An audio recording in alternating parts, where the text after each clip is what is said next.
You beat, holy shit. You had the stream open. You had the stream open for Carlson. What the fuck? You 100% had the stream open. You cheated. You cheated.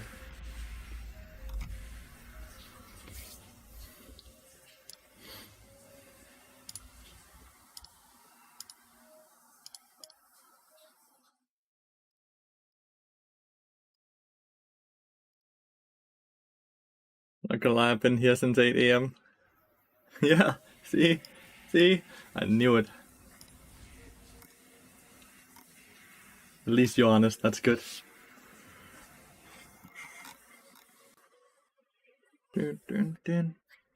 How was your night, Carlson?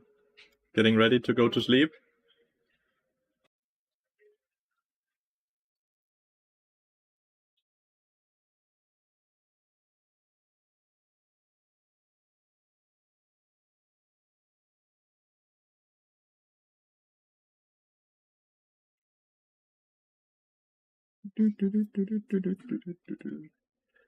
I assume the queue time is gonna be fairly long, like always. I have a later start tomorrow for work, so I'll watch one game. Nice. That's lovely. Will you be able to get your 8 hours of sleep then?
Start work at 7:30 PM your time, so plenty available. Nice.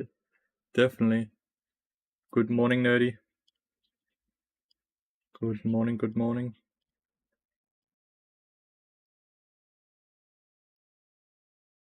Good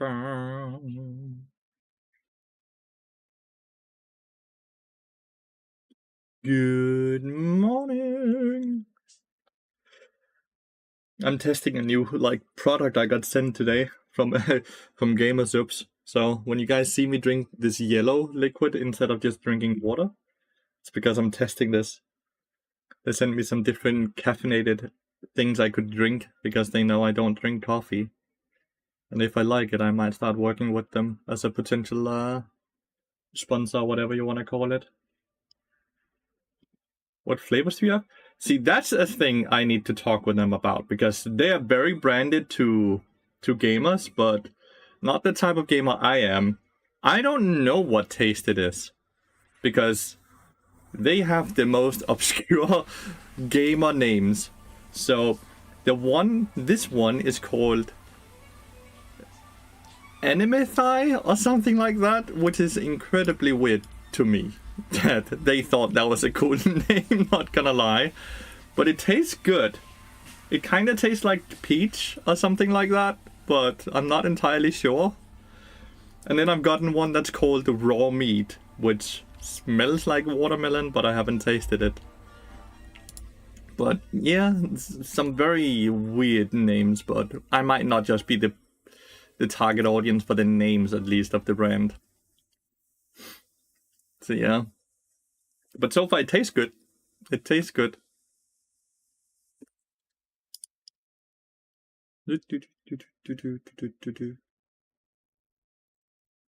They want to seem unique and quirky for daring people? Exactly. Like, maybe I can find out. Gamersubs.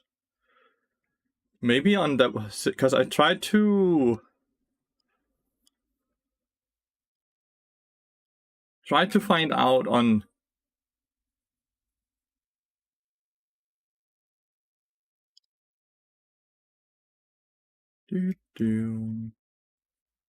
See, I got this one, anime girl thigh, and then I got raw meat, whatever that is.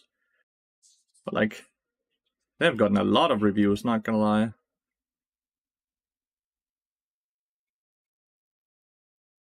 It's just weird that I can't find out what. Okay, it's oranges. Alright. So it's some type of orange taste. I've only had like one sip so far, so that's the flavors.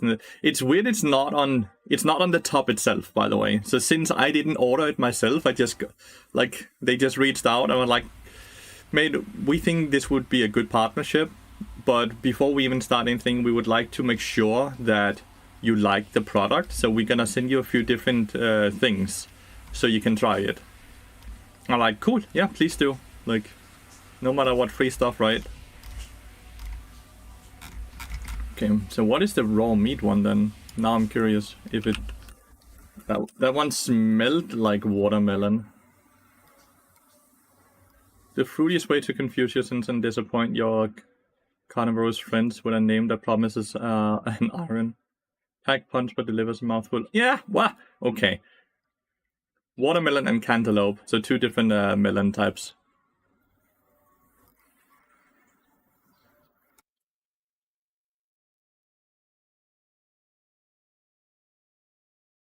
Caffeine to maximize.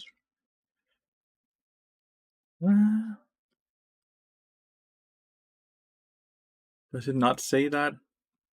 They also have a caffeine-free version. It states on the top that you max 4 servings a day. And one serving is 1 scoop of 1.6 grams or something like that.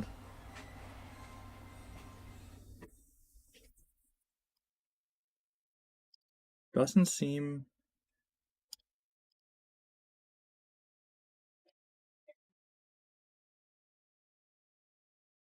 It's not listed here.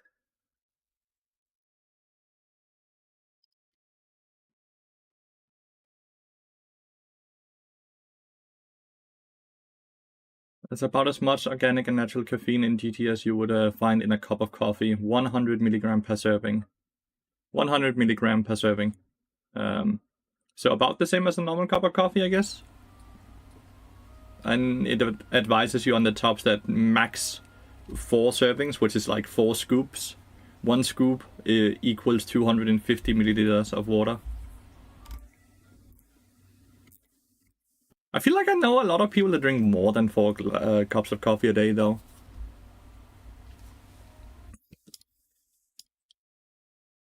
But yeah. I tend to like these type of brands. I worked with one in the past as well, because I don't drink coffee at all. And sometimes, especially when I'm starting to wake up early in the morning, it's nice to get some type of caffeine in the body.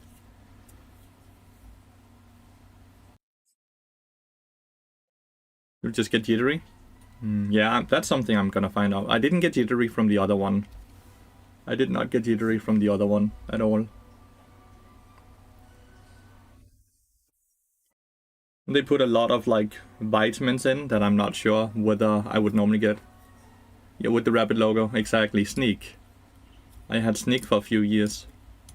But we stopped working together when Brexit happened because it made it... They were located in UK, so it made it super hard suddenly to actually send out to the rest of EU. So they started having a lot of internal issues that they had to fix.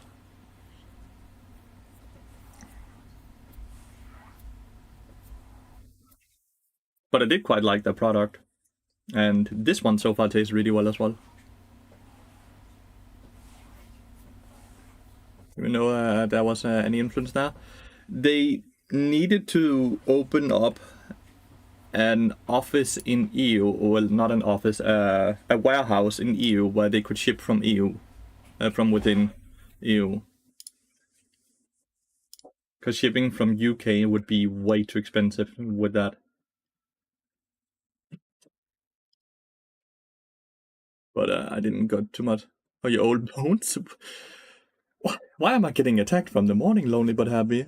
My old bones are fine. How are your bones?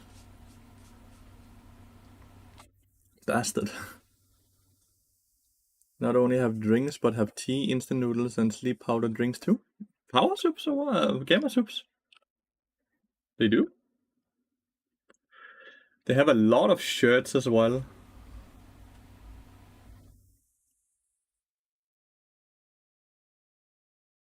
Soup, snacks, and tea.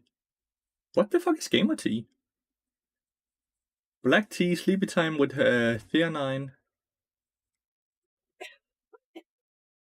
They do have tea. That's kind of cool.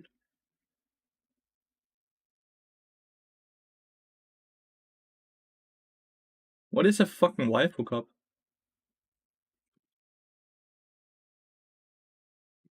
Oh, it's anime girls with big breasts. Okay.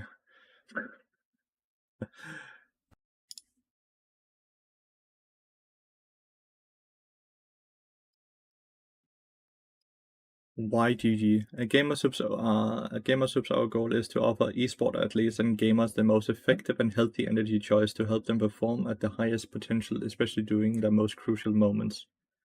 Keto friendly, for low carb and ketogenic diets.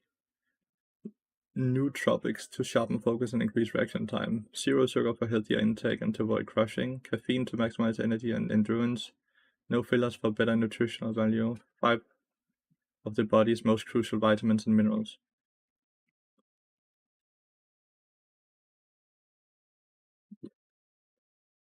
Dude, did you just wake up and decided to be mean today, lonely but happy? Do you need to lose your VIP or what? That is not very VIP behavior.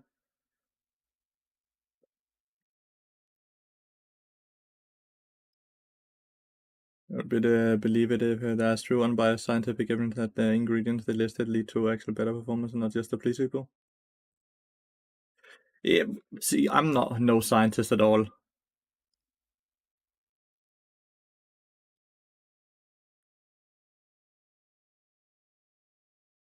Of course, magnesium-focused sleep support supplements aiding your body's natural. Wait, so they offer something that helps you sleep as well? So there's one to help you stay awake when you game, and there's one to help you sleep as well. They have the entire thing fucking covered, huh? Production of melatonin. I know a lot of people eat those sleep better gummies.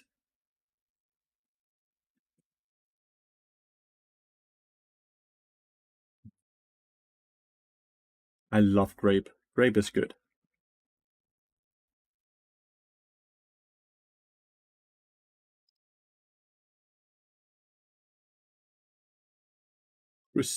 Crusader Raid. GG by Swagger Souls. Some of these names are great. Grandma's Ashes. Why didn't they send this to me instead of fucking Anime Girls Die? I'm not gonna lie, I do like it though. Pomegranate is good as well. I assume this is pomegranate. Pom Pom Punch. Does actually help with sleep in some situations. I know. I take magnesium every night in a pill. In pill form.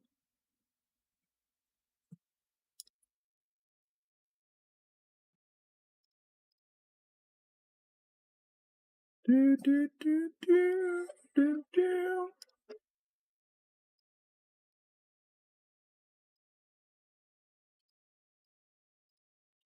Yeah, I take magnesium. It helps with a higher quality sleep, at least for me.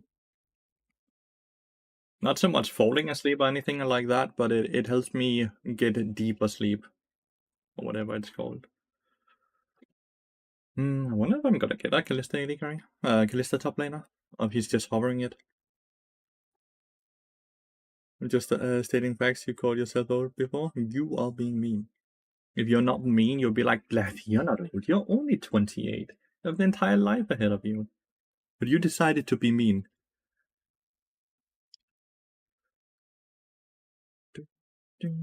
Down. Let's see. Restless leg syndrome, which means my legs have to move in bed a lot, or else it gets super uncomfortable, and magnesium reduces that. Oh, that sounds horrible. Both for you and whoever sleeps next to you.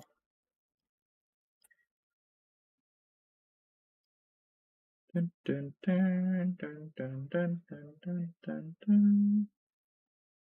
Okay, we're not getting an Akali instead of a Kalista. Do quite like that a lot more.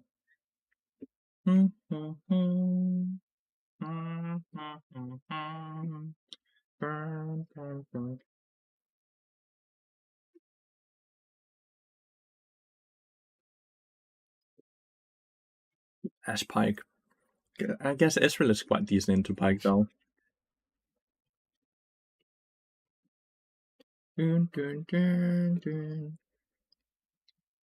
Melatonin just helps you fall asleep, Quincy. But if you are restless or as you sleep, melatonin doesn't do anything, I think.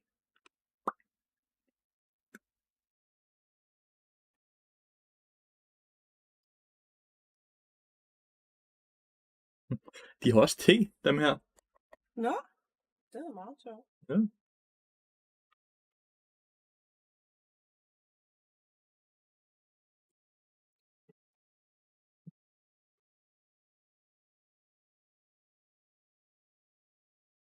That's weird. We have like 3 challengers on each team, which is good. Oh, this is a Viper, no?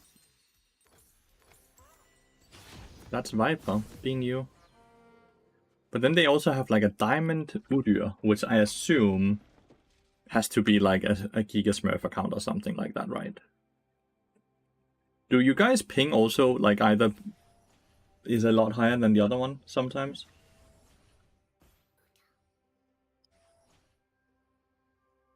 Like some games I load in and I have 20 ping, other games I load in and I have 15 ping. And by the time I load in, it will either be 20 or 15, and it doesn't like fluctuate or anything.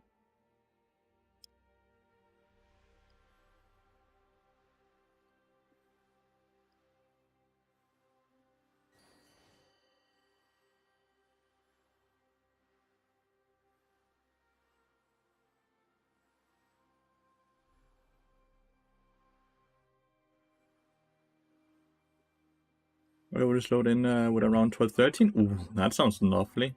Guess you're closer to the server. It's whichever server is hosting that determines. But there's only one US server, Blind Bamboo Stick.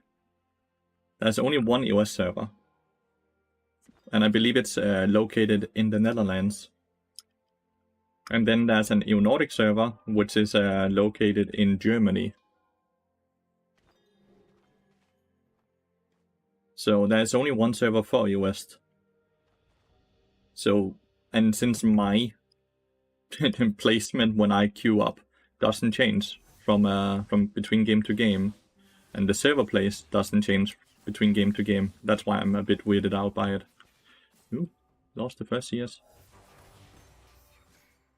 Lost the second CS as well, because he queued them instead. We lose the third. No, we got that one.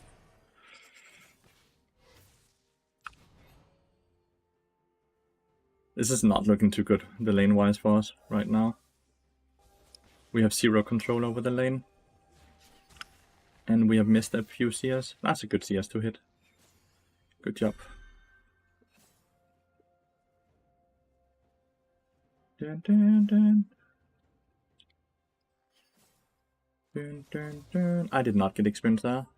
Has to do more with routing. Remember that, what the fuck, fast stats? Yeah. But isn't that just basically a scam? I actually thought it was a scam. Never thought that actually worked. We've lost a lot of CS, but we haven't died, so... glass half full, right?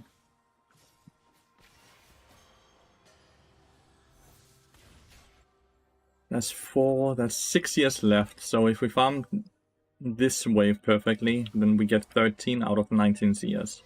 It's not too bad. I have 3 stacks here. So I'm gonna help get this.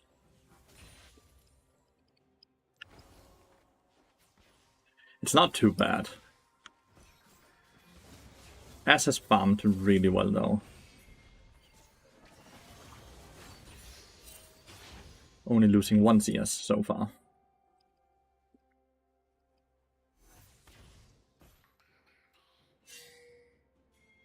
Yeah.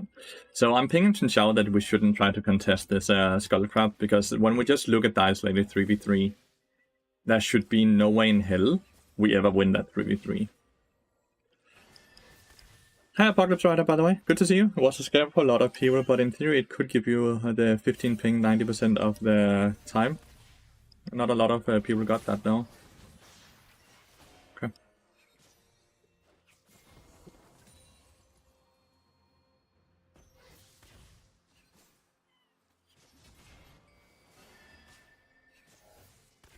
I have all 3 health shrines out right now.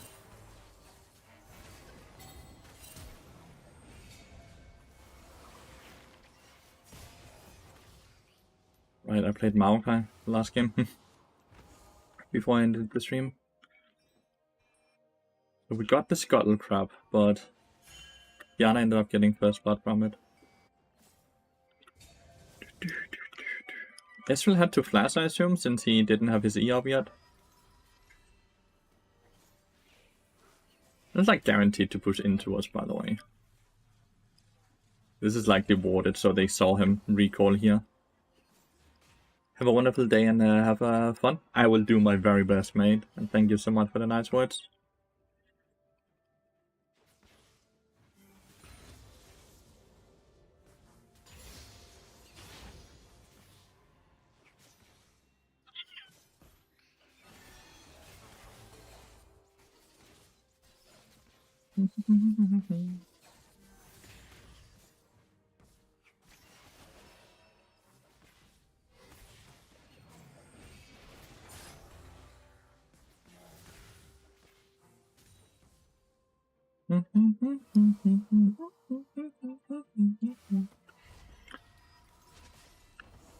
Resetting on Cannon Mini Wave is perfect.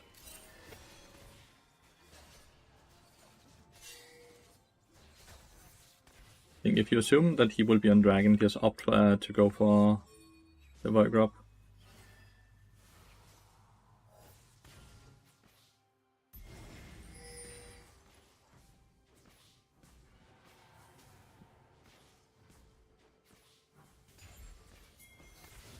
Damn, Kiana with the solo kill on Syndra. And she got executed. How? Did Syndra just get killed from 100 to 0 or what? Like Syndra had flash and all down? Wow.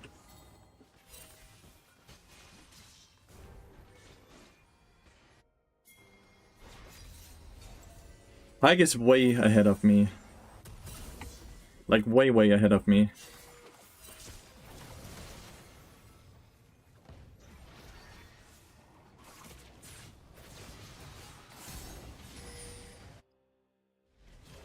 Xin Xiao has flash. Syndra's coming here. Syndra's pathing was super weird.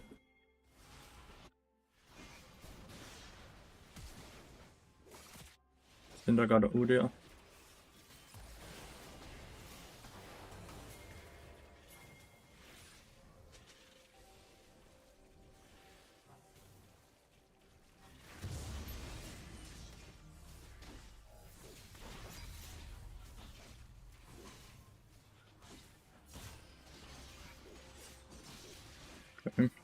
At least we get all the void drops from what I can see. And it ended up being a 2-for-1 as well. I think we got 2 and they got 1.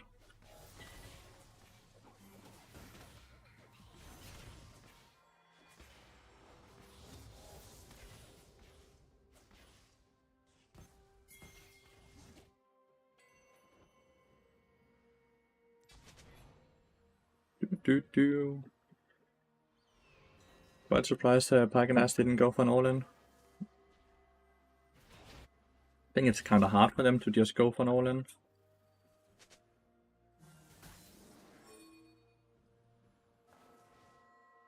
As long as we kind of turtle it, as we have been doing, it's kind of hard to go for an all-in.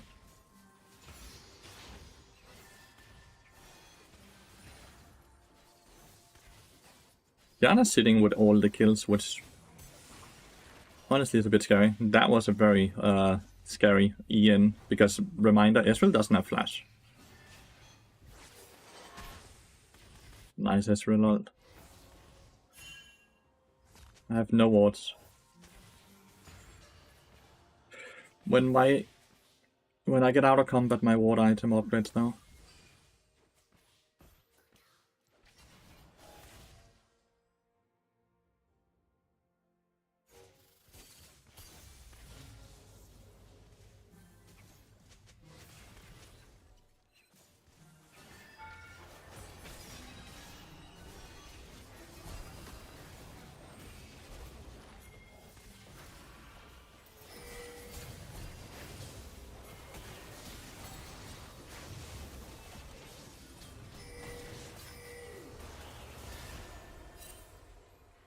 I don't know.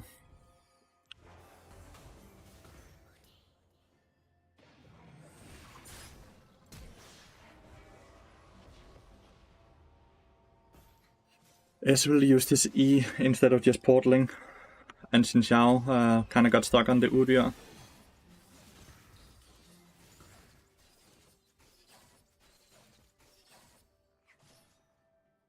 That could have been a very good fight for us, but Ezreal just couldn't get away.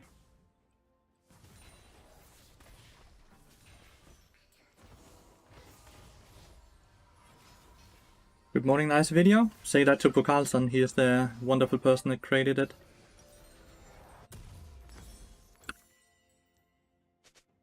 I don't know, maybe I should have ulted the backline faster when Xin Xiao came. That would probably have been better. I think as Xin Xiao just fully focused on the Udyr, I think we should just have ulted the Ashe.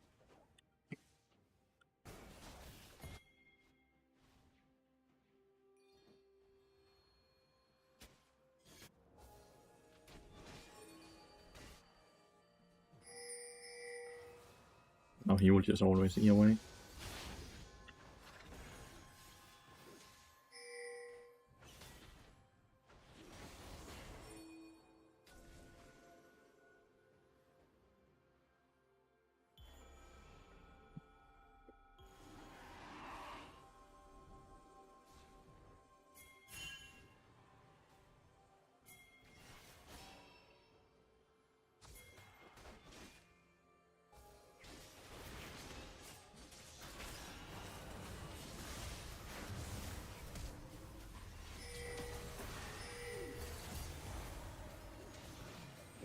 Didn't get Ashe though. He just decided to die.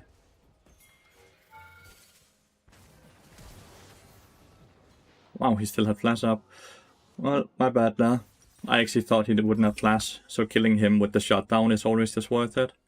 Sadly, Akali died top lane.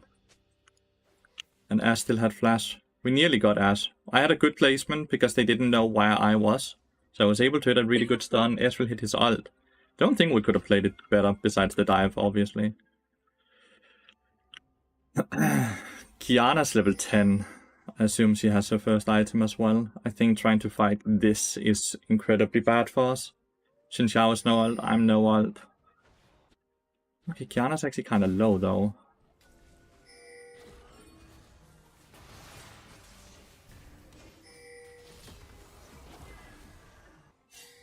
Don't chase further.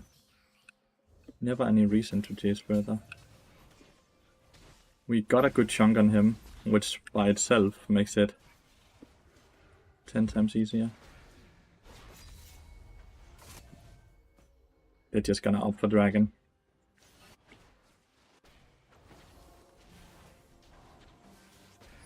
Let's kill the ward. Okay.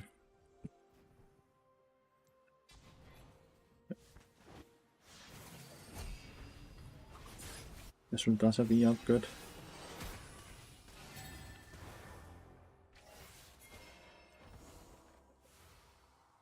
Let's assume this is warded. Akali with the solo kill, huge. Why is it not placing that fucking ward? Damn. Like, you know they're in there. Such a greedy path, right? Such a greedy path.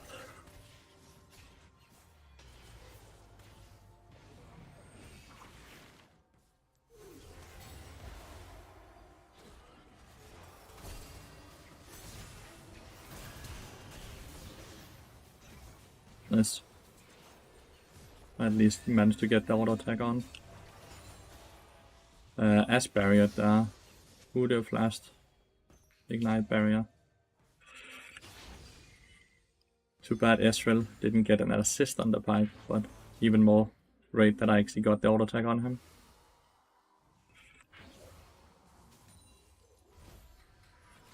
Game is looking rough. My jungler is farming well though, which is good.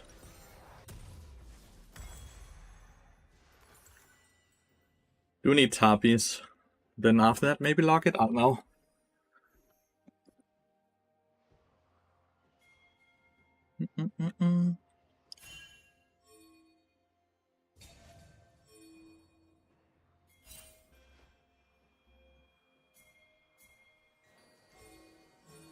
Oh, they know you're in there. They know you're in there.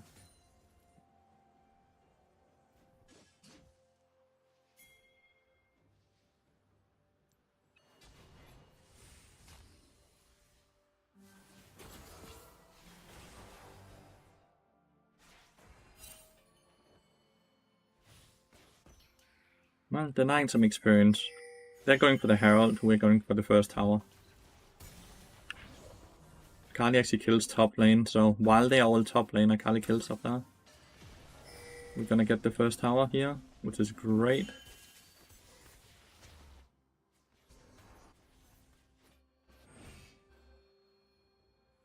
That's really good. Akali solo killing the Gnar there really fucks up their tempo because they were all topside. And now they can't use the Herald topside because Gnar is dead. It's amazing. Really respect to Qiyana for farming and playing so well. Like, she's such a weak early game champion, but she's managed to outfarm a Syndra and solo kill multiple times as well. That does deserve some type of praise. We have to fight the next dragon, which is, well, make it scary, honestly, with what that time? With the fact that they have a fed Qiyana, right? Ooh, the fuck.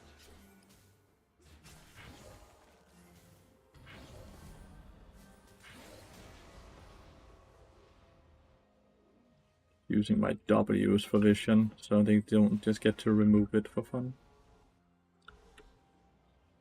Not portal, not take the blast gun since I don't have portal yet.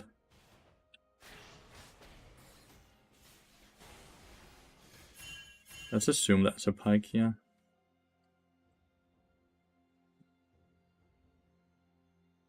Like, one can hope he comes through this wall or this wall. There's both a pike and an Ashe. And an Udyr all bot side right now.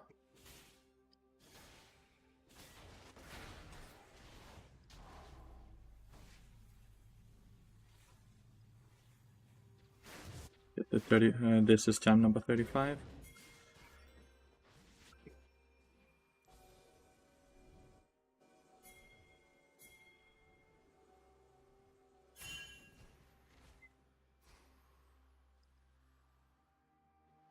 No, there's no vision in here. We managed to sweep it.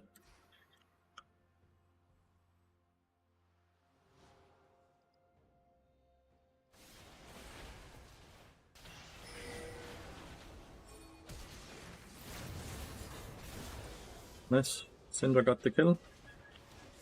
We got the flash and the ult.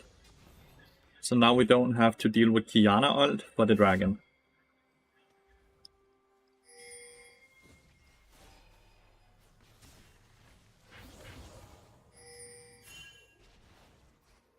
I don't have a sweeper. Qiyana might have TP, but without Qiyana ult, I would guess they want to push mid lane first.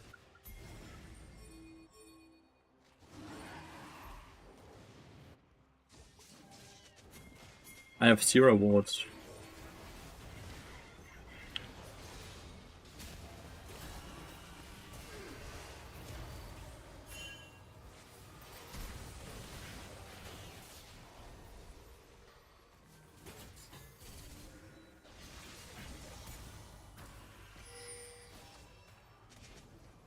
Crazy that Syndra just gets caught there. We still have Xin Xiao.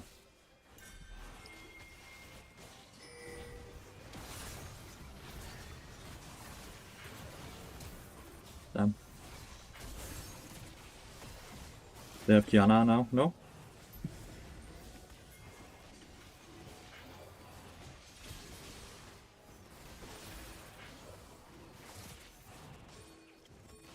I don't know, there's no way to go in there, Xin Xiao. Like, 0 ways for us to actually get in there at all. I don't know why he's doing that.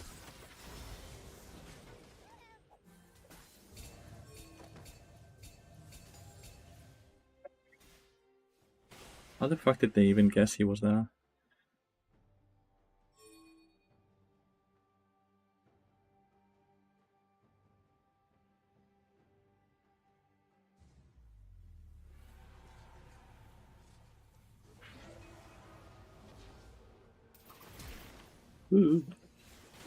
Vi ses, ikke? En skøn dag. Love you. Do you think Kiana's gonna come here? Kør forsigtigt, ikke? Tak.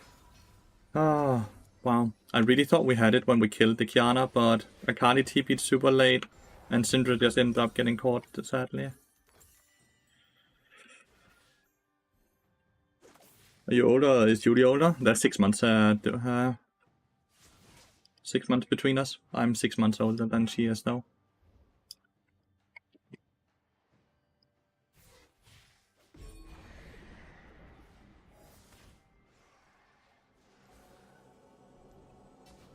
Oh, he drove the Herald right into the wall.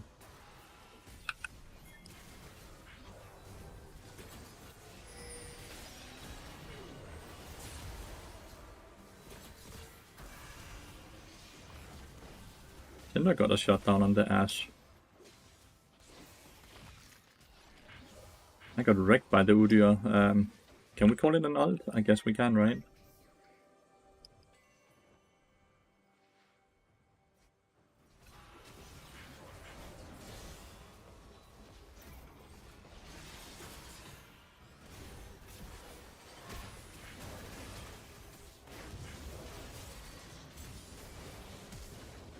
No, just all dead.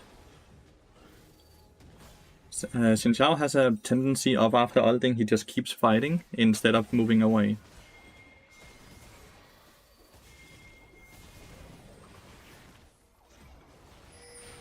Oh.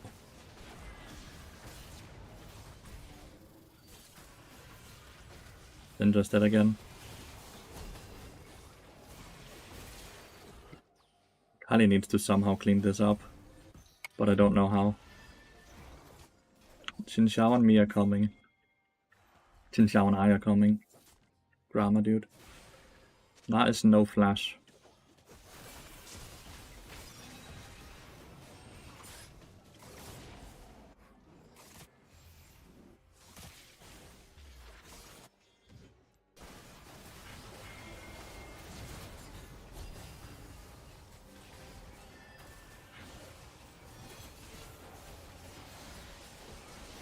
Nice, we stole it.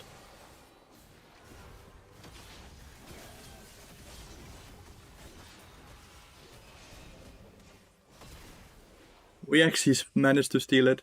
Oh, if that is ult. I missed my Q on the Ashe. If I didn't miss that Q, I think I can kill Ashe before Nar kills me, and then maybe it's a bit different. Sadly, both Ezreal and Syndra were dead as we stole the Baron, so no one has the Baron buff, but we stole it, so we're still in the game. If they had gotten that, we're out, right? The game is so hard because Udyr is so impossible to deal with. It's so understandable that he's getting nerfed. Again. Udyr is such a disgustingly overpowered champion because he does so much damage by just doing 1 damage item. Nice. Syndra, me and Ezreal are all not playing too well, and neither is the Xin Xiao. It's really only Akali that's playing well.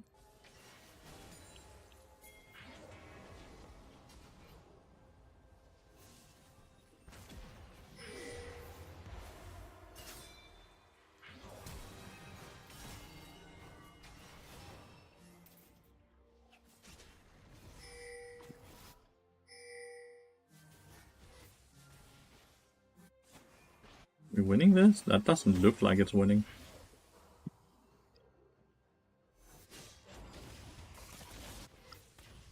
Is it winning? Oh, it's winning.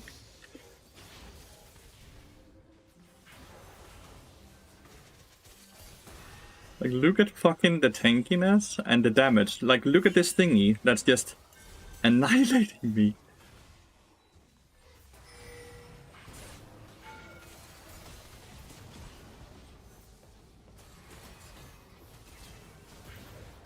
And I'm just dead for that. Akali's also dead. Oh! That might be the hero play we needed. She has no TP though.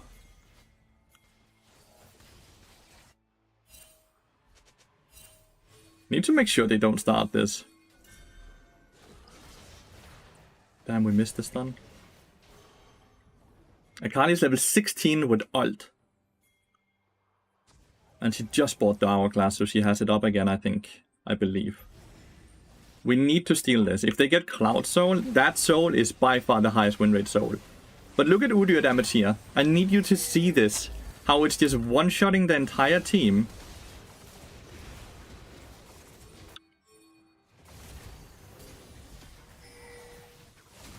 Nicely done.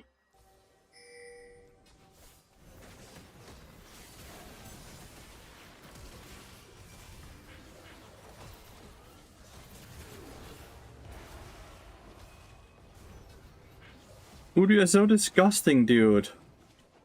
How can he do the most damage while also being so tanky? Akali's Viper? I know, I mentioned that at the start of the game. I just don't think it's winnable. No one can kill the Udyr, and they get... Cloud Soul, I believe, is the highest win rate soul in the game. It actually... It used to be, at least. Viper deserves better. I'm not playing well, Ezreal is not playing well, Syndra's not playing well, Xin Zhao's not playing well. The Akali is playing out of his mind, but I can't do anything against their champions. You're joking, right? No life? You are joking, right? I hope you're joking. Hi, Ace. How do you deal with Udyr? You wait for them to nerf him again, so he becomes balanced. Alejandro. That's legitimately the only counterplay is right now to just ban him. And just wait for them to continuously nerf the champion. Kind of a fun concept, right? That the only counterplay to a champion is to wait for the Riot to nerf him again. He isn't an assassin. Are you joking right now? And never save because Bloodsong does more with the builds I'm building. Because I'm able to get multiple Bloodsong auto attacks off in a fight. Where you can only get one Slayer auto attack off, then cooldown's 40 or 45 seconds.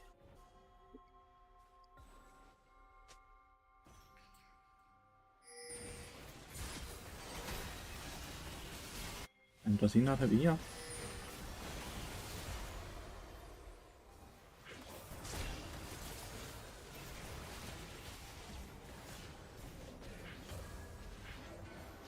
What?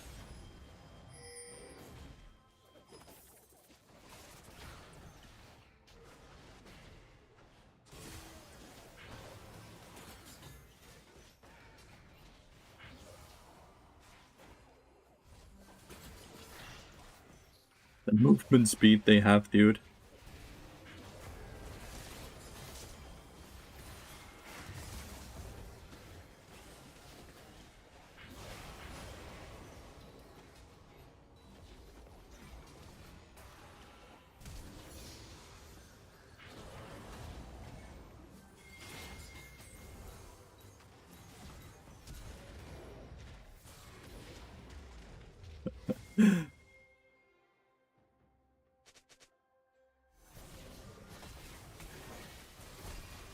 He actually fucking tiger stanced instead of just hill stance.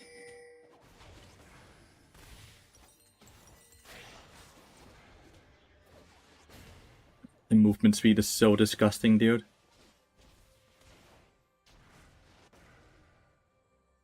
The movement speed is so disgusting. Fucking Cloud Soul. Fucking Cloud Soul. That's incredible.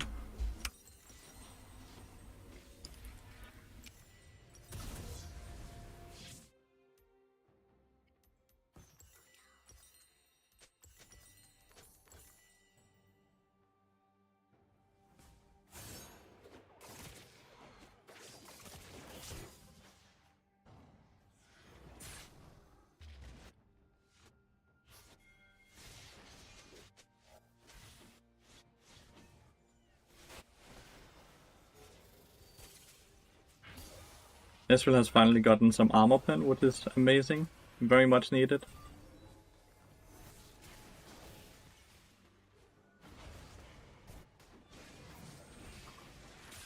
Whoops, sorry.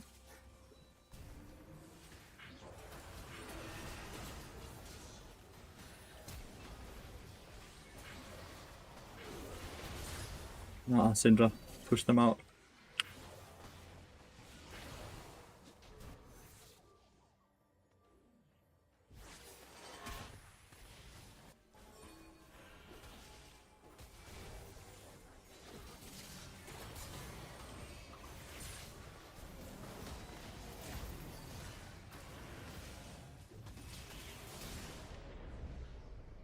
Kinda surprised we couldn't kill Nas, he jumped over there, but everyone had to evacuate, I guess. I just have to go for damage, by the way. Like, I'm not gonna get tanky enough to tank the people anyways. But if I can get more damage out in my auto attacks before I die, that would be very helpful. I think they have to give the Baron. No one can face check. Syndra has no ult. She has all the splinters she needs. The Baron is just gone at this point. They're gonna end up face taking too late now. And die, right? Yeah.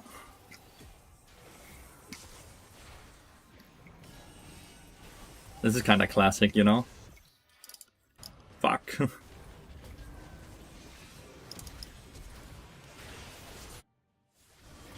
This is just a classic.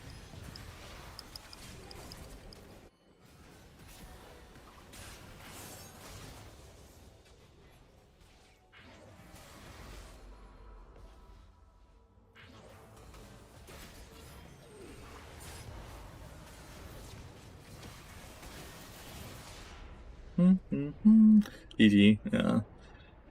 It's no wonder Udyr is getting nerfed though. It is no wonder. Like, how he's able to just go Liandry's, be so tanky, and then just go full tank and never be able to die. And he's still gonna do the most damage in this game. I can nearly guarantee that. Tanks should not be able to do that much damage when they also get to disrupt the entire fight over and over. I don't know, fuck it. We didn't play well though. Like, none of us played well. Besides the Akali. Akali played well. Akali played really well. Oh, minus 19 is really rough, by the way. Like, look. I was not joking when I told you Udyr would be doing the most damage, right? Tank damage, by the way. Crazy champion, dude. Like, insane champion. They need to nerf his... What is it called? Is it the Phoenix Storm? Is that what it's called now? Cryo Phoenix thingy? I hope that's what they're nerfing. So this is the nerf list. Wow. Thank God Udyr is on the list. Udyr, Syndra, Sylas, Shen, Seraphine, Poppy, Mordekaiser, Lily, Jax, Ilaoi, Corgi, Barrier, and Nivea Atox. Such a good nerf list. We are buffing up Wukong, Vi, Vel'Koz, Vayne, Varus, Swain, Rumble, Kayle, Katarina, Aurelia, Fizz, Briar, Blitzcrank. Depending on how big the buffs are, some of these might be troublesome, but I'm not sure. I'm not sure.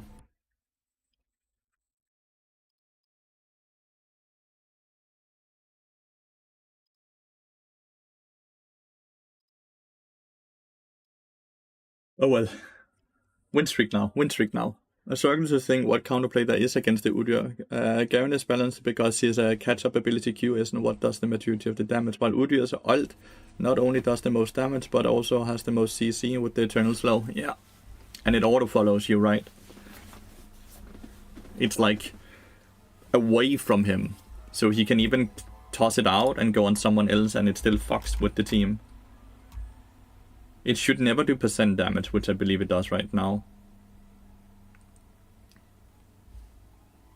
Tanks should not have percent damage in that kit. They should just have high base damage that falls off by mid to late game because they are not able to buy any items that increases the ratio of damage.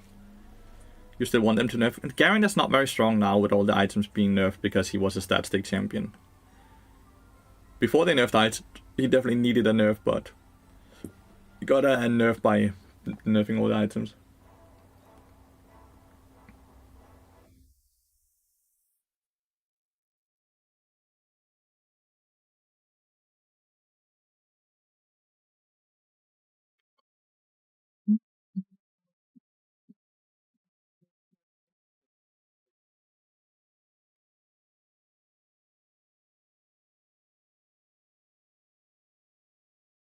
Oh, gotta head to the bed for the night. Sleep well, mate. Sleep well. Hope the rest of your games go better. I played poorly. I'm okay with losing this one. It's completely fair.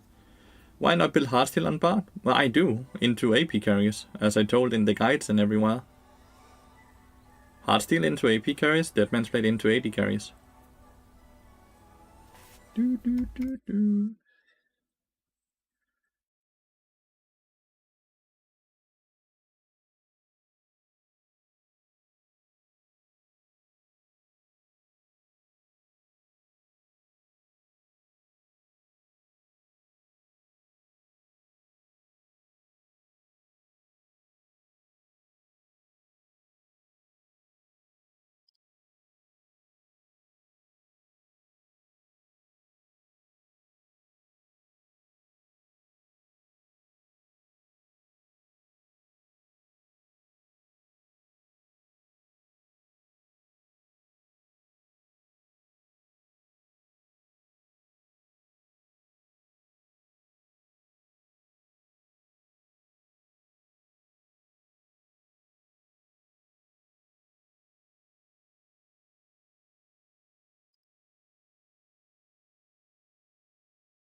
Do, do, do, do, do, do, do, do. In many ways, Singed has the same issue Udyr has, but Singed at least has a weak laning phase, so you can punish Singed more. Where Udyr is a jungler, so it's harder to punish him because he doesn't have a weak, because he spawns in with one of the best jungle players in the game.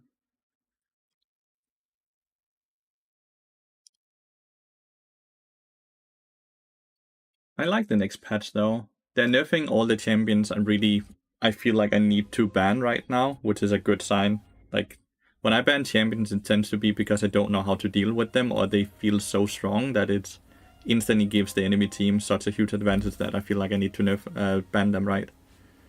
But by banning champions like Udyr, banning champions like Corgi, which are champions I generally ban, it becomes a lot easier to do, to deal. So it's such a good step in the right direction.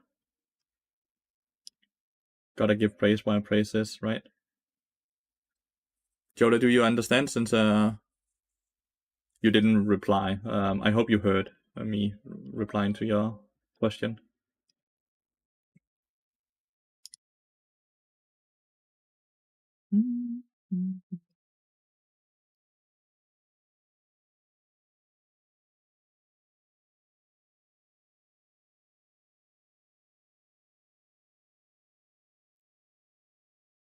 I think it's just GG here.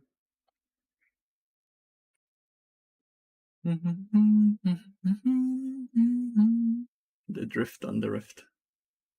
Oh, rip 6. He ended up in the goo.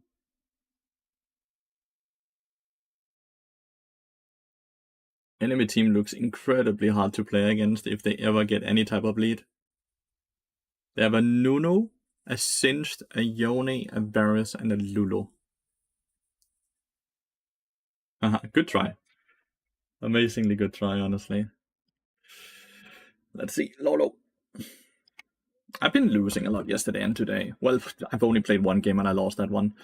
But it is a bit troublesome seeing your LP minus start to go further and further up, while your LP gains are also going further and further down. Indicates that we've been messing up lately. But we just need one good win streak to actually fix it.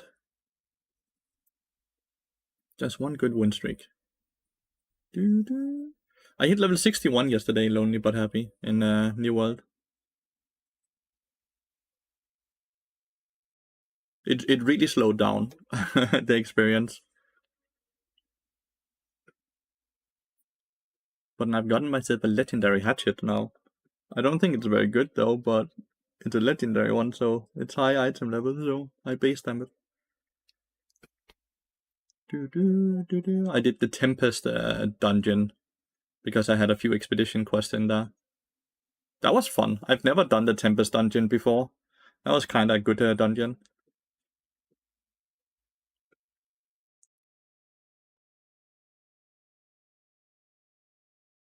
Tempest dungeon is quite cool design. Nice.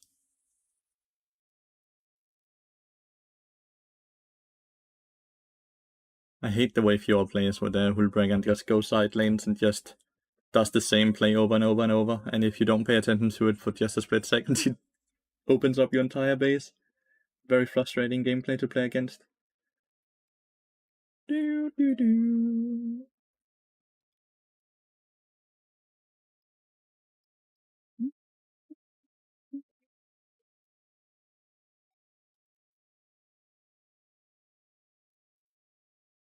AD carry does feel a bit useless compared to other lanes. I completely agree with you. I actually talked a bit about that yesterday. He managed to hit that thingy. He actually managed to hit that vital. That was nice. I thought On was completely up next to the wall.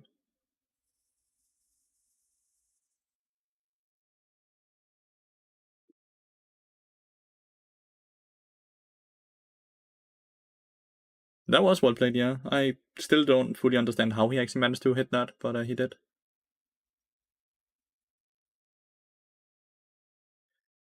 Look how fast he's gonna eat this tower, dude. Every 5 auto attack just does 500 damage, dude. Every 5th auto attack does the same damage as all the other 4 auto attacks. Hullbreaker, dude. I hate Hullbreaker. Yes, it does. Because it counts as an auto attack. So when you use, like, you mean the active, right? Like when he clicked number 5 right now to activate it, it will work as a second auto attack. So it will proc a vital. Also adds on hit effects and other stuff like that. Oh, whip cannon.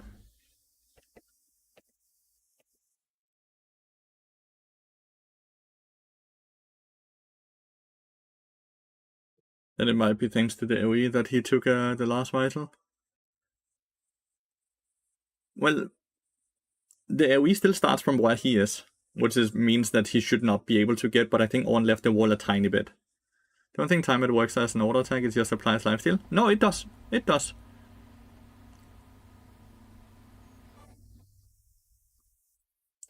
The active count as an auto attack, mate. It's the same reason Titanic, same active, also procs off of Halo Blades. So you can do the combo faster if you have Halo Blades. It also works as an auto attack reset. So you get a new auto attack instantly right after. It's why Fiora can proc all Fur Vital so quickly, because he will auto attack, Q, then do her active to proc 3 Vitals instantly.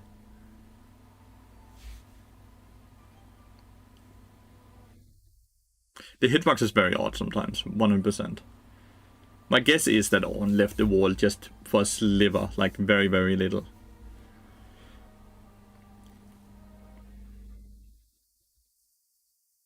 I've been in queue for 11 minutes now. Her 4 vital combo is auto EQ plus Tiamat, I'm pretty sure. Yeah, and that's why the Tiamat procs the 4th vital.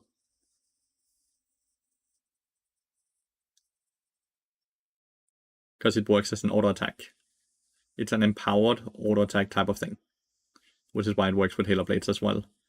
You can even read there's a bug fix on the next patch.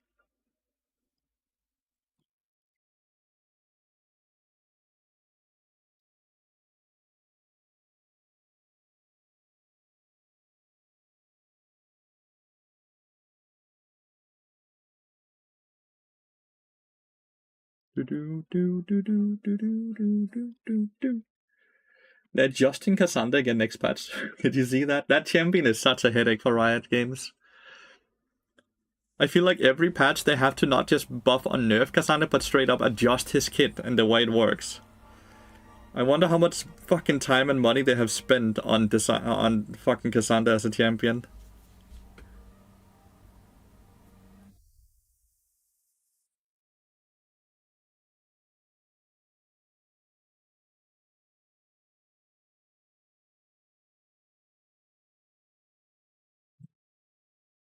Going to get worse when Ambessa? No, Ambessa's not gonna be the issue, the same issue. Because Ambessa is only an in... You in queue? Yeah, I've been in queue for 12 minutes. Ambessa is a champion that can only go in. She cannot go out.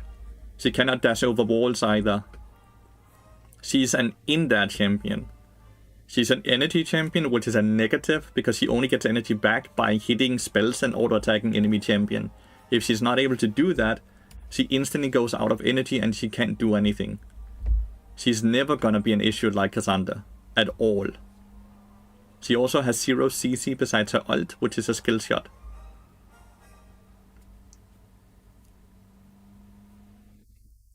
I mean, it's like Kalista with how the passive work, right? No, because he can use the passive to jump over walls. Sweet Java. Ambessa can't do that. Like, she can Q to jump over wall. She can dash out due to the auto buffering. Only once. And she's gonna instantly run out of energy. She has 200 energy and each spell costs 270 energy. Too many people instantly got frustrated by seeing that she has 4 dashes. But she's never gonna be an issue compared to, let's say, Belveth, right? Which have 4 dashes that can even jump over walls in her empowered form on 1 ability. And that champion also doesn't use energy or anything. There's no downside to wasting an ability. And she only recovers that if she hits an attack with her passive Sebaristan, which she won't do in most of the cases if she's using it to run away. So she will instantly get nerfed. Not nerfed, out of energy. Why will Shen be nerfed? Because he's incredibly overpowered. He's incredibly overpowered right now. That's why Shen is getting nerfed.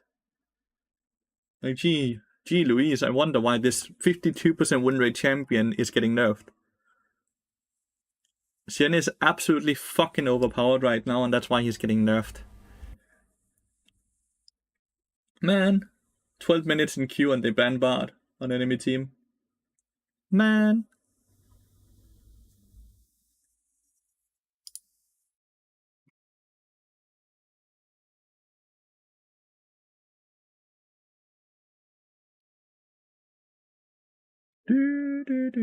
That's the issue, right? If we just queue up instantly, we queue up with the people we just played against.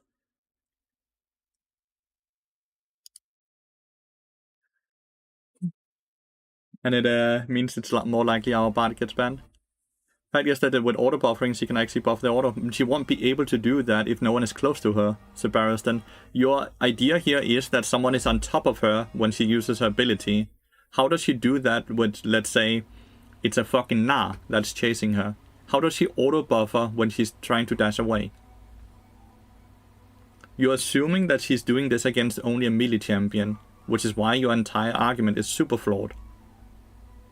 People won't just hug her if they're looking to chase and kite her, because they will understand what she needs to do.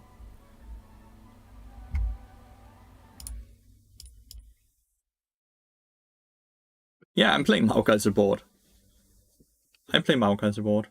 Oh shit. Oh, I'm against Broxar. I should not be close down his fucking stream. I need to close down his stream. Just he's playing with quite a delay. Just notice with the bans that the Lee Sin is in fact Broxar.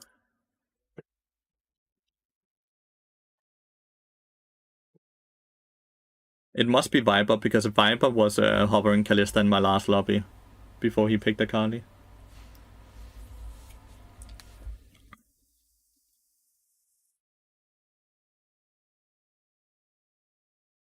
Sniping Broxar caught? Yeah, but very unintentionally indeed.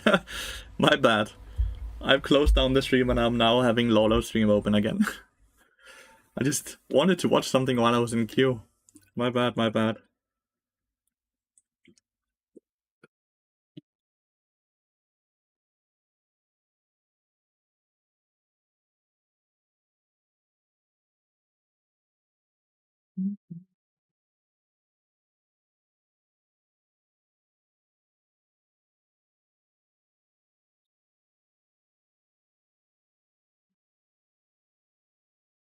It's too much rain for me to go prom, I would say.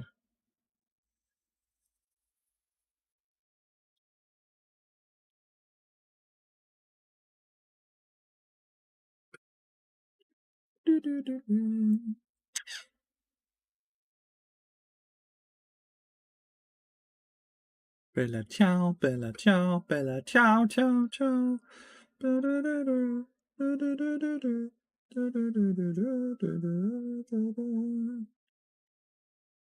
I got good lockdown for the Callista. The Sivir and Rel has also swapped. So one of them have to be autofilled. The Bella Ciao song is so good. Have you guys heard that one? Bella Ciao, Ciao, Ciao. Dun, dun, dun, dun. That's the Sivir that's autofilled. I'm against Broxa and Viper. The NA top laner. I believe he's the one who's banned the Bard. Because, well, he knew I was in queue. Well, he took an educated guess. You're Italian, so you have heard it quite a bit, yeah.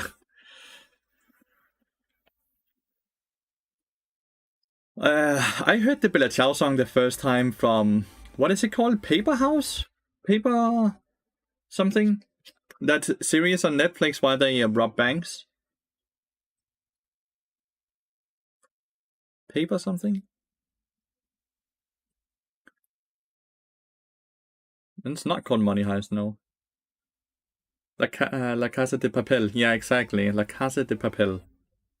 Thank you.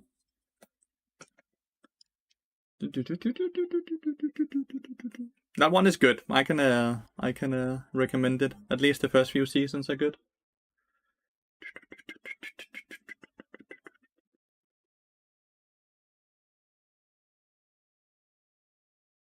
Kalista top was meta for a long ass time. It might have gotten good again.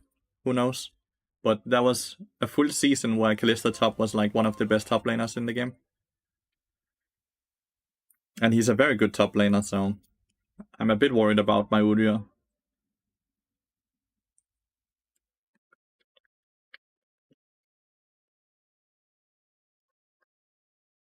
My top side are both master players, so I'm a bit afraid that they just get annihilated by the Broxa Viper comp.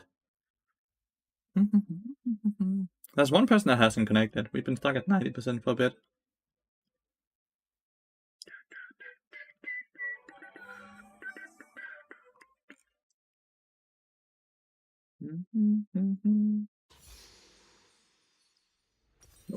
No, that's here. Against this lane, and we go Q, I would say. Broxa is in, yeah. Master Udyr versus Janitor Kalista, aware? Yeah, aware. It's okay. Udyr is quite a simple champion, right? But I do think he's gonna have some issues. I think Kalista is really gonna be able to be a super annoying.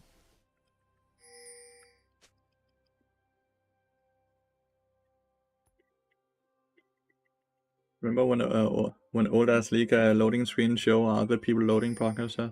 No, I did. I first started like mid-season 7. Sweet Java. I don't remember old League of Legends because it wasn't part of it. Orianna with first blood. That's a bummer.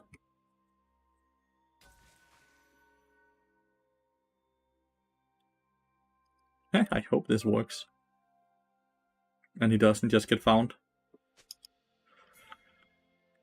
I don't have lockdown in any way. I have Q.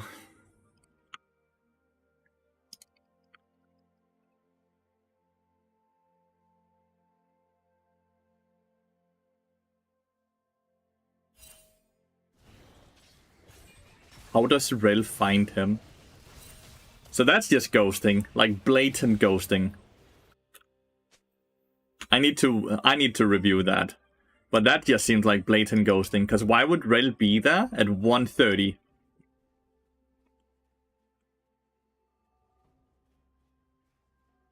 At least Rel got the kill, so they barely get anything from it, besides the fact that Udyr is cooked top lane.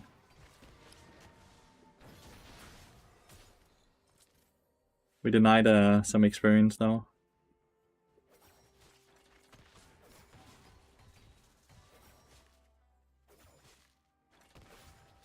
Well, playtime has nothing to do with elo. if you don't know how to play, if you don't know how to learn from your mistakes.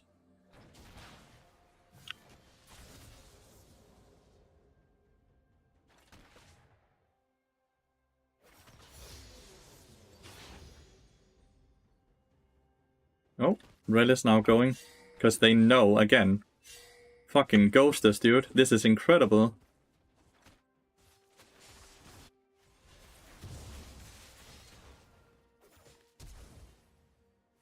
That is insane. Yes, he's for sure ghosting.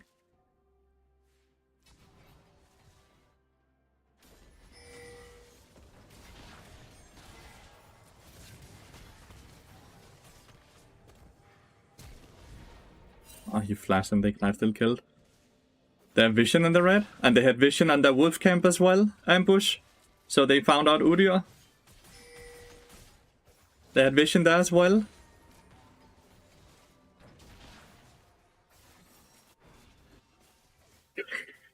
Ambush, they are 100% ghosting.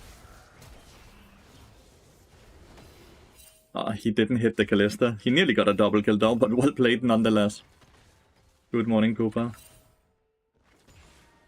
Red play so saucy, 100% just ghosting.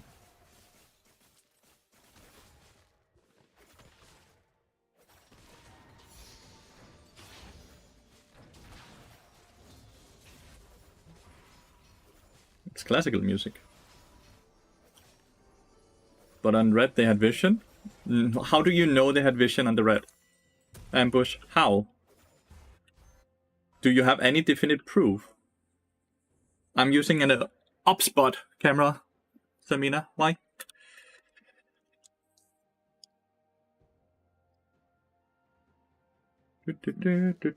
I'm watching Brox's stream, man.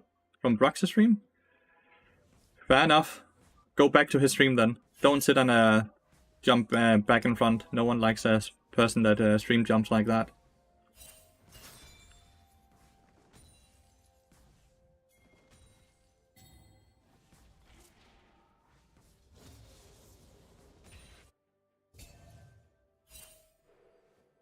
Victor kill.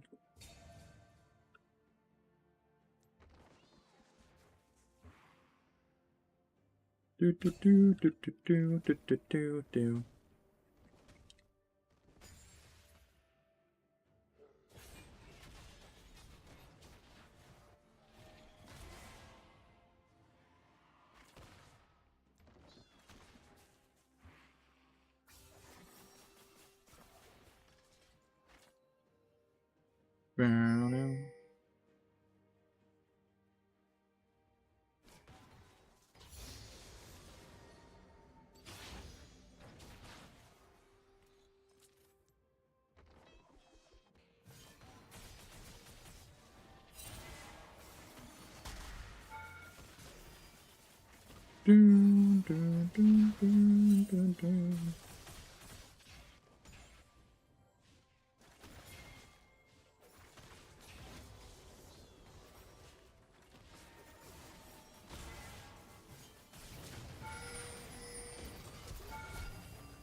The fact that I'm getting blamed for that, I don't know how.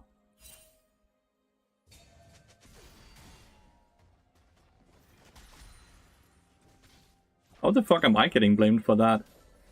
Jarvan straight up missed his abilities.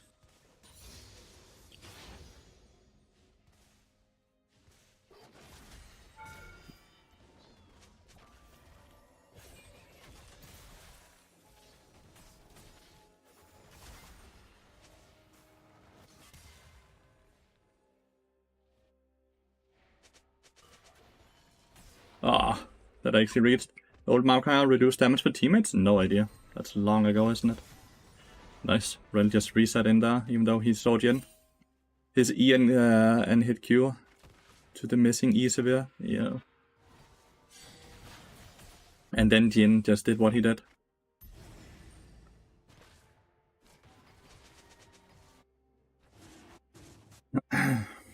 Poor Udyr got dove again, by the way. After he successfully warded off the first dove, Like, he's not able to farm at all.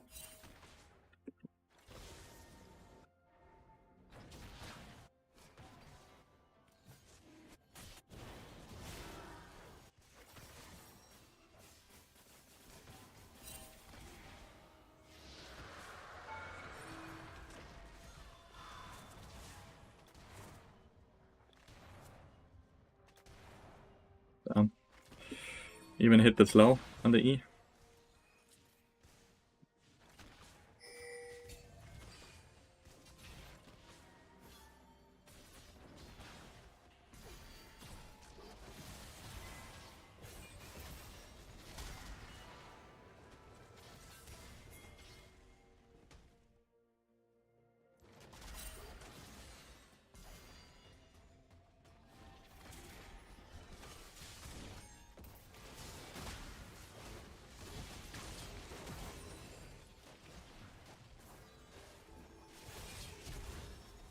Missed the EQ.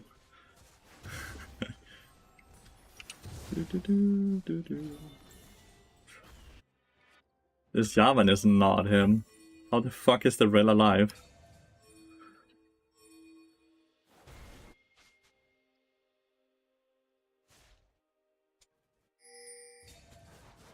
Aren't we just allowing Sivir to play the game again now? Would please catch this? Please catch this.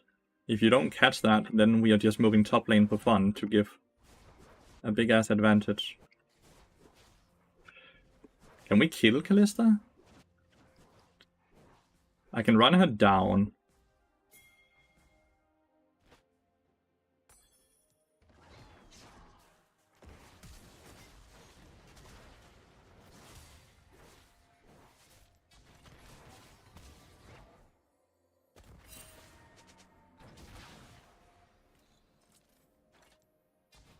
He had flash.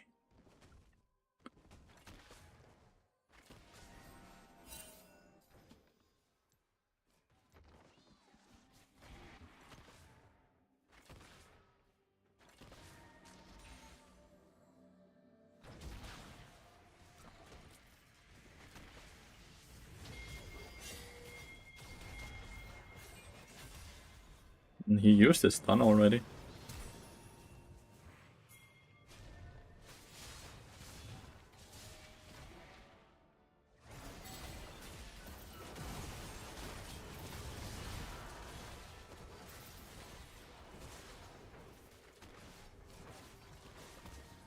Well, nice. Hit the shutdown. Well played. Ended up being a 2 for 2. Voodoo is having trouble farming bot lane as well though. I nearly leveled up. I wonder if I leveled up I could have left like 4 experience, dude.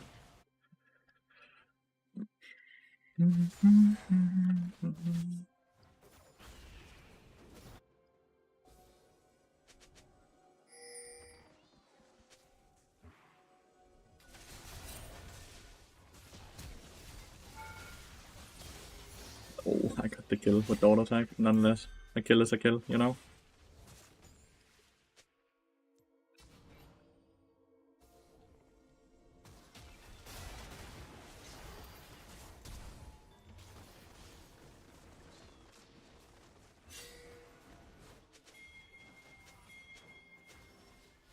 I think I'm too low to even fight this.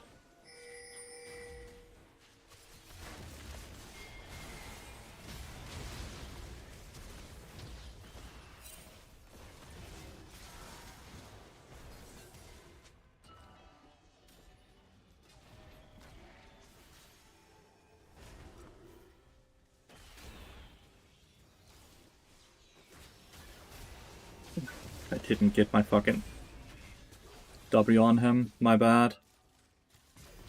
I'm so sorry. I thought I could get my W on him. I really did, before he hits, so I can use my W to dodge his activated Q. But I could not. I'm so sorry. Guess we just go for this. If only we had just taken one. Oh, I got an assist. I guess he walked into the sapling I threw earlier. My bad. Getting a bit too many of the kills, not gonna lie.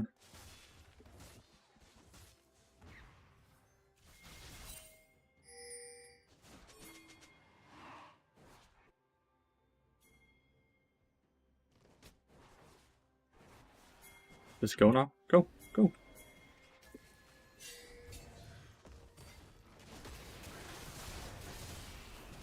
Stop auto attacking. Let's not take more kills for fun.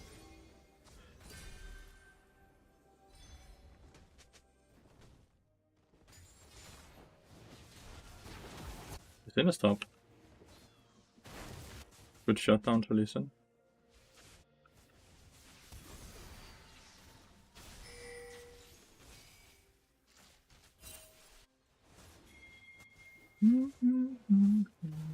Ballista my TP bot. Top lane tower's just gone.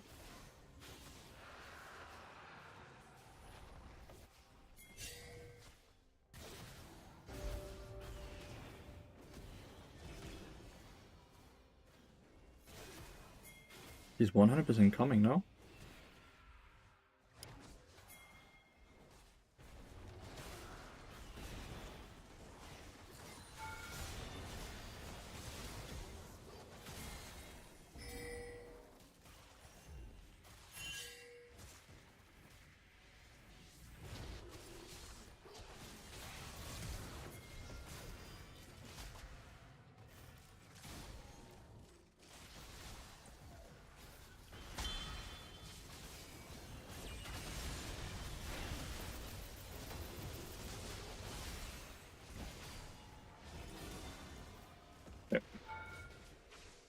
The Locket saved the day.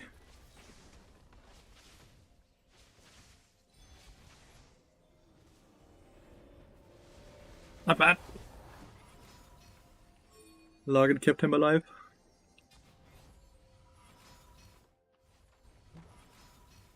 I only have mana for one ability.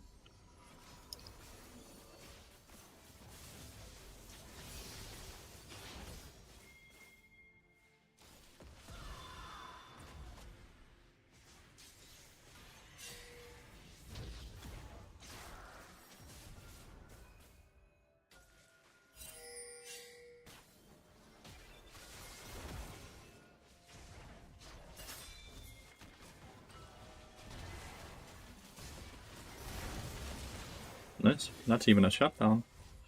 Dude, I have no mana. I have no mana. Clean juggling with the dive? Yeah. The Locket kinda saved the day a bit as well though.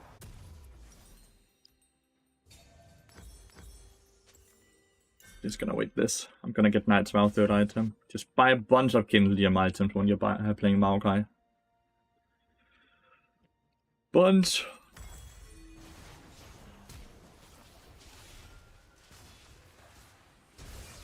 He dodged the redemption?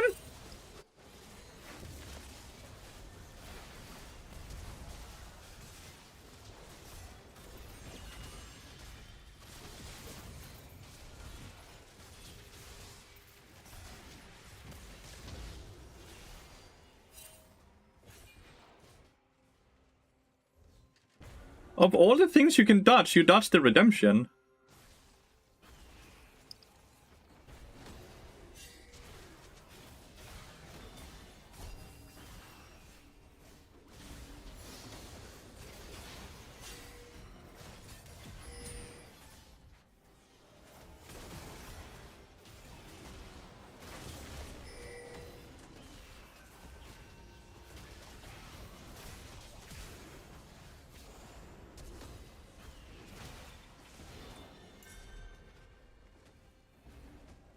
How OP is Maokai, dude? What the fuck?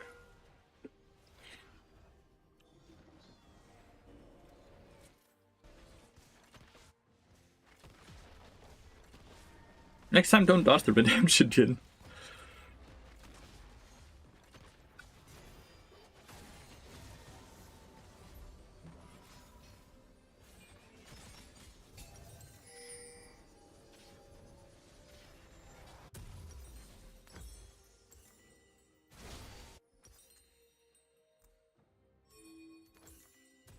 Let's vow for the Jin. Maokai's not OP, you are? They're actually buffing Maokai next, from what I can see in patch 2. They want to buff his base movement speed and his E a tiny bit.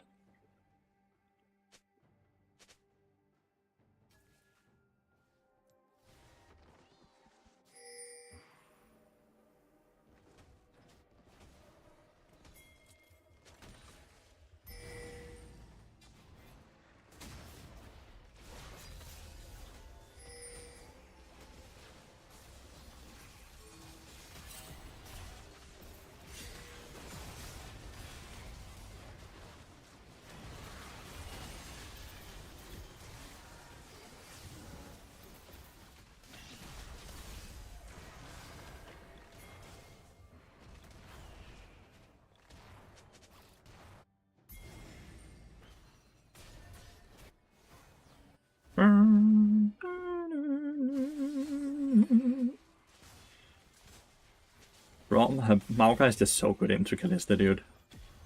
It's disgusting.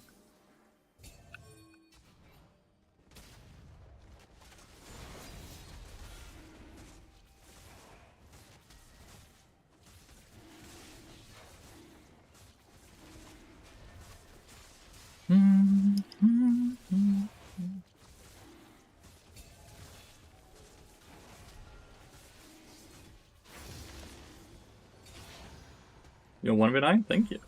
That's what they get for banning my bard, right? Really, Kalista has Mark Lee. It is worth to do that. As Kalista top lane, sure.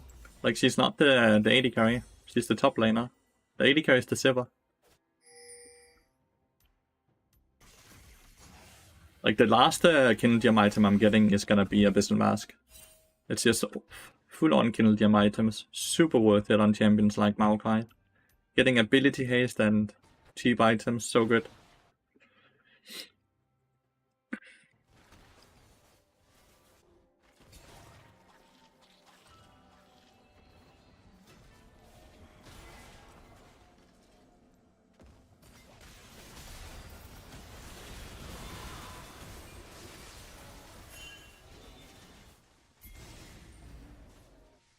Should just rush this, no?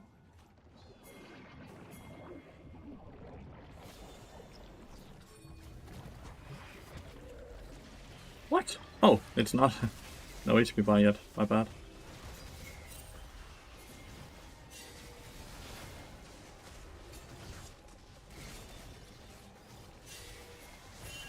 This might be why we throw. Let's just move out. We don't lose anything from just accepting that we can't do this.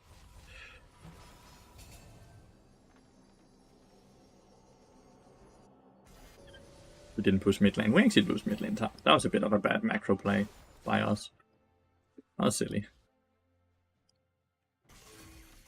They might be going for the blue buff here.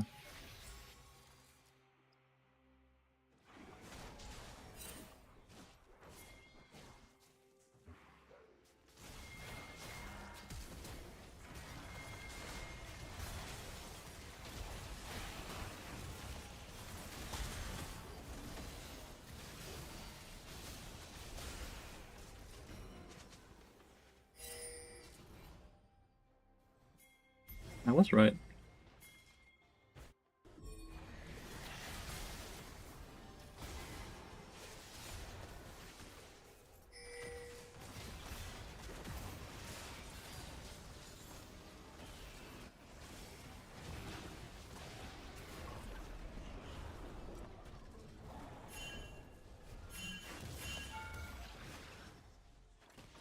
I should have went up, I guess. Kalista flash.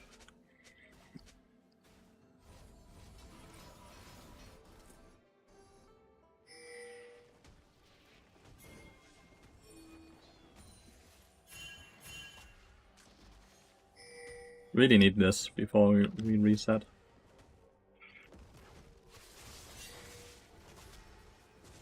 This might it. Okay.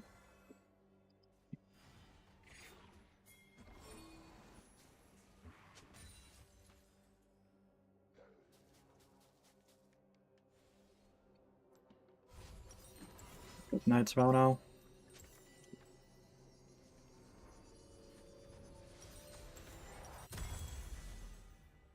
The redemption is really nice on a team like Maokai that likes to spam his E, because it gives him a bit more mana regen as well. And the heal shield also increases on your passive, which means you get bigger heals.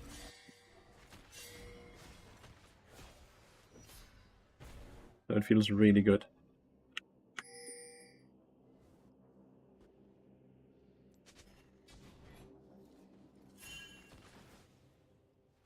Yeah, I'm playing against Brox and Viper. Viper is the one who banned my Bard since I played a game with him before this game. I believe he is the one. He's the only one that should be able to know, though, at least that that was in queue. I don't think anyone else I played with today.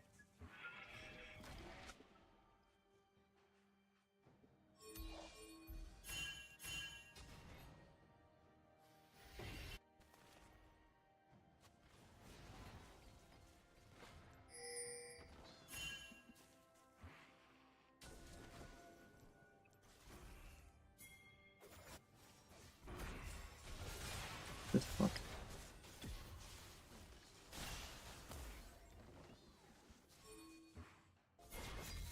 We have pushed out mid lane already. That's kind of what I assumed. One person just go on this. The rest of us will deal with the Baron.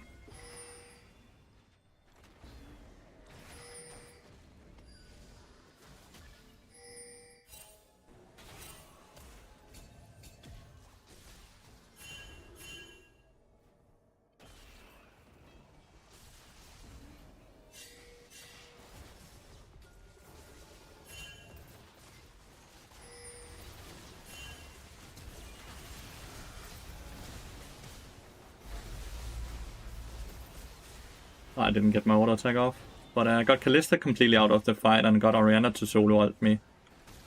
So, I'll take those. Another Kindle Gem. And they're not duoing, they just managed to queue into each other and get support. This Rel 100% ghosted as well, by the way. I'm gonna see if I'm right with the bot review, because they caught Udyr in a place where they should never be able to catch him. Danish Challenger, right? Probably, I don't know. I don't remember. GG. Another win on the Maokai. I'm winning my Maokai games right now, but I'm not winning my bot games.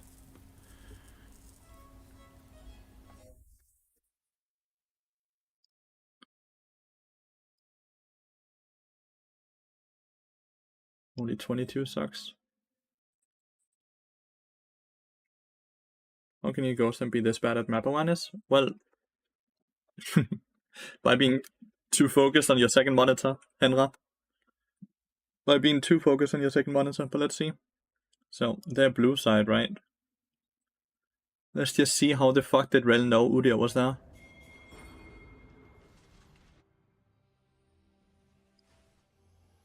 Let's just see.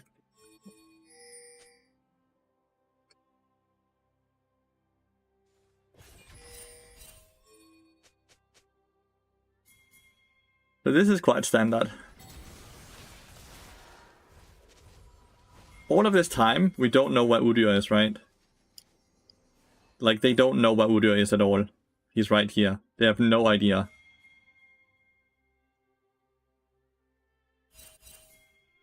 And we suddenly have Rel pinging down here. Isn't that weird? That Rel is suddenly just pinging the wolf camp? We're at a point where she should just now be back to the fucking bot lane, right? But this dude is surely not ghosting at all. He just happened to guess that Udyr was on this wolf camp when he should be bot lane at this point. That he's surely not ghosting, chat. That's just lucky.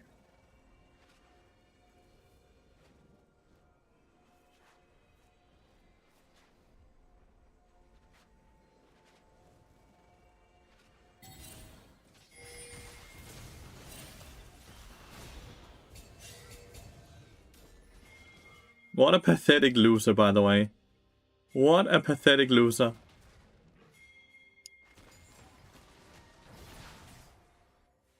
And he still ends up losing so hard. Need to see if there's more examples.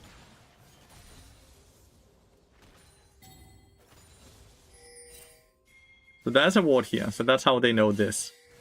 They don't get anything from it though. Well, they do get a flash.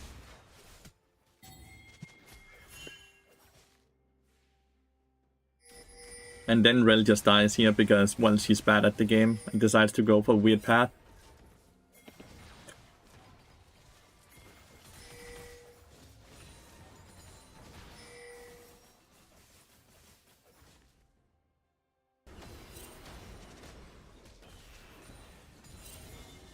Really nice by Udyr.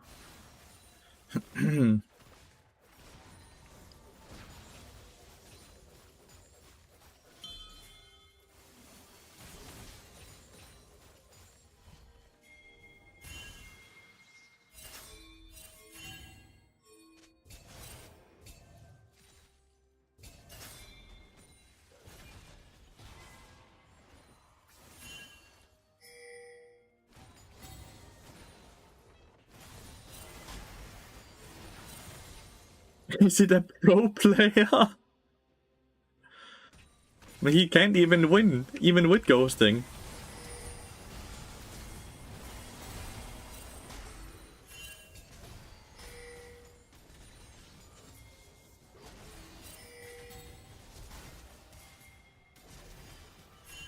Like, look, he straight up saw Jin. How does he end up dying to Jin there? Too focused on watching the second monitor where Javan is, I guess.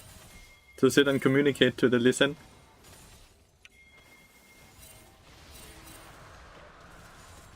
He plays for Giant X? What a loser, dude. What a loser.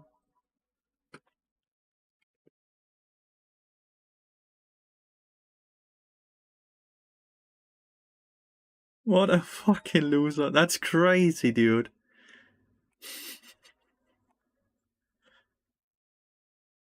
That's funny, though. That is very funny.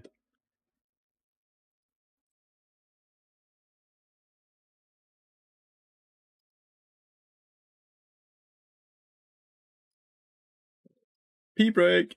Be right back.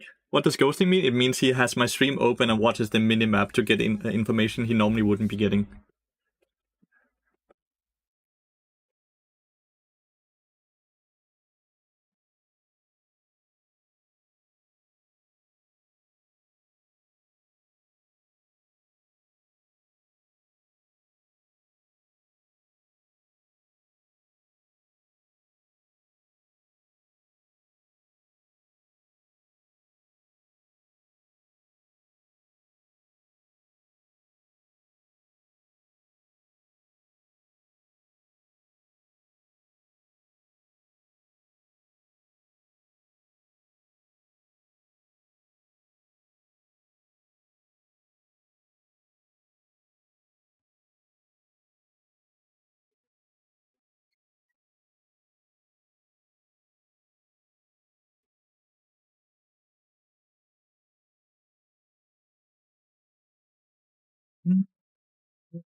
Super interesting. Nice. And I dodged out on the lobby. I wanted to dodge out on as well. Well, they actually didn't ban bar. Can't assume they would ban bar once again. Actually, most of the time when I get target banned, and I then win my game when I'm not playing Bard, they tend to stop banning Bard after that, because then they're like, okay, then it won't matter using a ban on Bard.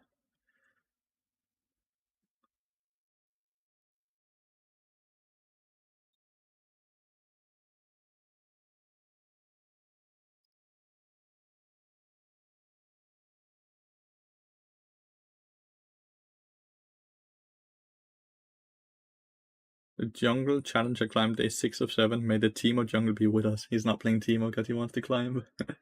I think his team was good though, not gonna lie.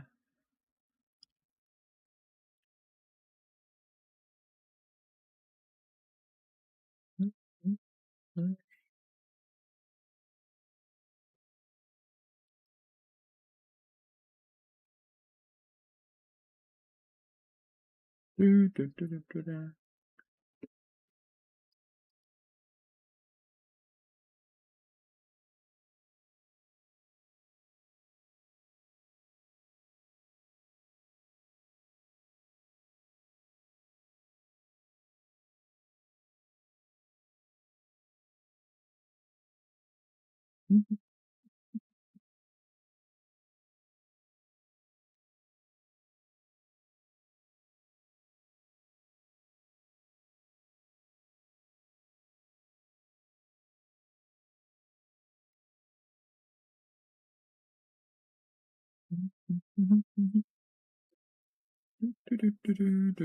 do, do. I remember way back I watched a German high challenger streamer. He banned Barthofen because of you. You're aggroing or what?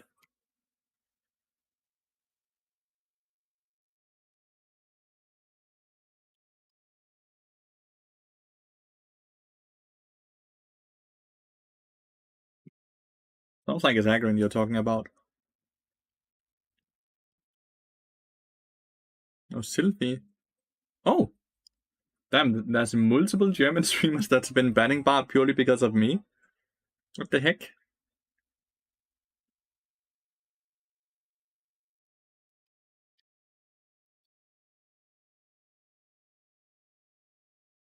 What the fuck? Why would you ban my Bart, Lonely But Happy? Why?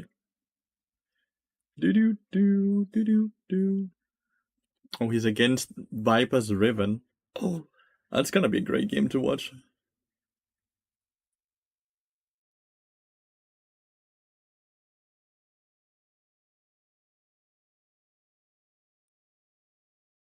What elo do you actually play in Lonely But Happy? I don't think I ever have been informed of that. You're dangerous. I'm more dangerous on my Maoka right now, it seems.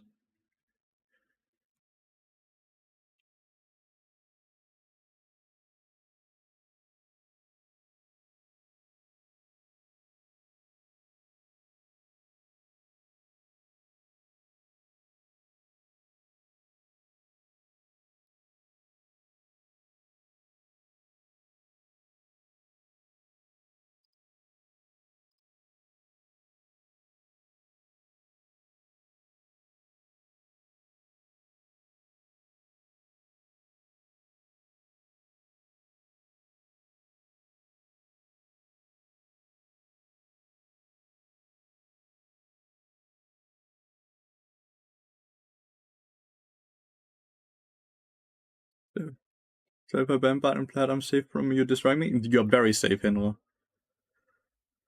Played D1 low mastered last season, but I haven't played much rank this season, so probably the gate to Emerald 1, so probably, yeah, probably around there. They will probably start you off in Platinum, honestly, if you when you play your placement games.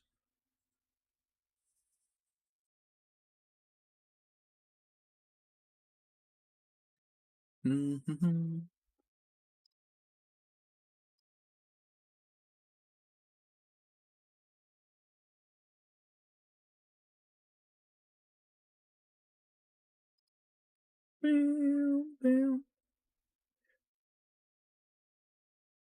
Do, do, do, do, do.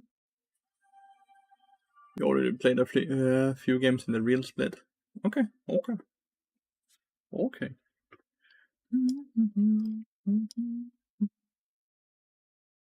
Do, do, do, do. With the bad LP gains, that one patch that was kind of good. We played 15 games. Okay, nice, nice.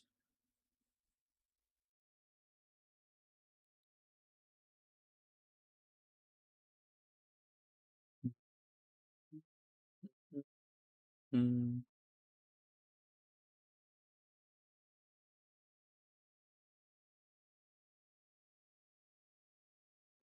Last 3 champs were top laners, right? What do you mean?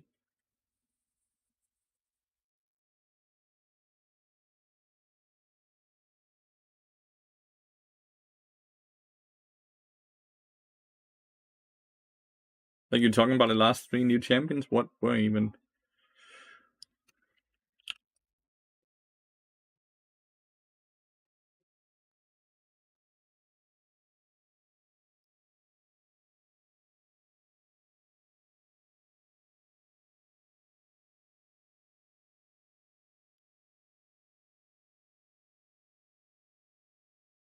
Aurora was a mid laner, not a top laner, but she could be played top lane.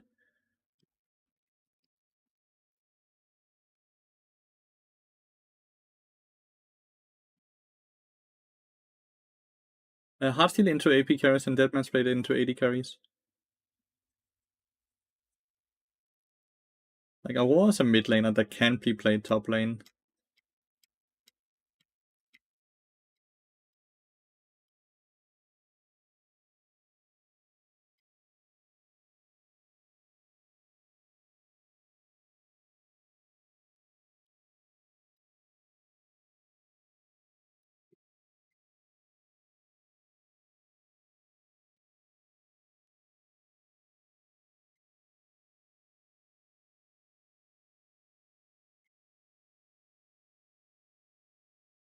Smolder was an AD carry that can be played mid and top, but he's an AD carry.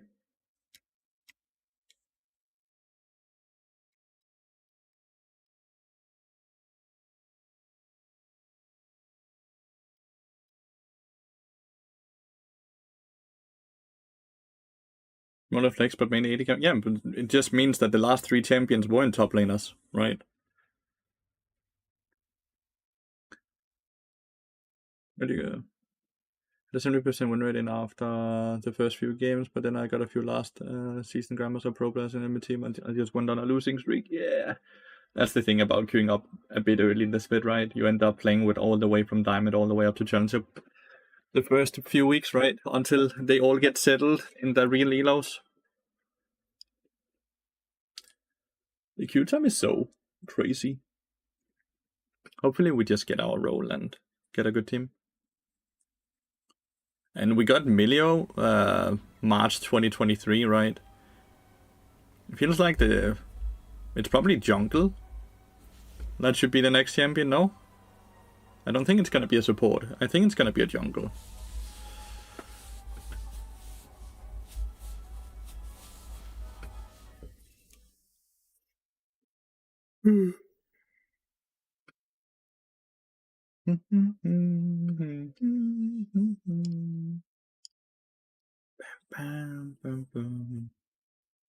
That would be my guess, at least.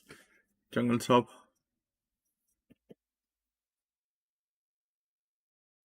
The new champion that gets released next patch is not gonna be a jungler at all. I don't think so. It's top lane, and that can probably be flexed into mid lane into certain matchups. I do not think Ambessa can be played jungle at all. She has no gank abilities. No setup, no anything. I don't see a way that that's all with a Dorrance and a longsword, by the way. How crazy is that?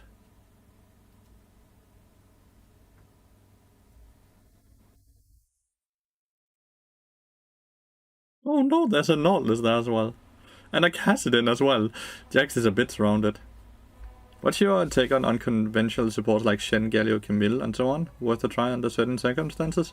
I think Shen's support is honestly a bit underrated right now. I think he's quite good. Then there's something like Galio. I don't think he's great, but he can be played 100%. He would be like a C-tier champion, right? Camille used to be insane, but they have quite effectively taken her out of the support role, I would say. Then there's something like Zac support is quite good still, and you can play Sejuani support with champions like Nyla and Yasuo, I would say. So there's definitely a lot of unconventional supports that can be played that are not being played a lot right now. But I think the best one is probably the Zac. But I think Shen is really slept on the support role. I think he could be very, very good in the support role. Like, he has a good win rate as well in the support role.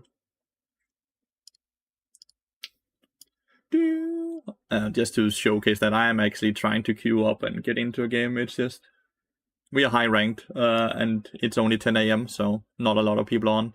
So the queue times tend to be a bit long.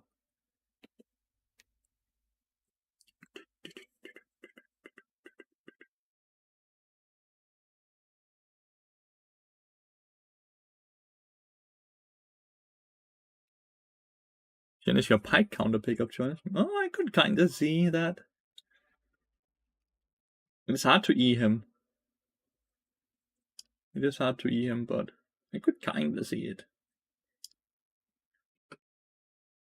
But Shen is getting nerfed next patch, so that might instantly make, depending on how they nerf him, make it very, very hard to actually...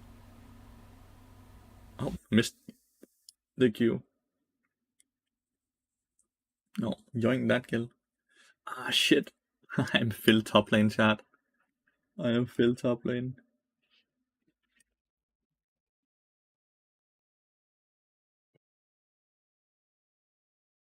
Shen is best for countering Leona, right?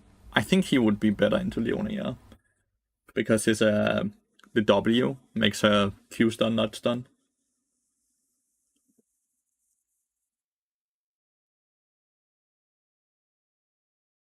He has no smite.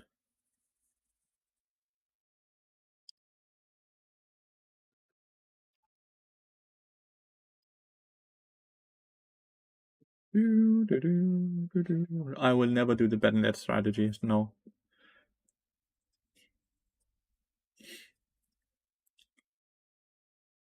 I need to see if I have a 5-minute dodge ready in case I need it. It resets every 24 hours. I jump down. So I was at level 2 dodge, but it's 2 days ago, so I should be down to no levels, right? So if I dodge now, I would get -5 and 5 minutes time, right? Because I haven't dodged in 2 days and 1 hour.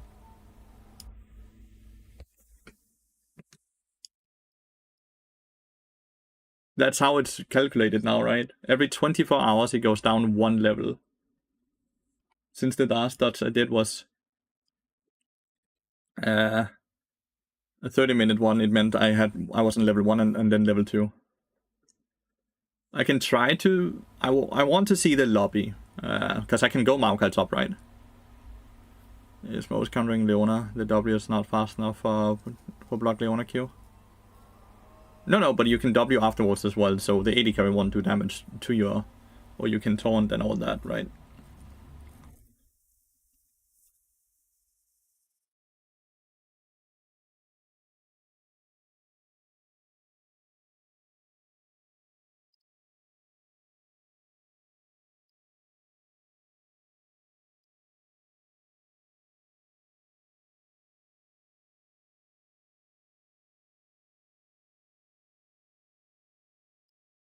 I would go with tier build so I don't need mana flow.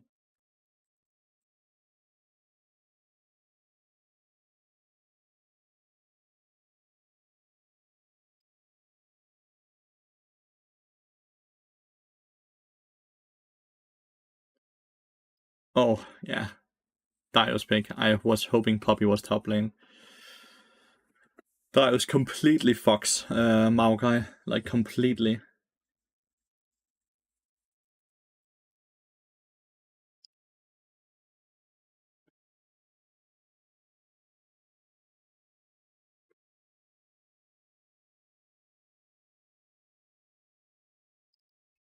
And we also opted in for Kale mid lane into Nico. Isn't that horrible? This looks like a good dodge. Is Landry good this game for you? No, it would be like you would go tier, then you would go Sunfire, and then you will upgrade the tier item into that one. Whenever you slow a CC, you get a shield. And the dodge is the way. No, dodge is the way, chat. Dodge is the way.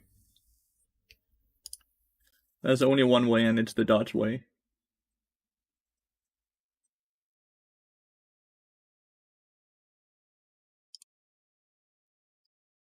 And we hope we did the calculation correctly, so we only got a -5 and a 5-minute timer.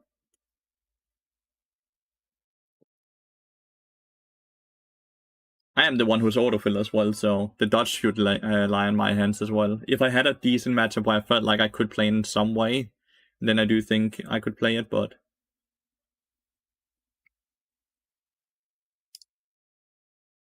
Yeah. It's a -5, so it's only 5 minutes. Good. I did the calculation correctly.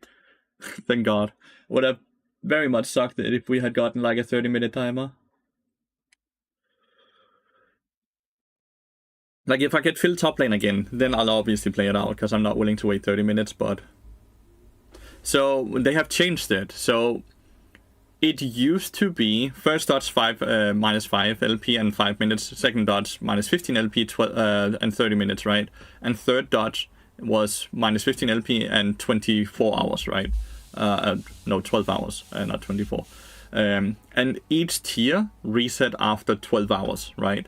So if you were at tier 2 dodge right now, meaning the 30 minute with minus 15, after 12 hours it would reset down to tier 1. So you would only have a minus 5. But they have changed that for that reset to be, instead of every 12 hours, to be every 24 hours. So it takes far longer for you to move down a tier on the dodge list. Did you play Cassandra since his rework? I played Cassandra support, as you know, when he was released, but I have not played Cassandra since then.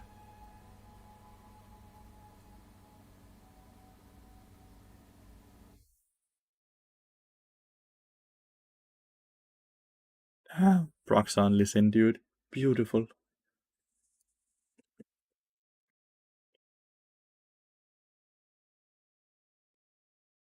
Do you follow Safa?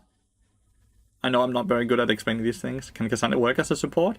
Not really, but I played him support when he was released. I tend to play any champion I can in the support role when they get released or reworked. That's the same reason I started playing Skarner support, but Skarner support actually worked quite well because his Q did so much damage as a poke tool. If you went with Comet and Scorch as well, like, it was crazy. Like, do you guys remember back when I played that? Like, a Q level 1 could do like 150 damage with a Comet and Scorch, and you just threw that shit and you annihilated the bot lane. And the W gave you so much shield and slow before they nerfed it as well.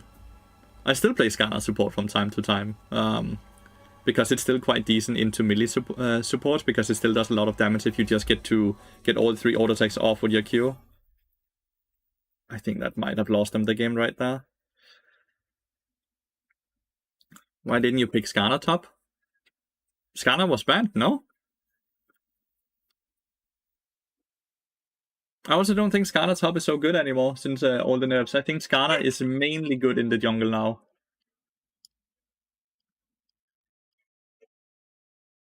I don't remember if Skarner was banned, but I kind of just had already decided that I would just play Maokai, because I've been playing a lot of Maokai the last few days. So I was a bit warmed up on the Maokai.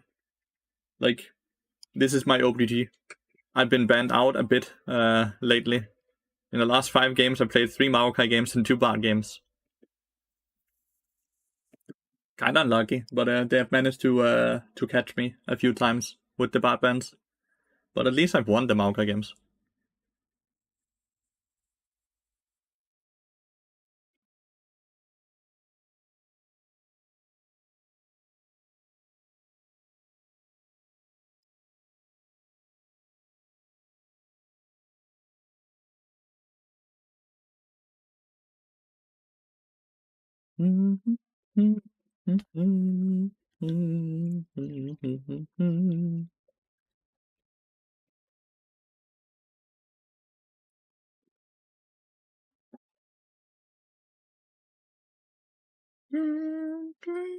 I appreciate all of you guys willing to just sit and chat with me while we wait to actually get into a game.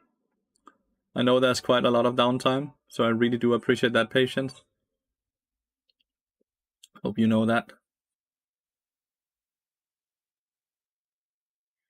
The fact that they have both a Vega and a Kassadin makes this game super dangerous, but they are getting the dragons, I believe, Prox's team, so... No, they've only gotten 1. I would be a bit worried. The Kassadin hasn't farmed very well, though. Only 91 CS at 18 minutes is horrible. The queue times worth it, though? Are they? I feel like a lot, like, especially yesterday, I struggled a lot with having a ton of autofills. But we really get to wind down between each game. We get so much time to just wind down.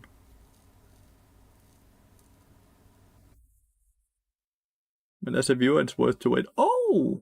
Thank you. That's high praise. That's high praise. Thank you so much. The Genius has high level as the Kassadin, which is kind of interesting. Good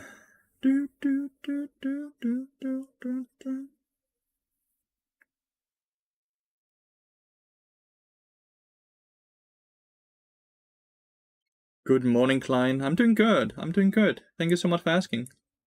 How are you doing? I'm glad to hear that, Ilumiro. Oh, that's a good kick. Got the Vega flash. Vega's also flashed to the wrong side, right? What are the hardest support champions, not considering what's meta? I think probably Thresh or Bard. Thresh, Bard, and Diana, I would argue. Kugel are the higher skill ceiling champions. Diana is up there as an honorable mention as well. Pyke is not considered a high skill ceiling champion or hard to play. Not to the same degree as... because you have to consider the flexibility of the champions and what they can do with their kit. And Pyke only has one thing they can do with their kit, right? It's aggressive. They don't have flexibility or creativity to do a lot more things than aggressiveness. Meaning that there's a limit to how much they can do, and therefore there's a limit to the skill ceiling.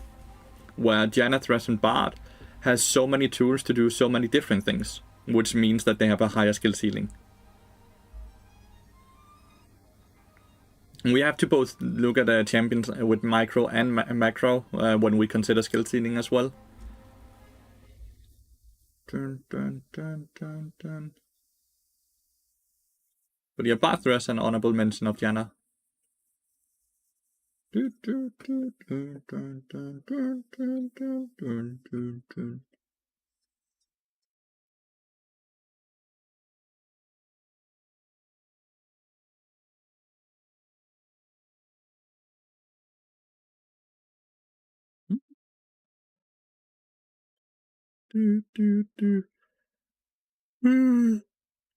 Sorry. So I've been on the new stream schedule for a bit of time now, where I'm starting the stream up at 8 AM instead of the normal around 11, 12 AM. What do you guys think about the new schedule, where I'm starting the stream way earlier? What makes Diana so hard? Her Q? It's not about being hard. You're misunderstanding here. Skill ceiling and being hard is not the same thing. Diana can have a low curve, like a low bill of like how hard she is to play, but she can have an incredibly high skill ceiling at the same time, because there are so many tools she has in her kit to do different things. Diana is not inherently hard to play, but she's very hard to master because there's so many options that she has. The best aspect of Lathyrus high quality streams are a chill streamer that doesn't destroy our ears, fitting and chill music as well as Bard. I need to work on my frustration in complaining a lot sometimes, because there is so many things to always complain about that it's just not worth it, but I do get caught often into a spiral of just perma-complaining. I personally love the early streams because they give me my morning with my girlfriend. I get to wake up with my girlfriend and have a morning routine with her. I get to be done with work when she comes home from work as well, which is awesome as well. So I feel like I'm getting a lot more out of my day because of that. So I'm liking it a lot. So I'm not really looking to change it either because of that.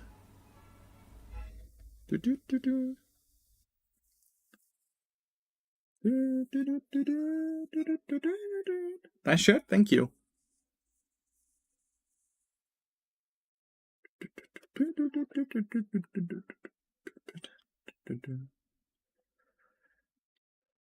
I'm in the US, so earlier stream means that I'm actually able to tune in instead of watching VODs. I was kind of surprised to see you live. But yeah, it's super late for you though, no? Ilumiro. Must be super late for you. So I think most people in NA are not able to watch the stream because of the new schedule, because I'm on very much EU friendly or Asian friendly time zone and not so much NA friendly. Because I start up my stream around midnight in NA. I believe you guys are like 6 to 9 hours behind, depending on what time zone of NA you're in. It's one of the positives as well. I don't have that many people to compete against. That's such a good kick. Brox is just smurfing this game, dude. He's smurfing this game. As a Swede who wakes up early, working from home, it's perfect. Awesome. It's the same with the Canadian support I watch in the evening sometimes. The Canadian support, is that Stunt? I know Stunt is from NA, and he's currently playing in EU. Or is that different support? I can watch you while making breakfast. How long does it take you to make breakfast? I am in queue again, by the way. I'm just, you know, queue jailed.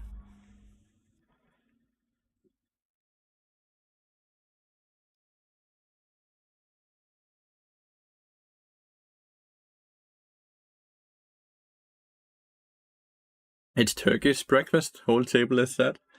Okay, so that takes a long ass time then, I guess. How many of you guys played in the early days before you picked your roles before lobby?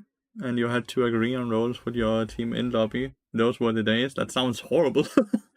That I feel like that just really sets up people to grief and troll if they don't get the role they want, or argument starting and frustration if the other person doesn't play very well. It just sounds like a recipe for disaster. He's a small one, also just Master Nafkan, but I like him as an Emerald Diamond player. I can learn very much from all Master Plus. 100%. Not a person I've heard about. Respect pick order. Yeah, but like asking people to have respect is already kinda setting people up for failure, no? Oh, ribbon damage, dude. If the Hui dies here as well, they might lose Baron, which could be the comeback for the team that scales incredibly well with a Riven, Cassidy, and Vega. This is really bad. Oh god, that's the throw. That's the throw. Oh, with Jin dying as well, they might be able to end. Oh no! Nuts!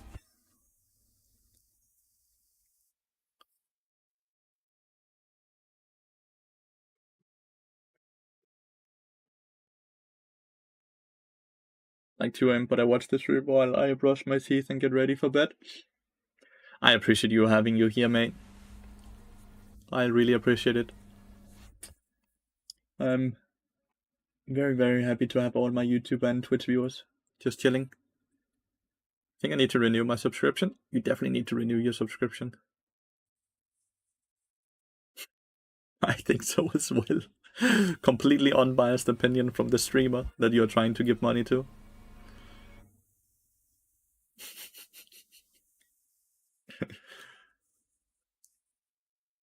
You will be the first sub of the day. What an honor.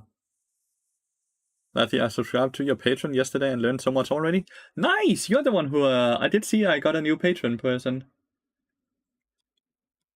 I did see that.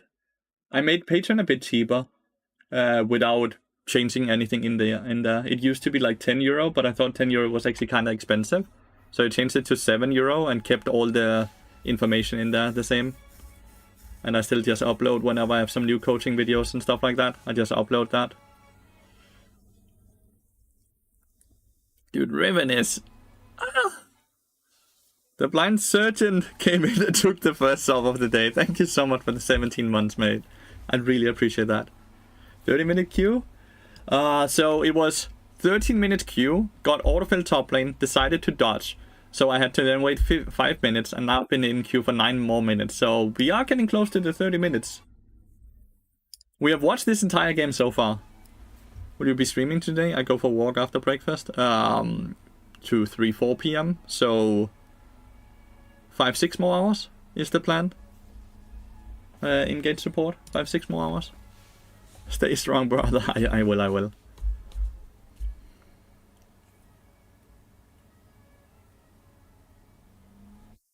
$10 I would have thought about it longer. Yeah, I felt like $10 was also a bit, and like it was a bit too expensive. I felt like €7 just it hit a better spot in my opinion.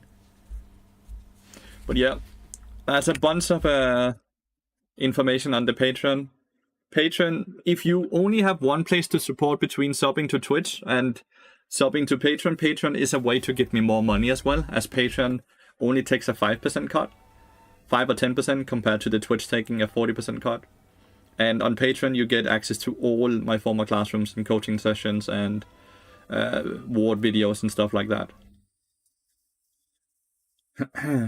Obviously, it does mean, though, that you will get ads on Twitch, but I could highly recommend just getting Turbo on Twitch if you like to watch more than one streamer. You're still watching an RMNA? That's awesome, Protofo. I appreciate that a lot. Oh my god. See, when he died up there with the rest of them and they got Baron, I knew that would just be the game of it, the end of it. They have too much scaling on an enemy team. They were not allowed to have any silly deaths at all. I might get into a game now, though, with this game ending, because it's a high-low lobby, so more people will enter queue. The CEO patron is a really nice piano player, so it seems he actually cares about the content creators artist. Overall, I have a very positive experience with Patreon. I think it's the Fimble build, yeah. He played super well. He made one mistake of chasing the Leona too deep in and got caught, which started the loss of the game, though. Like, he played incredibly well. He made one mistake, but it was the one mistake that made it so he didn't win the game. Today's record, 1 win, 3 losses. He's already played 4 games. He streamed basically the same duration as I have. He streamed 20 more minutes than me, but he's played 4? I've only played 2. I've only played 2 games. I know he's a bit lower elo than I am. He's only Grandmaster, 500 LP, so that's like 400 LP between us, but that's still insane. Oh, Lolo ended his stream. Fuck, I had ads. Yeah.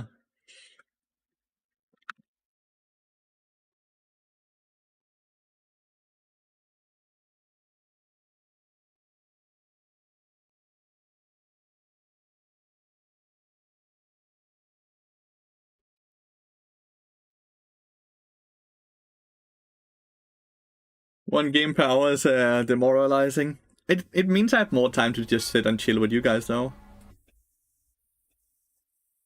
Those 20 minutes? No, I think it's the fact that he's playing jungle, which is a lower player base right now, I believe, and he's 500 LP lower than I am, meaning that he's able to tag more master players than me.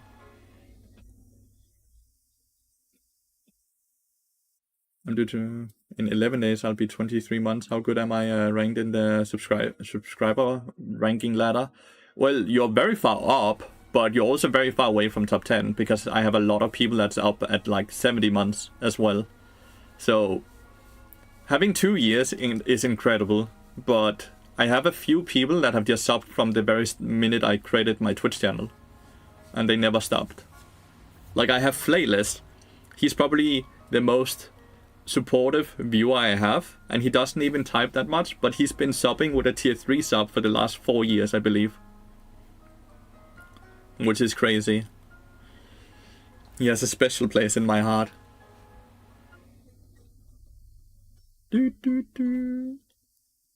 Like, I have a lot of viewers that have watched for many, many years, which is awesome. It means that I might not be growing my stream very quickly, but I am able to make people enjoy the stream over a long period of time, right? They don't like watch it for like a month or 2 and then, okay, now I move on to the next stream, right?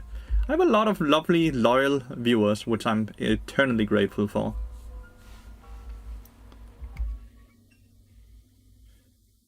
"14 minutes. I'm probably getting filled again, by the way, Chad. I am likely getting filled again. Imagine he ends up getting into a game before me. To be fair, you're one of the only high-low support streamers? Yes, but I do only really offer Bard content, right? Like, that's quite far between the Bard game and other things. Have loyal viewers that are really kind to you. Yeah, and I try to be very kind to the people that are kind to me.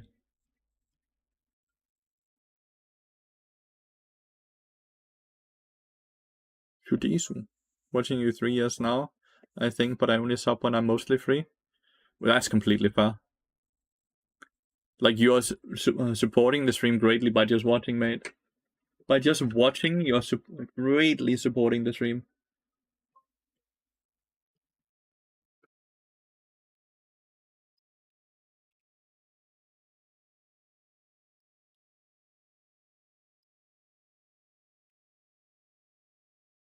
You are a nice viewer that can be mean sometimes for fun. It's crazy to have these long queues. Was it that case in the past as well? Mate Sati, the first time, the first time I got ranked 1 back in season 11, during COVID, right? I was grinding rank 1 in the middle of the season. So we didn't have like 3 splits back then in season 11, right? And I kid you not, back then, I managed to get Bard's ban rate up to 50%, and my average queue time would be an hour in queue. An hour. So, because I had to go through all of that during my first rank 1 climb, I don't even consider this bad. I legitimately don't even consider this bad. Because I can always just think back to the point where I made Bard banned in 50% of the lobbies in Challenger Elo, and I had to wait over an hour for a game. Oh, 100% tops. 100%.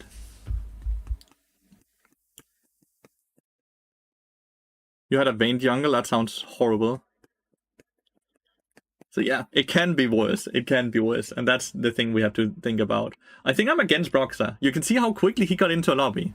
Like, surely the Lee Sin is Broxah, right? Like, it only took him, what, 3-4 minutes to get into a lobby, while it took me 15-16 minutes. But I was not filled, and that's the most important. League abused you so much that this is fine for you?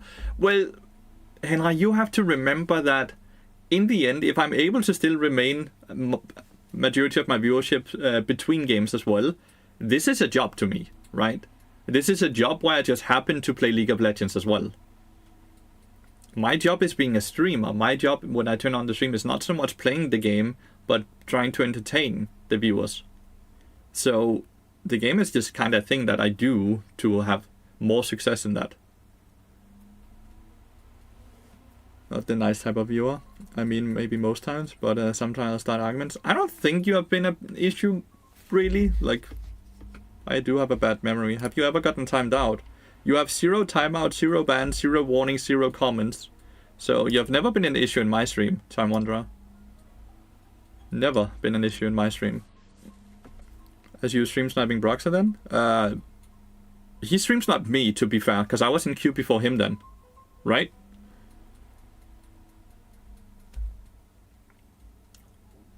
I also think I'm against Viper. Like, a Riven top lane has to be Viper, right? So I queued into Broxah Viper again, which I played against last game when I played Maokai, and they managed to play a full game while I was waiting for my game. That's kind of interesting, right? My last game was versus Broxah and Viper, and they got to play a full game while I was waiting to be in queue, and they queued into me. You care to put on a map cover? I would never do anything that makes the stream quality worse for the viewers. I'm a live streamer, meaning that I don't want to have a delay, because I don't want to have a delay between communication between me and the viewers, and I don't want to take away information from the stream, because I'm categorized, at least from my own opinion, as an educational streamer. Taking away the map from you guys would be taking away 20-30% of the gameplay, because that's a lot of the macro decision that would be taken in the game is off of what we see on the minimap. Do I have warnings? No, you have nothing. Not even a timeout. I only verbally when I say I will take away your VIP.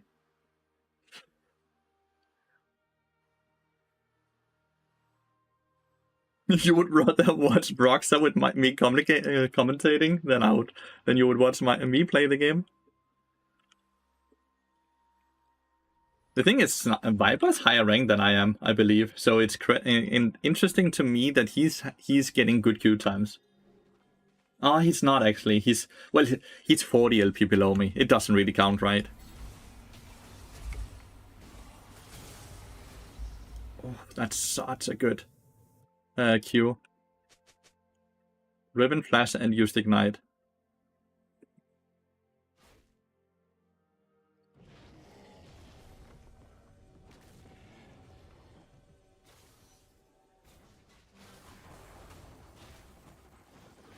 I will be willing to use my Guardian for you, dude.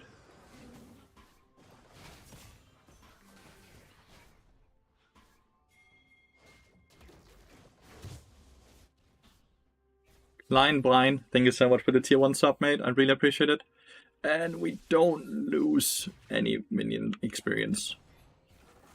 We did lose 2 minions though, but we didn't lose any experience. And that kind of is the most important.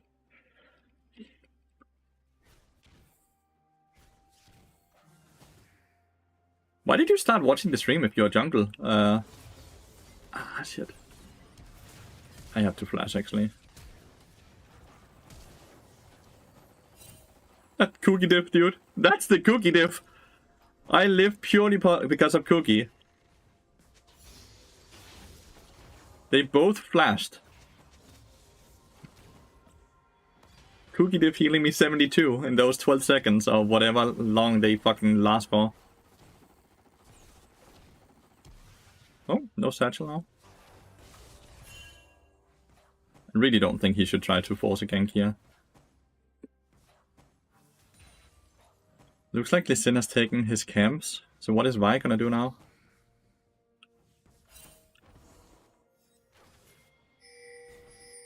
He should just have gone on the 6, no?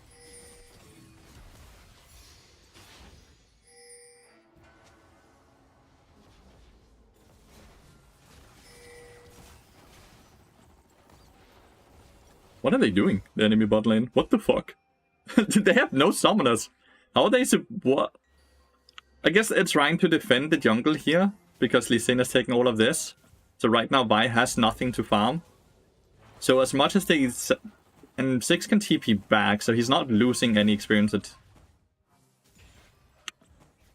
The fact that Diana first blooded Ali was very interesting.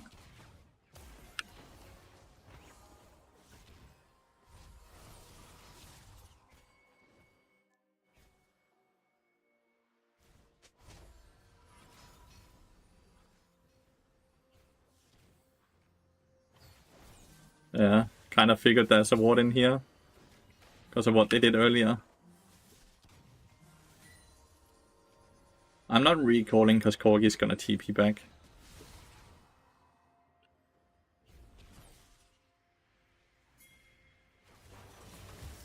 And then he's just facing in.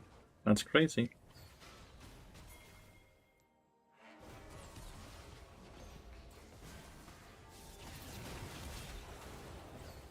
Oh my god! Listen. Is level 5. The Vi is fucked. The Vi is so fucked. We couldn't even kill him. Maybe if I ignited earlier? No, it won't make a difference, right?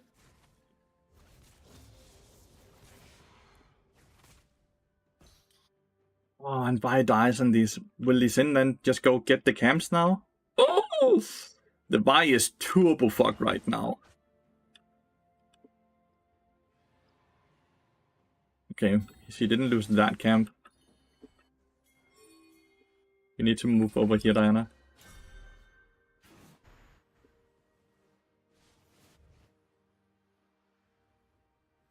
Diana didn't move fast enough, so we didn't get the Riven.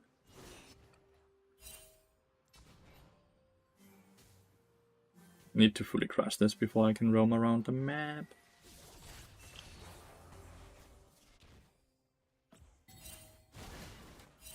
And Vi is just dead again, dude. Still level 3, by the way. And she loses that camp. We definitely have to dive this, by the way.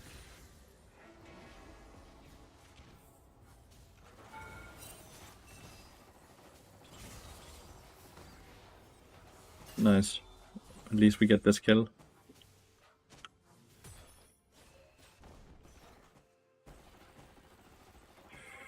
At least we get that kill, so we get a few platings and we get to the nice MCS. But man, my Vi is turbo fucked, no?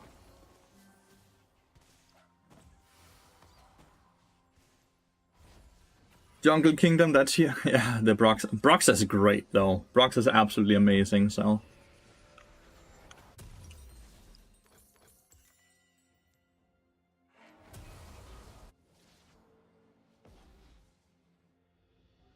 Two waves lost and we got a plating and we have set up the next plating quite easily. Lee Sin is... Well, if we help Vi kill Lee Sin just once, Vi will get so much experience.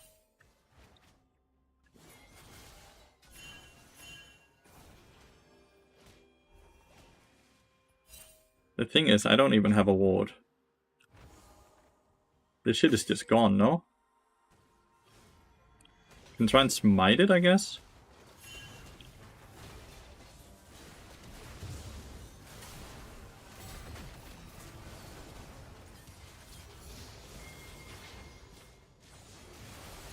Damn, I didn't hit the stun. Corgi's just not here fast enough.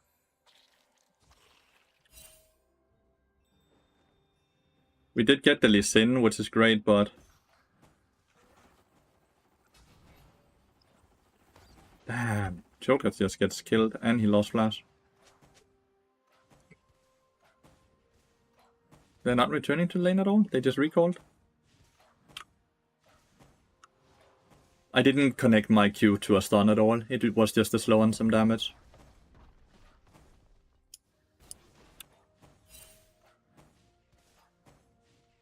Corgi got 2 platings and 6 lost a lot of experience, I guess.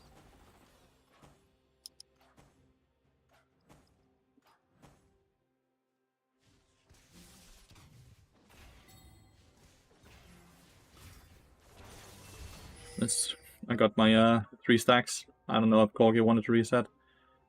Lee Sin is chasing my Vi again. Lee Sin is killing my Vi again.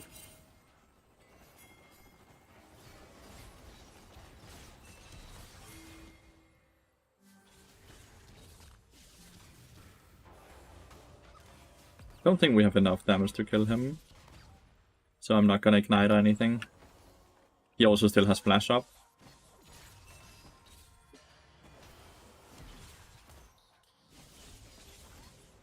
This game is gonna be hard. Why doesn't because grasp is really bad, because you have to be in combat for 4 seconds before the first grasp stack even goes online, and then you get 3 HP. Grasp is just really bad. If you pay attention to the auto attack pattern and the trade pattern the Bard does, Bard is not gonna be in combat, because he doesn't want to waste the meeps on the minions, right?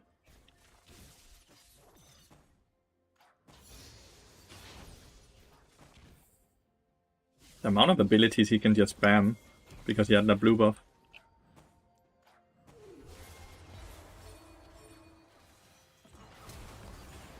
Good Q timing there. Even with the flash, we still get the Q on him, because the Q was inside of his body.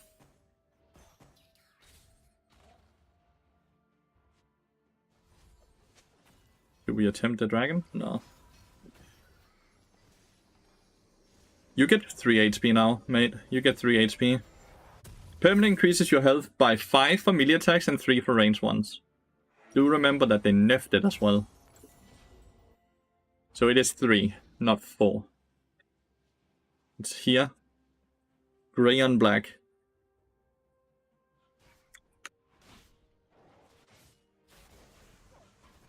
We have a fed Corgi and we have a strong and okay Diana. We have a Choker that's just gonna try to scale. Oh, Lee Sin missed it.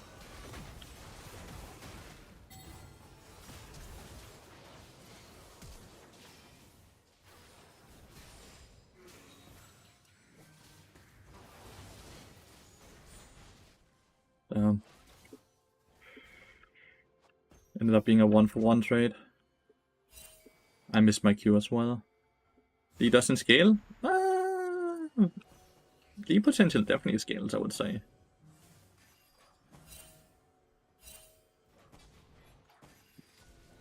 Lee potential definitely scales. Like his big potential. This time it's Brox in your game. Last game was Brox as well. Brox or Viper. Second game in a row I get to play against them. Oh, it's fucking Ari, not 6.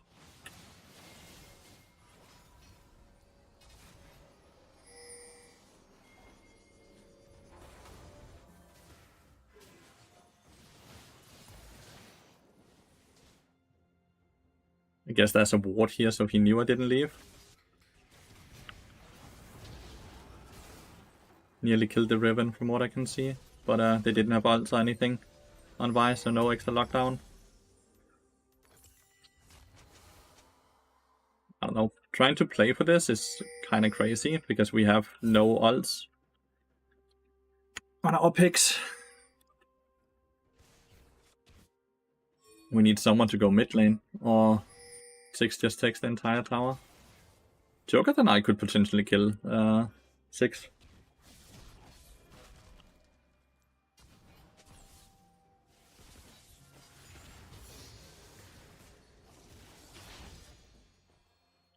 They get all the void drops, and they get the first dragon at least.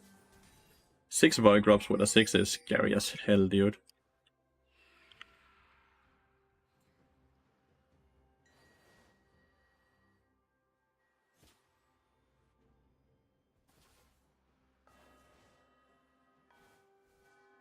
I need 500 total gold for Heartsteel. Farm the LP. Right now they seem to be farming mine. I did win the last game though. But this game is looking hard. They have everything they need to win, right? They have really decent scaling as well. Huh.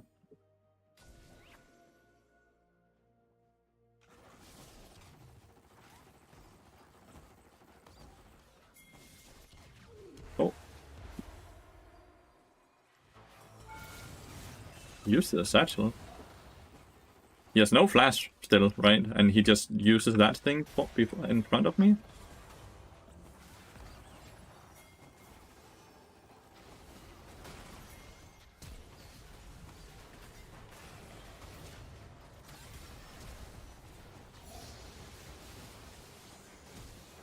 I have to flash there so I don't get hit by the REQ, or else I die as well. It might look a bit funky, but...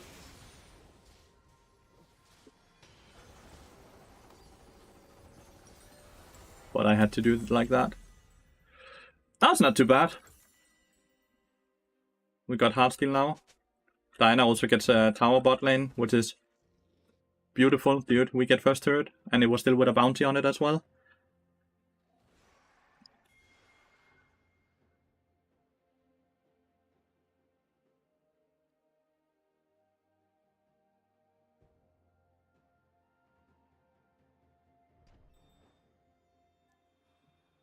Okay, 8 KP out of 9. We can definitely be happy about that. Now we just need to get some Heartsteel stacks. Nautilus might come down here to ward this rush, which will potentially be our first Heartsteel stack. We have a good ward coverage that no one is below me. But they might just be playing topside for the Herald, you know?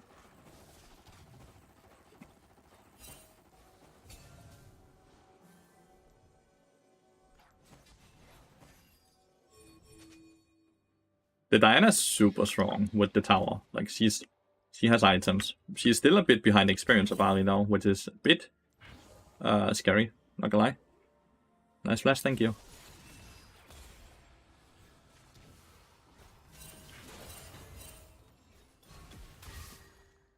Ooh, Heartsteel stack.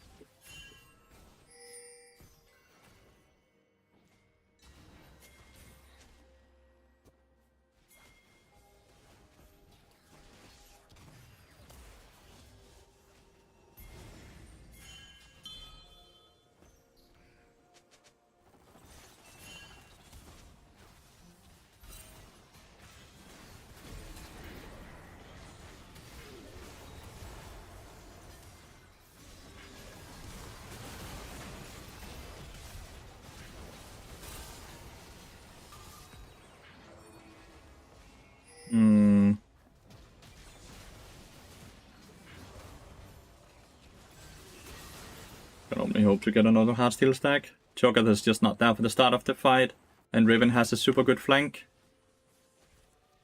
I think we should just never fight in the jungle like that.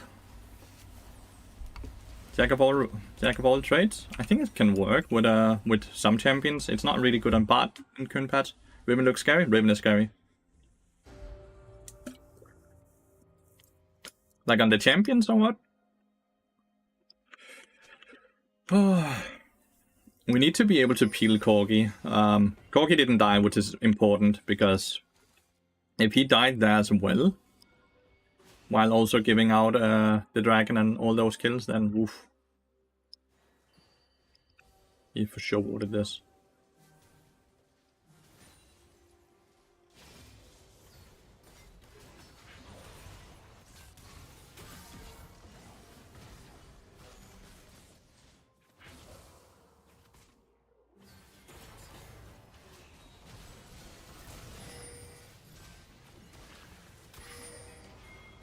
It's got the Heartsteel and I got the Ignite.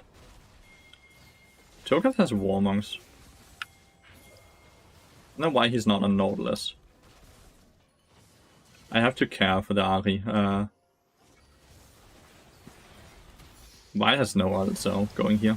This in just gets the... I don't know why would they go there. Legitimately, no clue.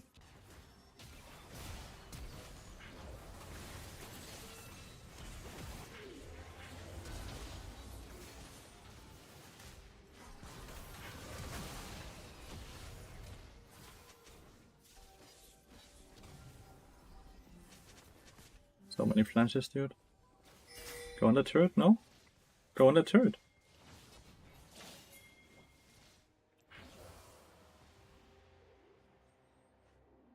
For sure water, by the way.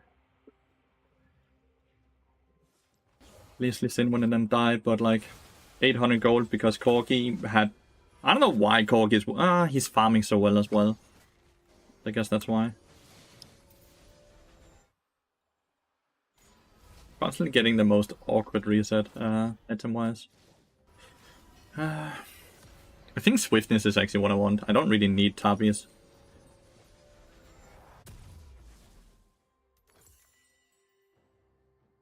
So it's 700 gold. Do you think Knight's Vow is a good item in this game? Could be, yeah. Could go Knight's Vow, honestly. That would not be bad. Yeah, let's actually go Knight's Vow. You're not wrong. Not too bad. Corgi is super important to keep alive.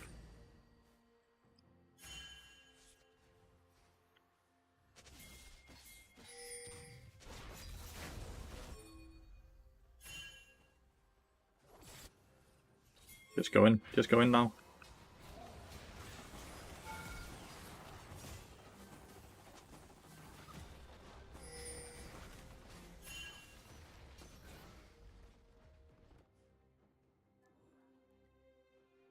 This Riven is level 13 with good CS. She's gonna fucking hurt.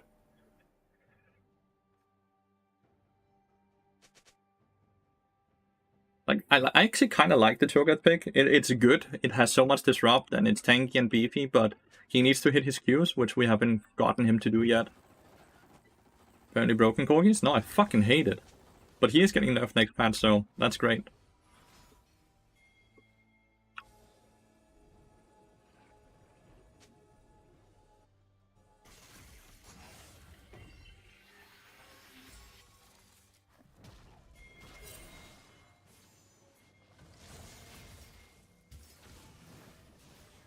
I don't want to show.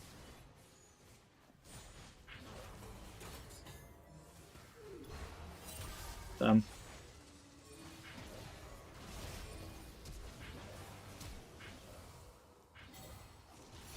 Nice. Do we lose Baron though? They don't have insane Baron damage. Like they have Lee Sin and 6. 6 is down here as well. They're actually too far up right now.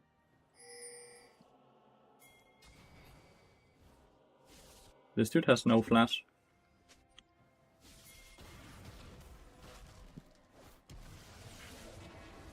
I'm gonna cut him off.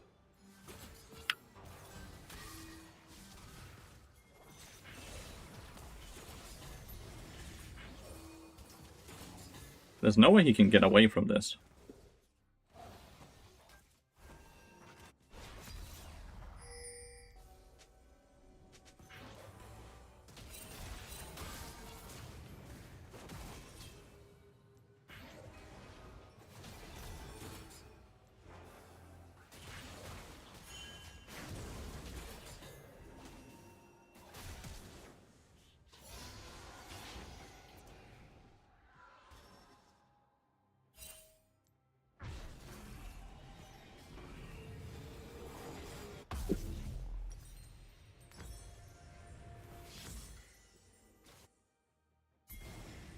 No kick on him.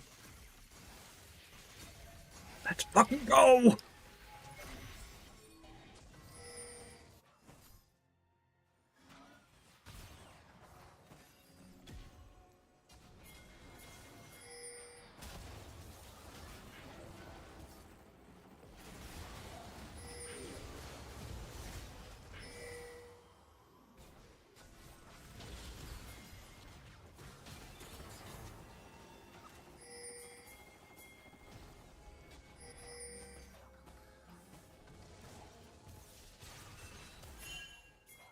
Please just start up the dragon.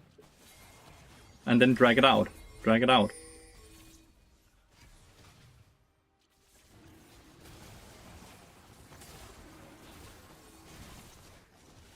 Nice. Oh, stop the dragon now as well, so they have no dragon stacking. Like, they didn't get to soul point. 2 levels up over Nautilus right now as well. 250 stacks so far on Heartsteel. Bad ult last fight though.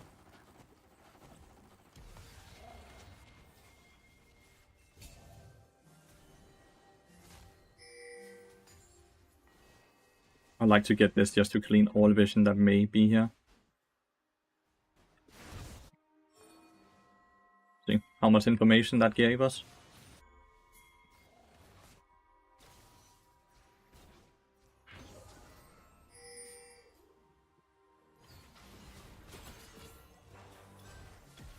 I just want the Heartsteel stack, by the way.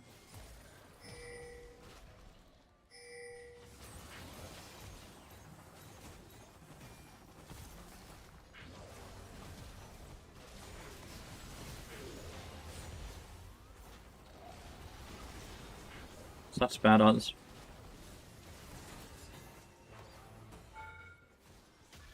Six is just ending. Then it just needs to recall. We need to force 6 to recall as well. After this tier 2.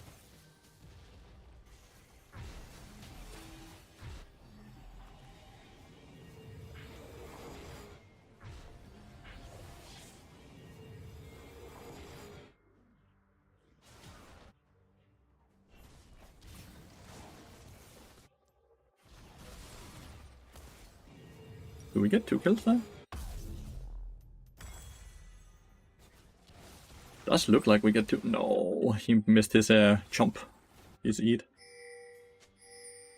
Not too bad. We got 3 towers. Dinah should go top. Don't want to give Lee Sin the tier 2. Right?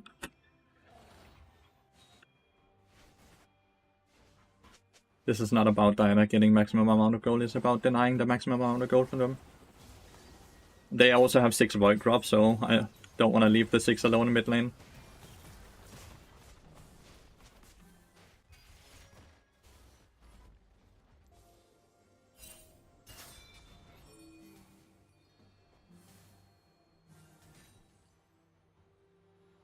There was a red buff we could have joined.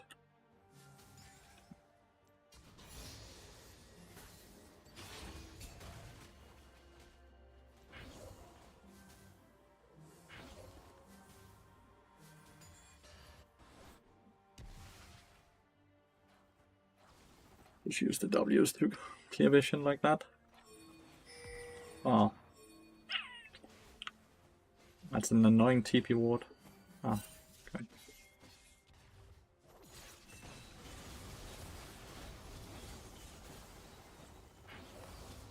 Impossible for us to siege against 6 without Baron.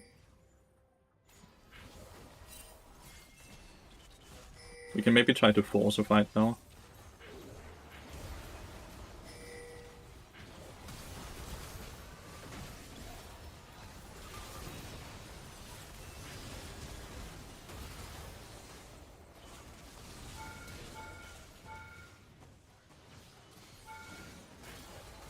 I'm just tanking the tower all this time. Red buff. What the fuck was that damage now? Like, look, 2000 damage is just the tower. It's a good pick though. Perfect Q. Once again, hit the Lee Sin even with. And we get the tower, right? I was just not really... I guess I should have moved upwards. Instead of to the right, I should have moved to the left. But the play is still the correct play, right? The play is still 100% the correct play.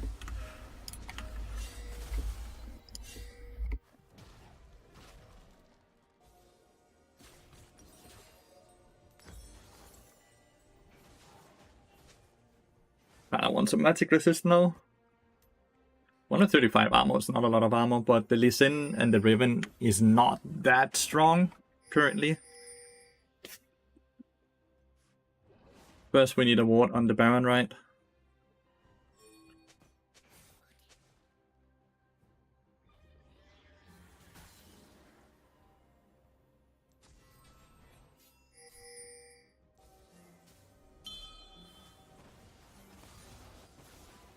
And then we need to... Please don't go for that play.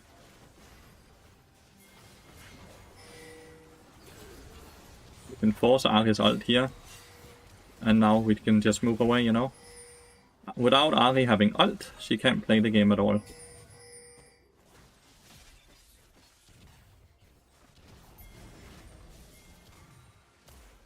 My ult for Ahri ult means that Ahri no longer can play.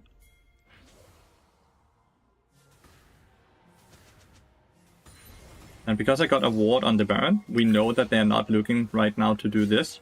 So they are very likely just trying to maybe go for a sneak play. I'm playing this well so far. Let's not say things we shouldn't be saying.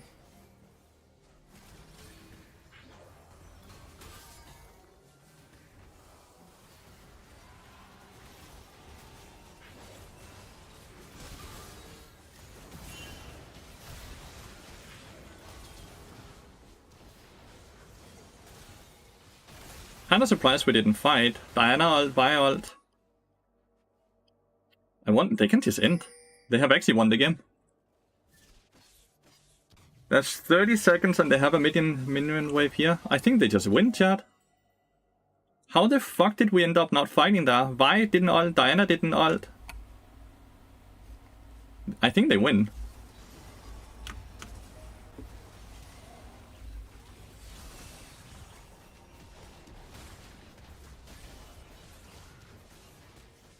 No, okay, they don't. They don't win. Oh, thank God. It's just an inhibitor. Oh, okay, we are fine. We are fine then. I still don't understand how the fuck that happened though. I was turning. The minute we got Baron, we should just either run away or turn it, right? But they didn't run away and they didn't turn. They just kind of stood in there. But it's okay. We still have Corki, Baron, so we should just be pushing mid lane and then getting both mid lane and top lane inhibitor. We did lose Corki's flash though, which is horrible.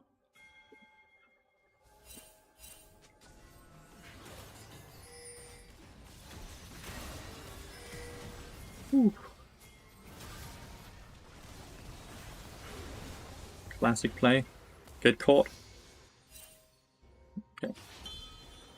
Get caught into get them to click the portal, and then I'm suddenly not caught anymore.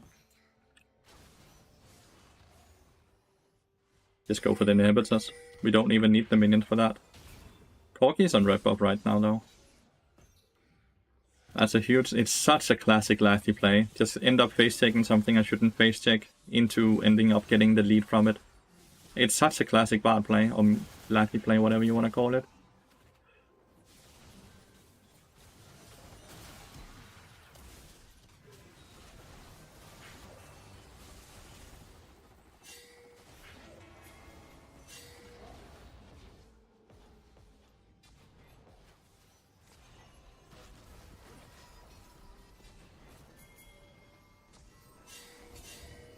Please just reset. Only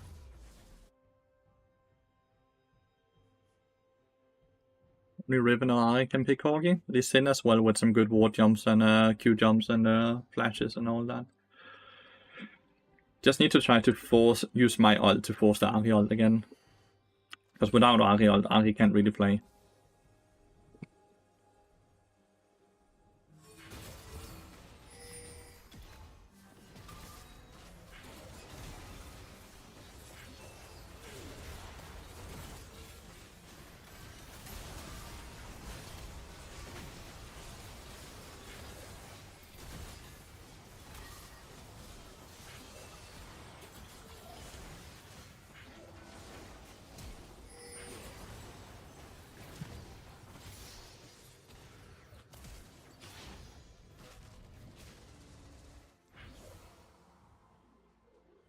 I will just die to keep 6 away from the minion. Like, if 6 can't wave clear, I'll get to back. I'll balance this Corgi, I'll balance this Bard. Both not very balanced. 2-0 to Lathy versus Brox and Viper. I am not losing to these two, dude. I am not losing to them. Feels fucking good.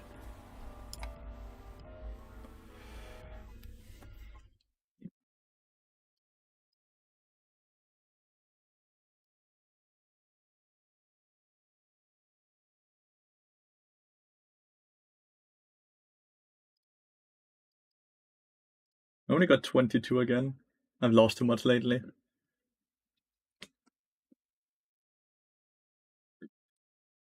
The bot is just so good. Lathyrus cooked this match. Duo last GG's. Let's go.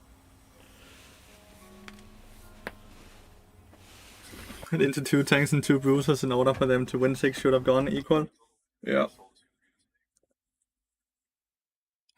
Wanna see if Viper's chat is saying anything? There's nothing in here.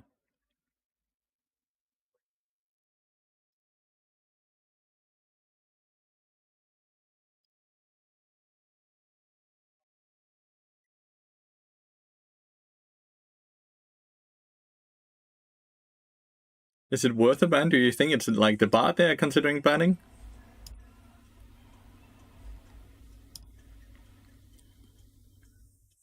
Call Lathyrus. Don't call Lathyrus.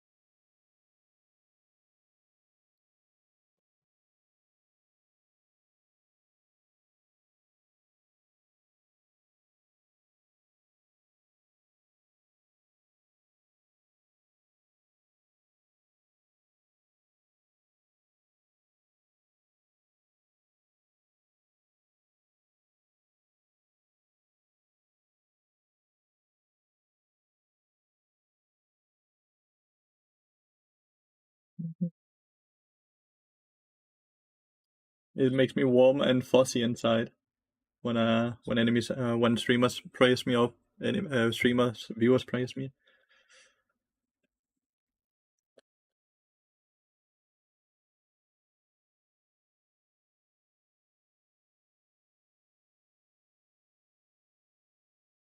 Think they meant you?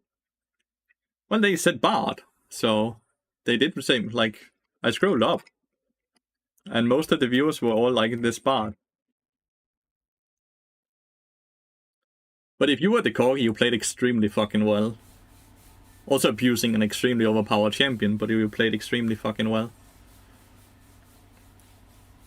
Bard is fucking busted as well. Bard is fucking busted as well. Oh, he got into a lobby so fast. Sad. Am I gonna have an entire fucking queue time where he gets to play a game again?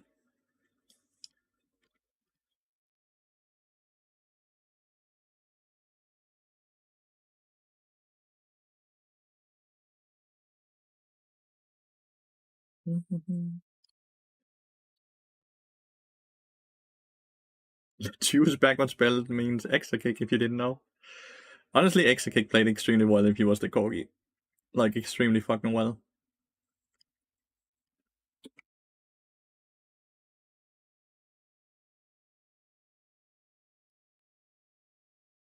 They banned Bard. I guess it was good I didn't get into this lobby. They banned Timo? I am Danish, yeah.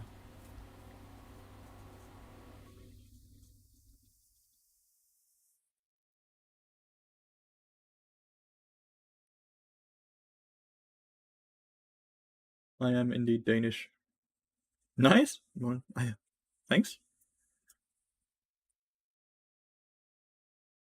Do, do, do.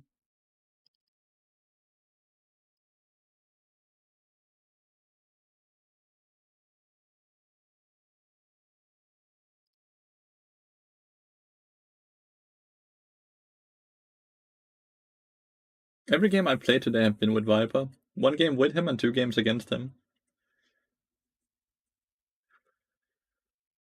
He really deserved the win in the game I played with him, but I played so poorly that game, and then I played so well in the 2 games I got to play against him. It kind of makes me feel incredibly bad, not gonna lie.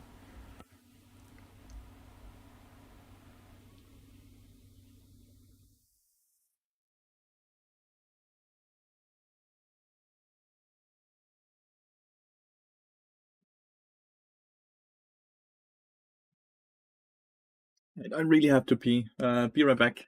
Hope the queue doesn't pop.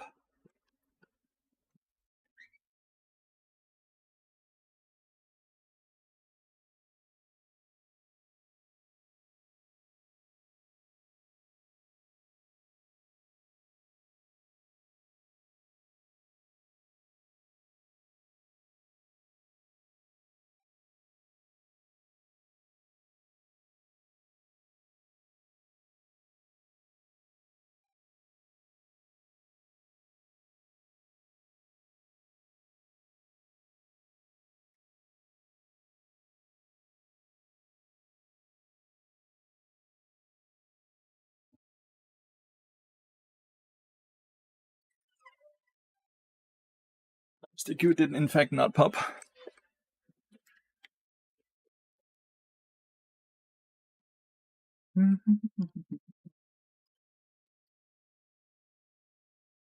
Exit link streaming?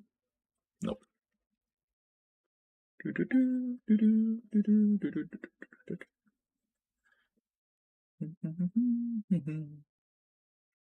Guess Charles is probably in queue since they're banning Timo. Streamers left. I'm back already. I was back before you even wrote that. What the hell? I'm the fastest peer in the West, dude, if you didn't know. And good morning, Celia, by the way. Good morning, good morning. It's lovely to see you again.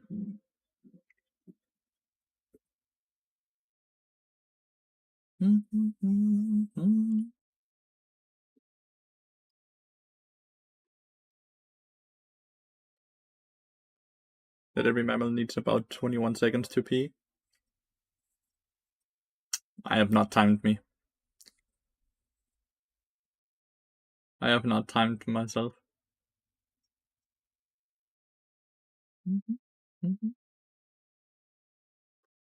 Eske B. Eskep or Eske B? Thank you so much for the 3 months. I really appreciate it. Hi, Ekatis. Ekatis. Hello.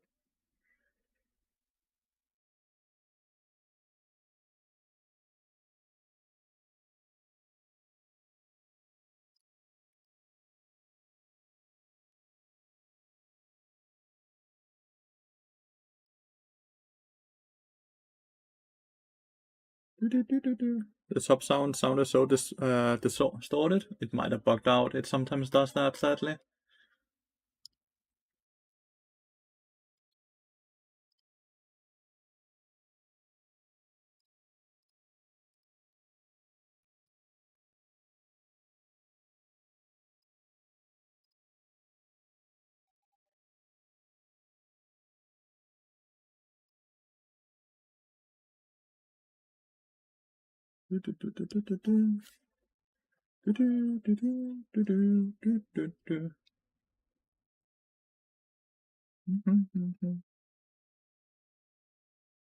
Damn, my bar got banned.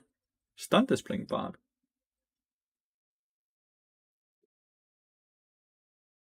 He has a Magi's. And he just died. Is that the Magi curse?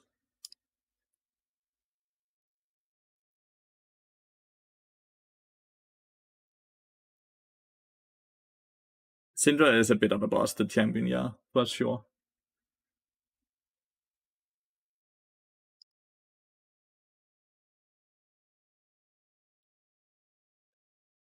Did he rush Redemption into Frozen Heart and then win Magi's?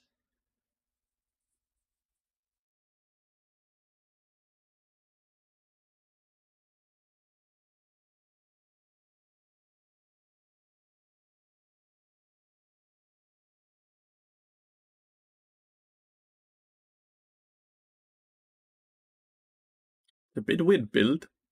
I have not noticed what he's playing against the Varus. Lethality Varus, so Frozen Heart has 0 value against that. Then a Jin as well, so Frozen Heart has no value against that either. And then an Udyr. Frozen Heart is a bad purchase. I don't mind the redemption.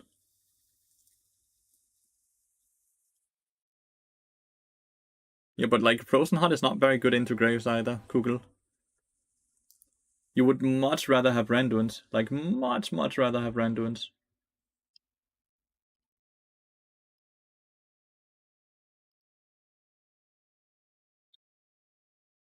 Frozen Heart barely does anything for his team or himself. At this point, I'm really wondering why people don't just follow you guys. What do you mean? Just follow you guys? What do you mean? Oh, your guide? Because I'm not the all-knowing and Bard can be played so many different ways. I don't think this is the most efficient way, but that doesn't necessarily mean anything. He is also playing with Electrocute, right? So the enemy jungler banned bot.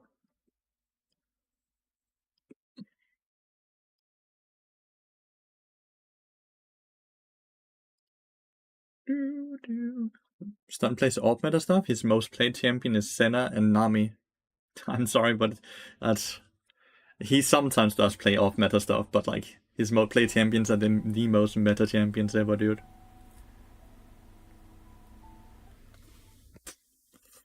Another Maokai game.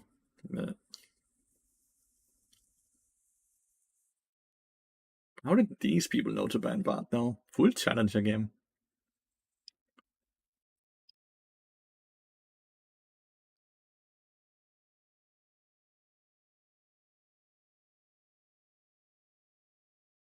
He plays anything as well.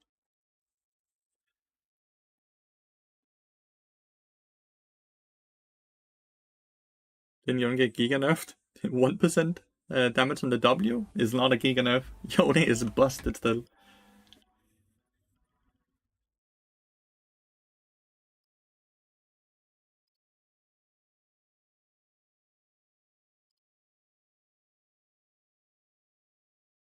Akron got banned? Akron's account got banned for 14 days. That's rough. That's crazy.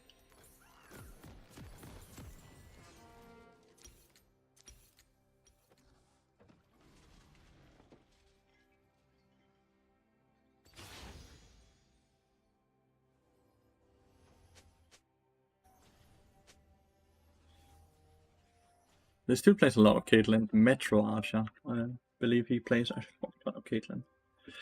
I have an autofill mid laner because I have 2 jungle mains. And pick rate by 4% doesn't mean that he's not still fucking turbo strong. Surely they have an autofill player as well. I'm just not sure who. Maybe it's Pablo? Pablo is not autofilled. I don't know who's the autofill player on that team. Doesn't matter.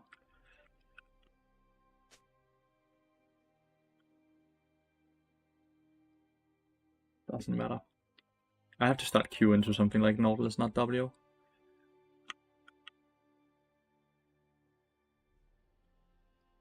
Have a good rest of your day. I'll keep watching for a little bit, but I won't be able to type anymore. I appreciate you watching, mate. Thank you so much. And sleep well, mate. Sleep well.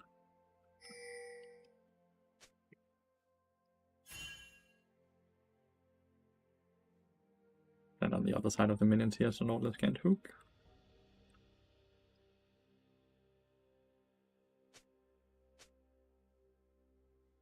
Don't really have... We can't fight level 1.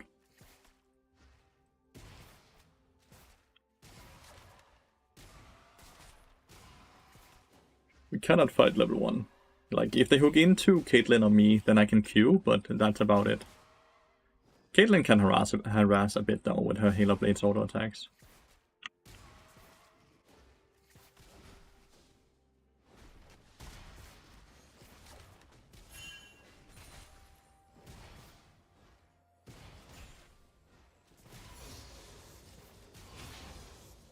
go.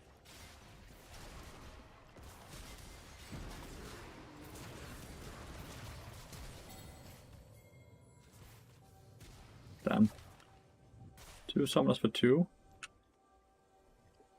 We didn't get her into... I tried to push him into one of the traps, but with the Q. Took too much damage there.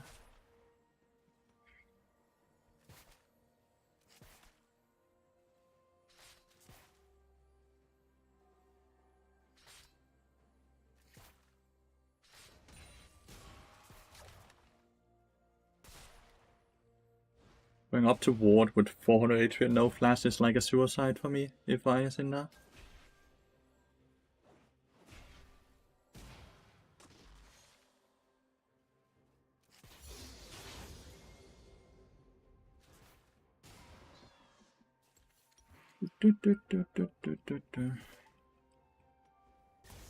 Now they flashed.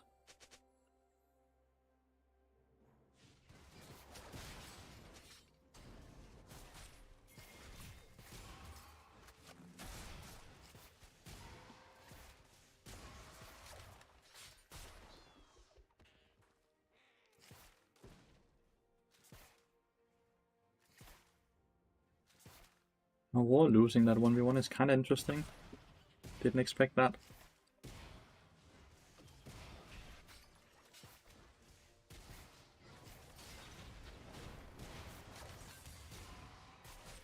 If I W on top of Maokai there on Nautilus, then Nautilus will take a flash into the turret with me on the turret with my W, and I'll instantly die. Which is why you see that I did not do that.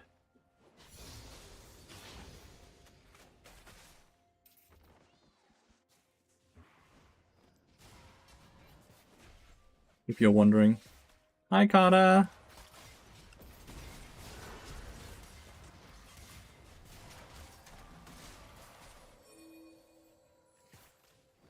MC's gotten hooked twice now.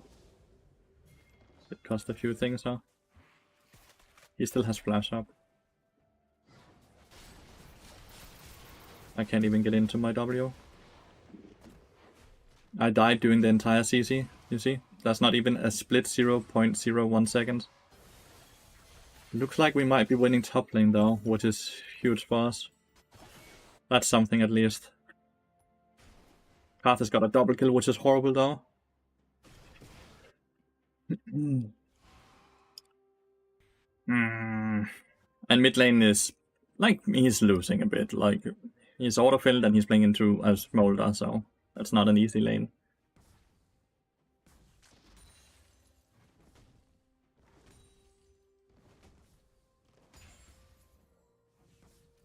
I think it lasted 2 minutes without me prepping.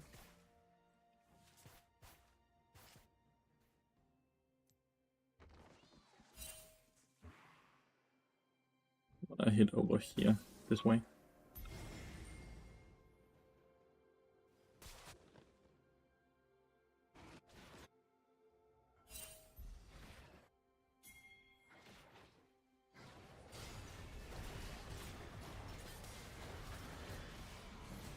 He still has flash now. And how is that my fault? What am I supposed to do? You go super far in, while Galio has no abilities besides his E, because he wasted his taunt. How is that my fault? That's a bit annoying that I get blamed there, but let's move on. That nearly kills.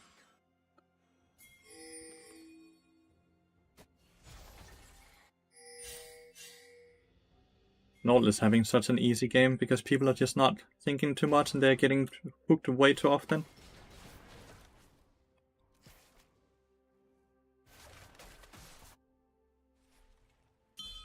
Push and dive, I guess.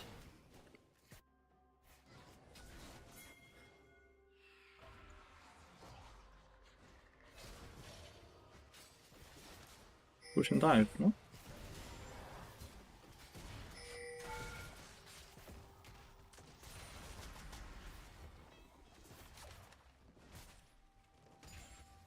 He's just letting him leave as well, just like he's blaming me again. He let them leave, not me. That is crazy.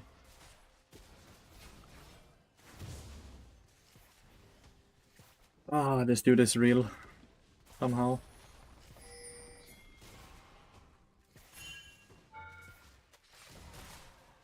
Use my W to dodge the tower shot, I guess.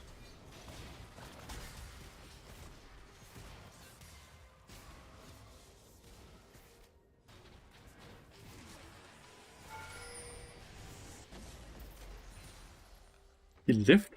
Oh, she leveled up somehow.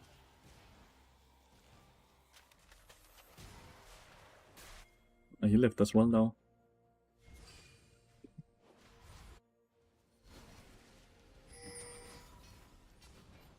Both lived somehow. But we're losing the dragon. Bigger player, what do you expect? Yeah, I don't know. Honestly, I'm getting tilted by it, right? So let's just mute. And then I can get continuously annoyed by him pinging whenever he makes the mistake that he wants to blame me on, right? I think that's the best course of action here. Legitimately think that's the best course of action. It is gonna be an incredibly hard game because they have a freeze getting Carthus and Smolder from what I can see that are both accelerated with 2 kills each.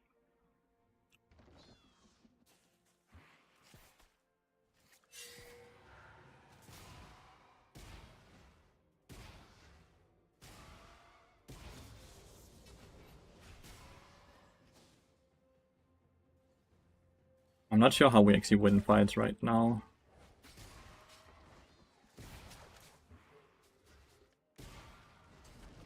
Yes, it hit Carthus as well. That's at least from 103 damage. Good trap.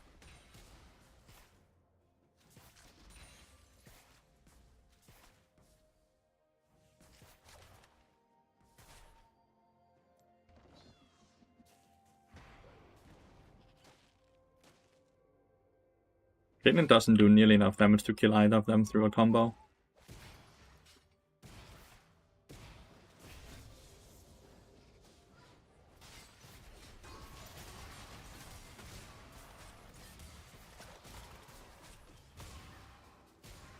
Might walk into the trap.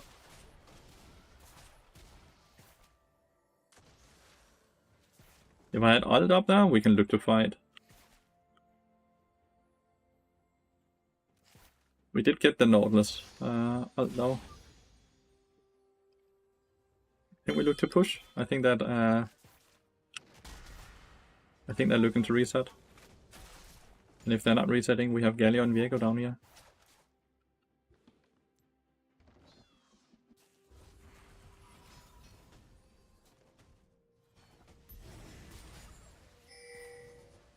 Could we go here?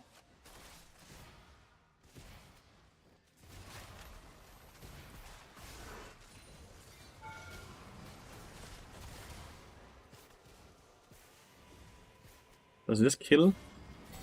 Ooh, with a spell shield, dude. Let's go, Galio. Well played, dude.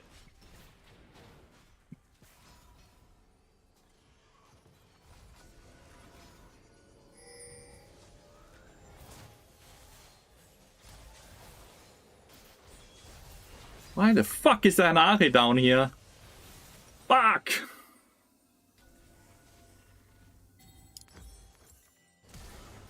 Nice, we're winning up here though.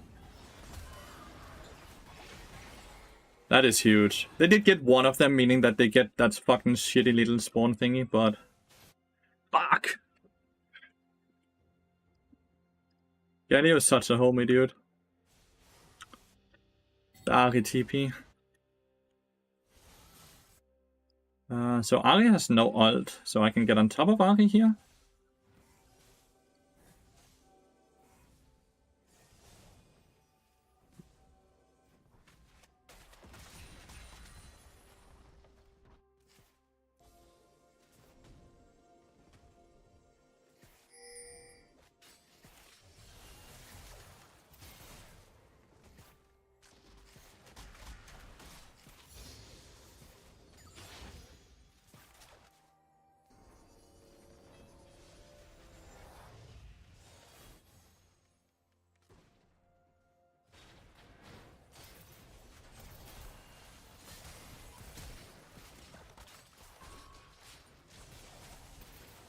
He actually has ult up again.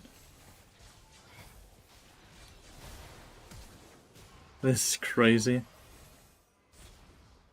He actually has ult up again? I'm not even close to my ult yet.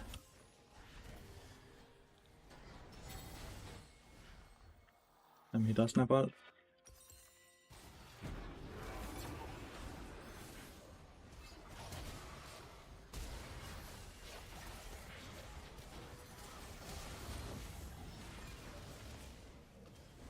Running into the Viego.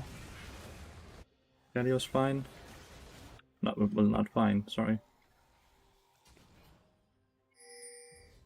May come?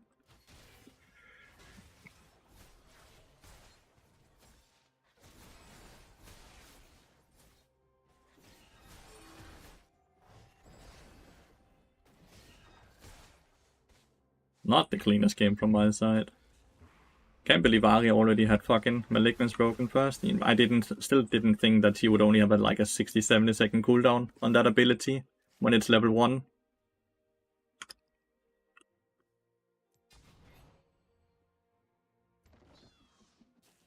Good look to go for this.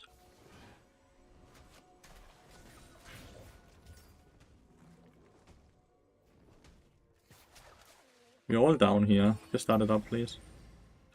Does anyone have TP? Aurora has TP, if needed. Aurora should TP top.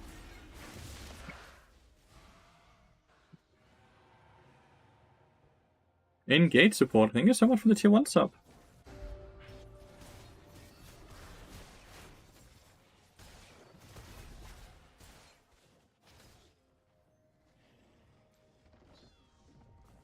Surprising, the Galio gets caught there.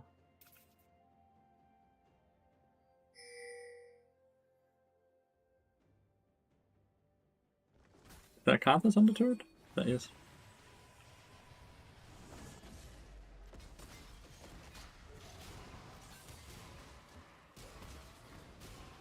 Dude is hitting everything. I could not dodge a single one. He hit every single one. What the fuck is... I guess he tilted. She could just have killed the tower. What the fuck was that? Holy. Galio with the save. Well, I fucked up as well, so we can't say anything. Caitlyn and I both sucks, right? Pitbus, thank you so much for the 6 months. I really appreciate it. Thank you so much. Oh, this game is doomed, and I can only blame myself. I can really only blame myself. It was a good bard ban. Caitlyn is playing like shit, but so am I, right? So we can't really blame anything.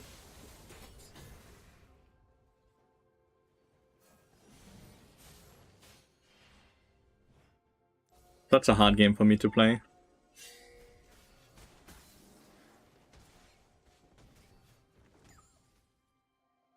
That's a mega hard game for me to play.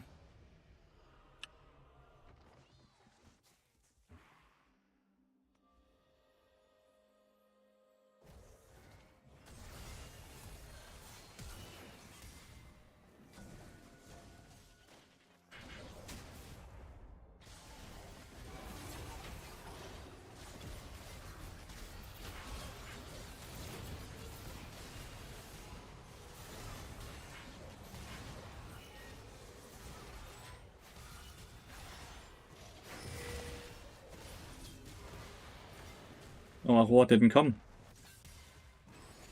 3 for 3, I guess, but we got some shutdowns. I actually thought Aurora would come. Oh no, Aurora just dies as well. That's a perfect chain end. Caitlyn died, bot lane. Oh, okay, Aurora's actually fine at least. Good bard here, it's easier? Well, sure. I'm 10 times better at bard, so it will get easier. Oh. I am a lot better at bard. Why is this fisting everyone there? Yeah. I don't know how they got the bard ban, because I haven't played with any of these dudes, so I don't know how they knew I was in queue.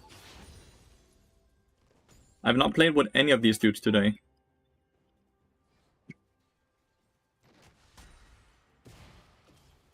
But I'm low level as well, so I'm so squishy.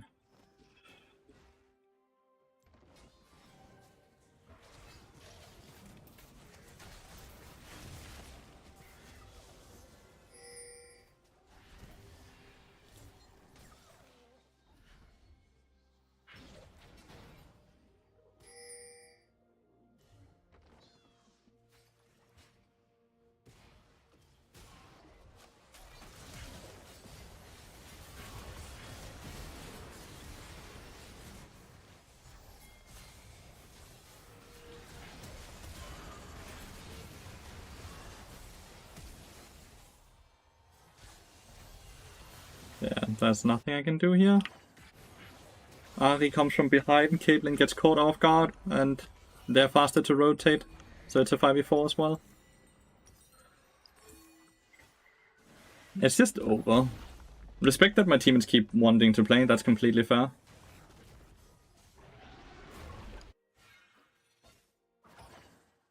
Still winnable. If, every game is winnable in the sense that if they DC, we can win the game, but when you look at the current game, it's not really that winnable.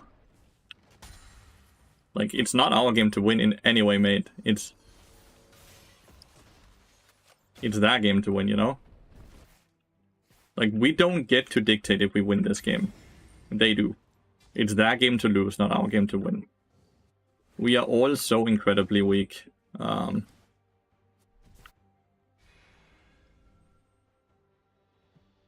Probably chat stream sniping. Thinking I have challenged our viewers. That's sweet. Sucks that I have such long queue times and my bot is getting banned this much, but hey, if I'm able to climb with bot being perma-banned, then I truly deserve to climb. If I can only win on bot, then I'm kinda higher rank than I need to be. Smolder has his execute now, he didn't have that before.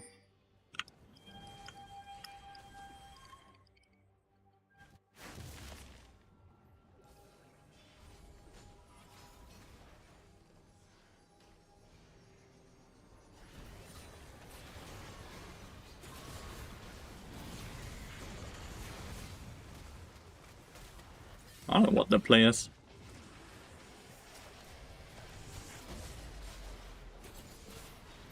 I legitimately don't know what that play is.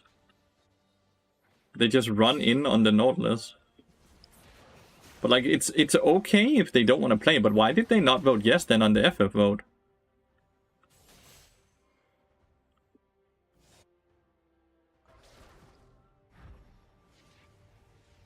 Like, they just needed to vote yes then on the FF vote. My grandparents has a painting of the Lathyrus flower in the beach house, and I always thought it looked very nice.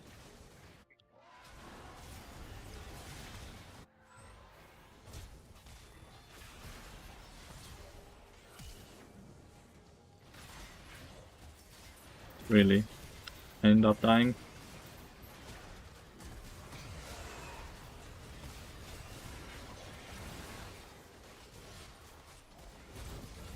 Vego's just going in. Oh, he wanted to take the smolder body, I guess.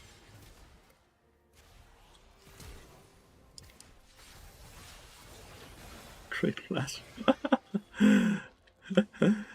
Oh well.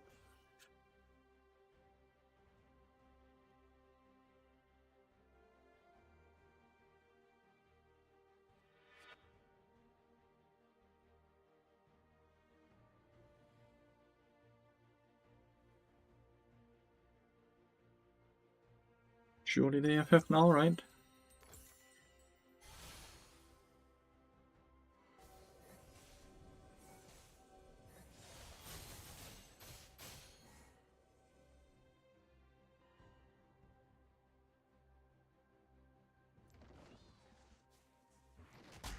Fairly sure the Nautilus is stronger than my Caitlyn right now.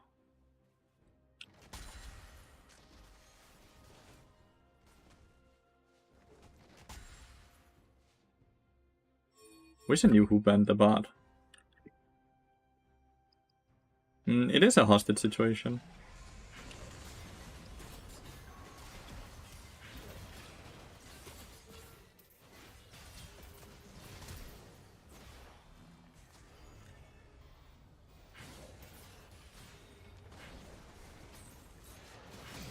No, I could have logged it and then queued.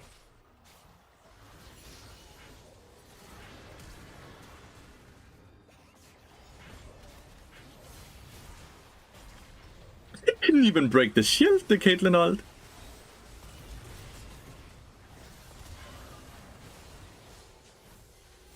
A war died with ult up. Interesting.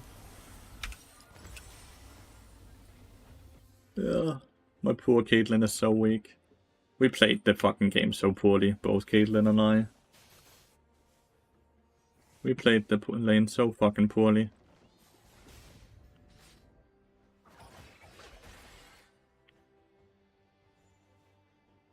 Don't necessarily see a way we win this game. Should I just let them kill the inhibitor? No, that's kind of griefing, right? I guess I can't actually stop them. Can I make them aggro me instead of the inhibitor?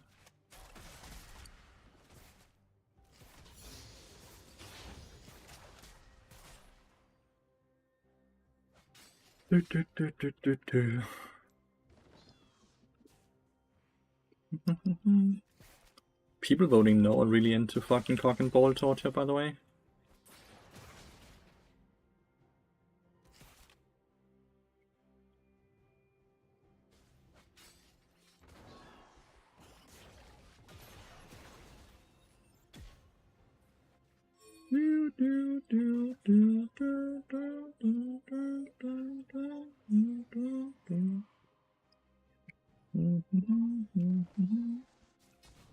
Why is enemy team? Are they all on dragon?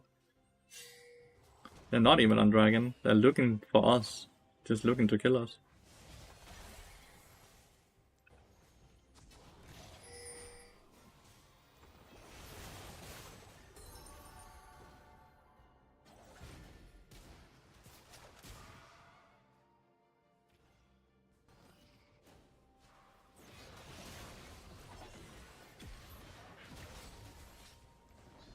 God damn, not the war, the smolder's fed. Just get double inhibitor. Doesn't even have to use any abilities. Surely this FF vote will go through. Now is the time that my team realizes that it is indeed over. Maybe the next time. Maybe the next time.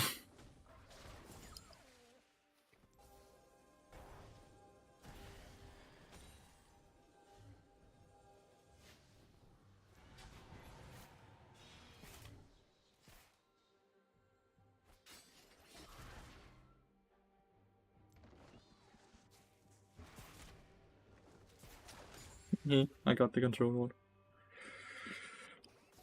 Been playing there some Rammer support and it feels good. Spicy.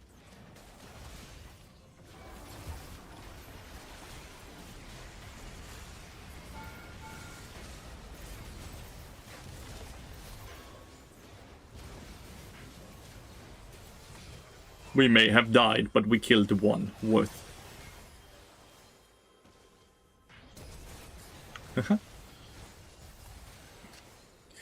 GG. Not every game is winnable. Oh. Am I gonna lose 19 from this? Am I gonna lose more than 19?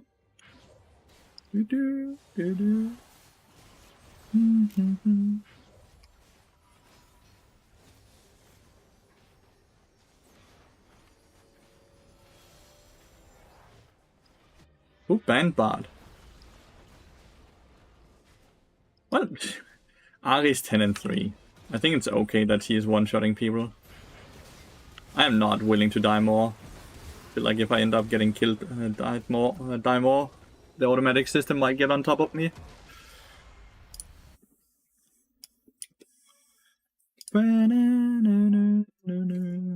Kennen support, but it's not going so well for his team. Dun, dun, dun. Dun, dun, dun, dun. Who banned Bard on enemy team? Like, how did they know? How did they know?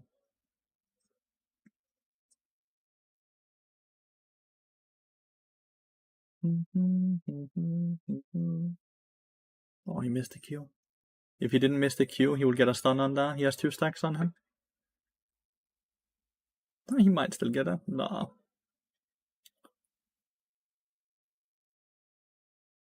So how is this pick a good support pick? Like, what can he do that's supportive?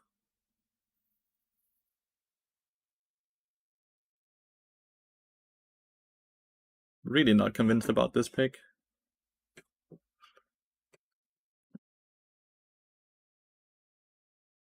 Kill people, but like, he does not have a lot of damage when he's cannon support. He does not have a lot of damage. They're even too much AP, because they also have a Mordekaiser and Seraphine. So they probably have a bunch of fucking magic resist.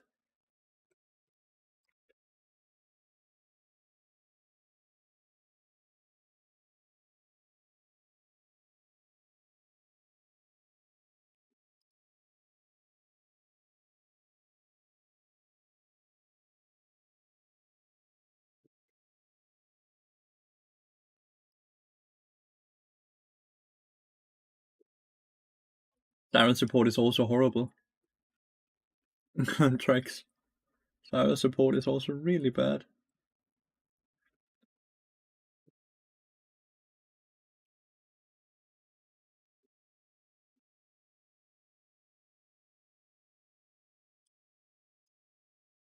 Wish I had seen this game from the early part of the game. Like, cause I'm just not convinced about it at all. AP carriers have always been bad in support role. They need to get 50 million kills to be good.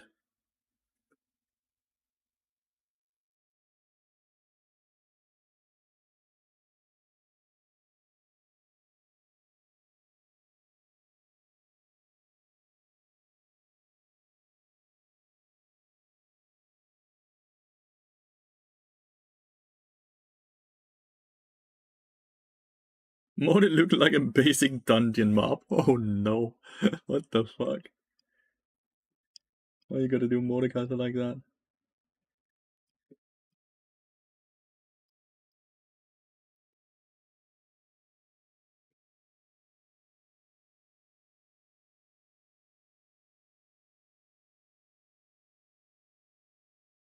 It's a Raid Shadow Legend ATP, whatever that means.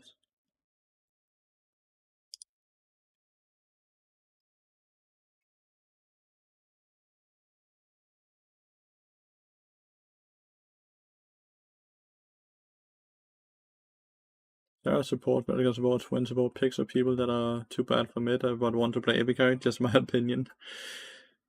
I don't think it's about being too bad, it's about being too selfish to actually play a supportive role. So they want to be the main character even in a support role. I don't think it's about being good, I think it's about being selfish.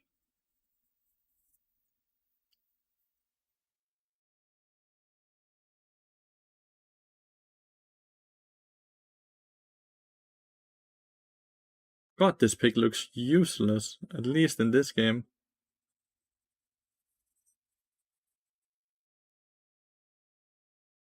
Okay, he flash ulted.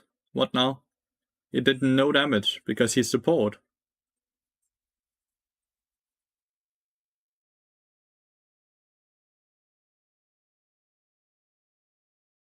The only hope is that Akshan gets a revive or something. Oh, he did get a revive. Okay. His team really did well, though.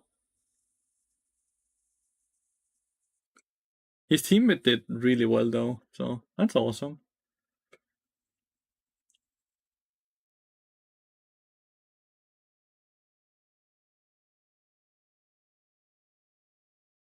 Akshan champion, yeah.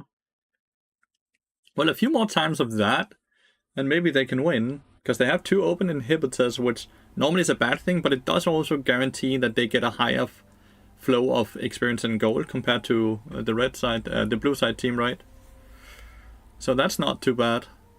This could be a really good way of getting back into the game. He needs flash again, so they can't really go for play for 3 minutes, and both Baron and Dragon is up before 3 minutes, which is really bad. it means that they need to kind of give these objectives, because if they fight on Dragon or Baron, I feel like that's why they get aced and killed, and then they lose the game. So let's see if they understand of playing around cooldowns and around summoners. He's not doing an A to C thing. He just plays off meta champion sometimes because I don't think it's okay, because he's just trolling his teammates, in my opinion. As much as he's doing it to entertain his stream, he's griefing his team, which I don't think is ever okay to do.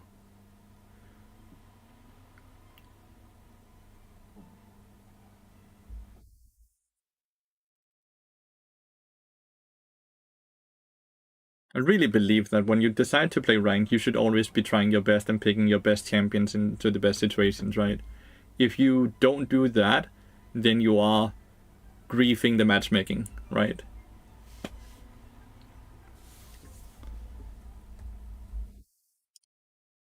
But it at least doesn't look like he's playing on his 1000 LP account. I believe this account was called Home Slicer, which is low elo, so he's griefing lower elo players instead of high elo players. I don't know if that's a good or bad thing, though.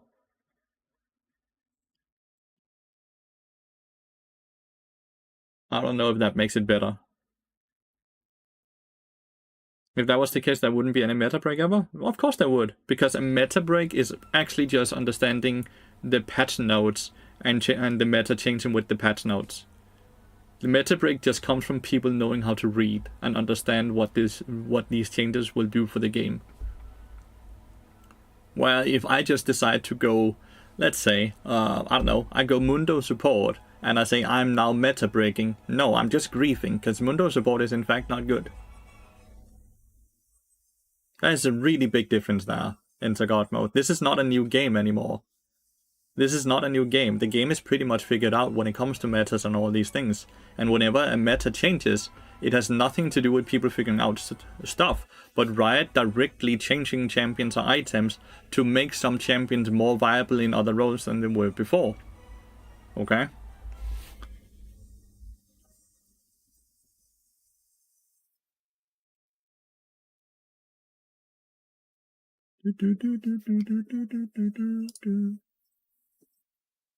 I disagree. Bao showed this through with his unique playstyle. His unique playstyle was the last innovation of playstyle, which happened, I'm sorry to tell you, but 5 years ago. It's not new anymore, and there's not been any meta breakpoints since then. The few that's been there has strictly been because of the patch notes.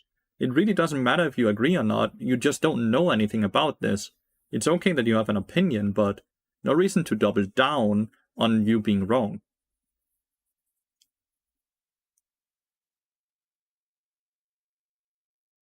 Baus just abused the fucking bounty system that went back when they changed it, and he has been doing a good job of abusing it.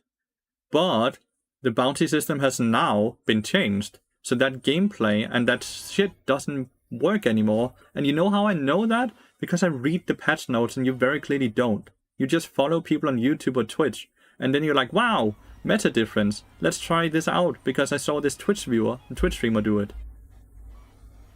And these duo Q as meta break when duo Q returns in high elo. Well, duo changes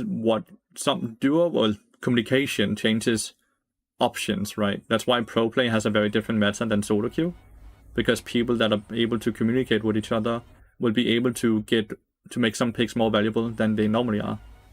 Or other champions that normally are very good won't be good because there is communication on the side of the team.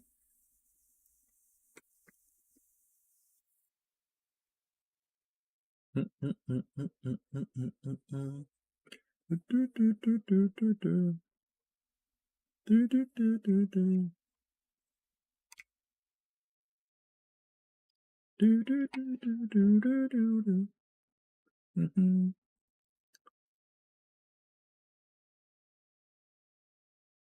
yeah, to just TLDR, I do not in fact think it's okay to grief games and try new champions because you're trying to meta break. Because you are in fact not trying to meta break, you're just trying to entertain yourself or your stream by griefing your own teammates. So yeah, I don't think that's okay. People did not sign up to play with you while you are griefing or trying things that you don't know how to play or you don't know if will work. They signed up to play a ranked game where they expected everyone to do their very best and play their best champions into the best of their capabilities. Doing anything that doesn't do that is straight up griefing. What about a really specific counterpick? But then it's a counterpick, dude. That's a different thing. Like, let's say Tam Ken support, not really generally looked at as a very good champion. But if you're playing into a lot of assassins or playing into, let's say, Vi, then Tam Ken support is really good because the champion completely shuts down what the enemy team wants to do. Now, Tam Ken is normally not a great support, but he will be good in these specific situations as a counterpick. But if you then start suddenly just go Tam Ken's every single game as first pick, then suddenly you're actually no longer trying very hard because you're forcing a pick that we all know won't work into these specific team comps because it needs a lot of different things to be active in the game or in the lobby before the pick gets any type of value.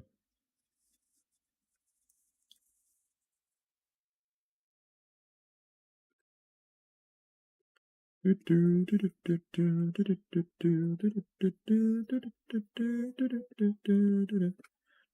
do you draw the line on off meta versus griefing though? Like Kenneth support is obviously grief, but what about playing CD tier and newly nerfed bad champions? I personally would draw the line in the elo you're playing, right? I don't care that you're playing a CD tier if you're playing in gold, because every champion is good in gold, because the champion itself barely matters, right?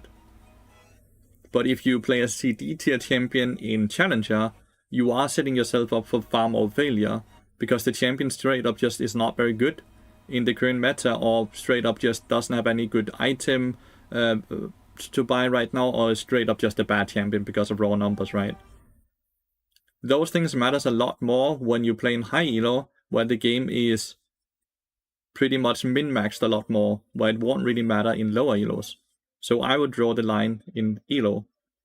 Do you think some certain champions with current same stat will have increased win rate or low win rate if they added voice chat? Like same thing you said when there's a different win rate for solo queue champion and pro player champion win rate. Yeah, 100%. Like a champion like Master Yi, right, is a purely solo queue champion. Would never work in pro play. Alistair top sometimes picked versus Jack's top. Doesn't it kind of need a meta break? I have never seen Alistair top being picked into Jack's top. I'm sorry to say.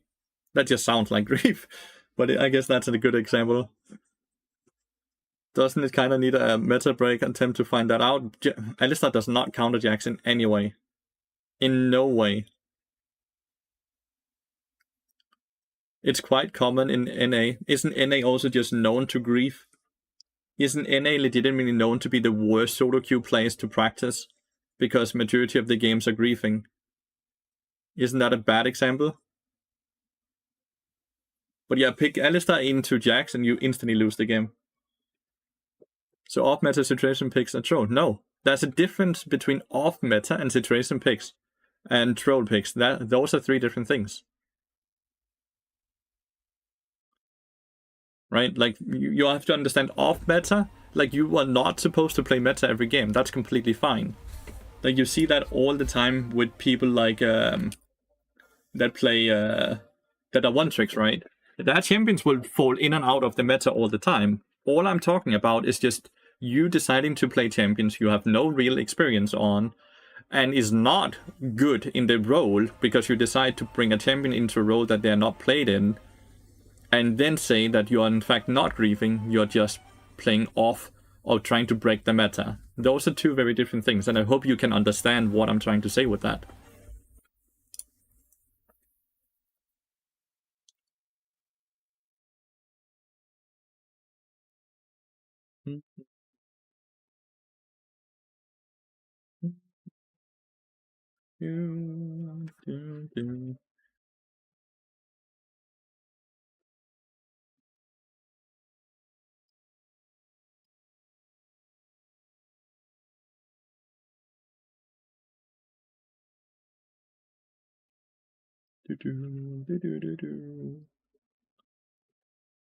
I think a major issue with the Grief meta debate on pick is that Riot takes such a passive stance to it. Remember the Teemo guy that just sat in this mid, and how much needed to happen to him get banned? 100%.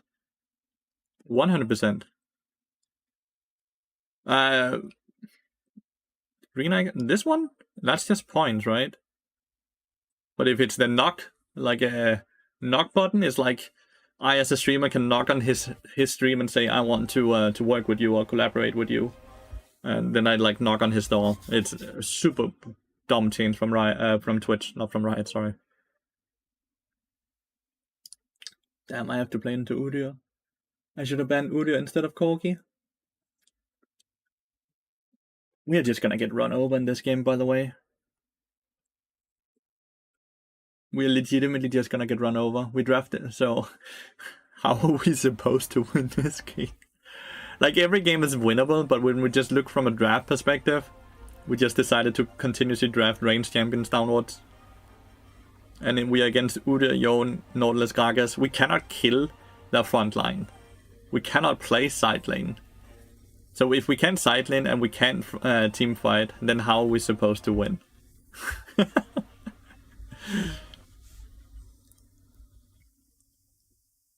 And it's a high elo lobby.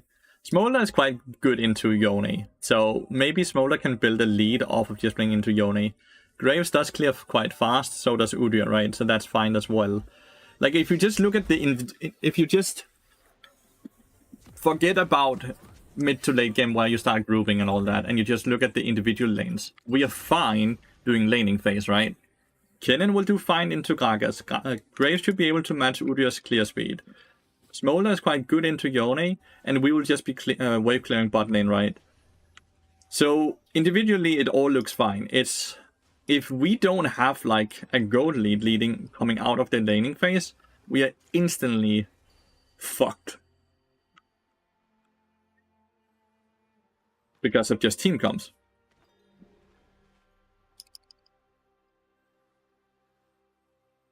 But yeah, if this was a pro game, then this game is over before it starts because of this, right?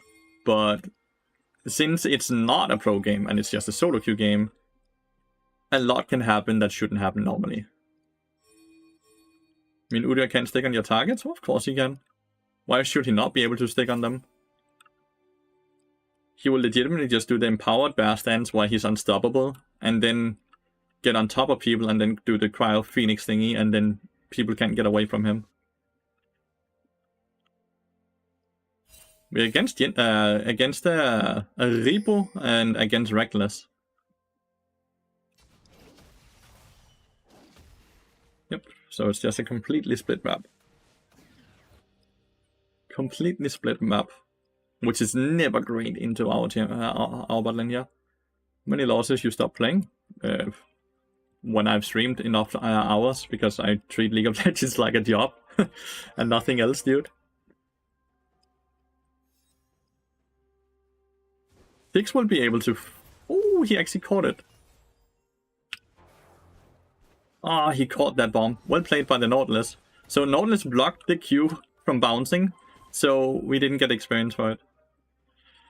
We need this to push into us, but if they slow push it like they do here, where we don't get experience, then Udyr and these people will dive us while we are level 1 and they're level 2 and 3. So we are kind of fucked if we are not able to. But I'm level 2 now, which is good.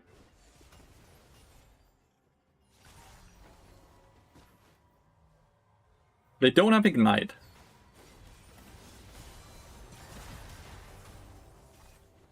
This is really bad. Now it's basically guaranteed we're gonna get dove. Because 6 is now super low HP.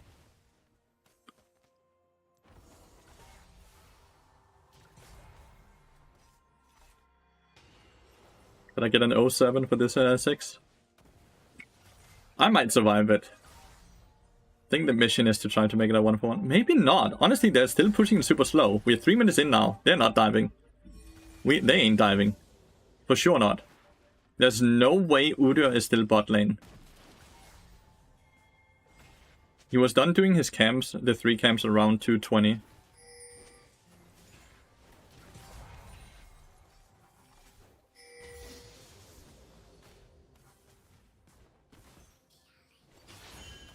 First spot mid lane.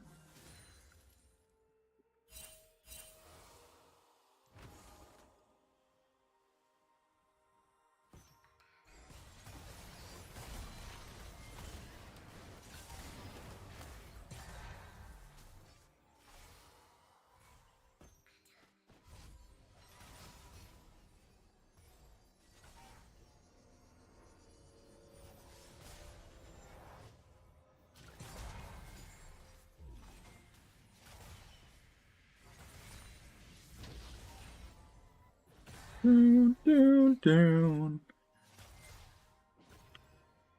Look at Gaga's farm, by the way. And the wave is pushing away from him right now. I cannot survive a hook right now. I would not say I can.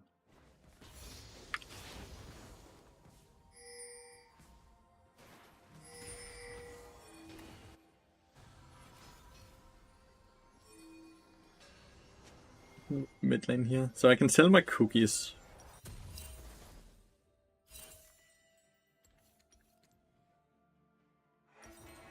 And get this.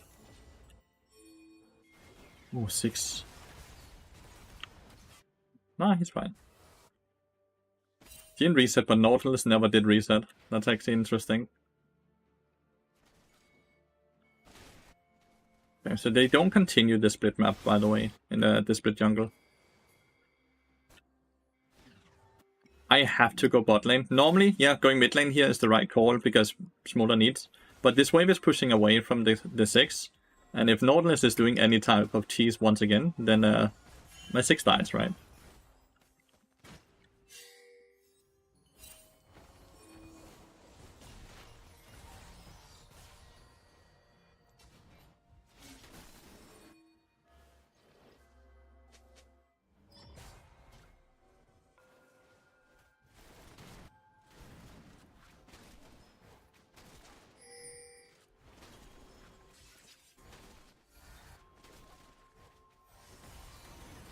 Shit. I missed that, sorry.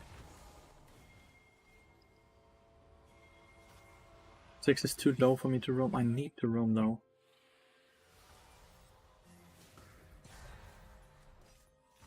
Normally 6 is such a safe champion, you can just constantly leave, but 6 is getting hit by every single hook right now.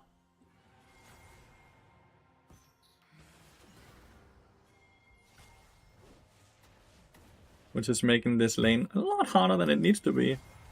This is so bad. The only thing that we have going for it is that Gragas is just not able to farm at all. Mola got a kill.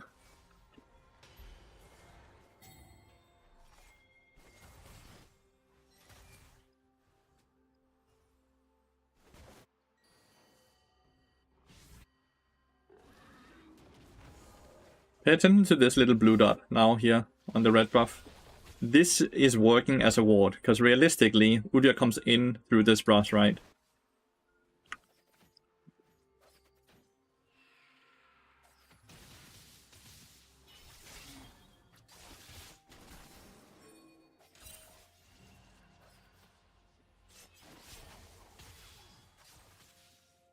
Just need to force crash this, right? No? Okay.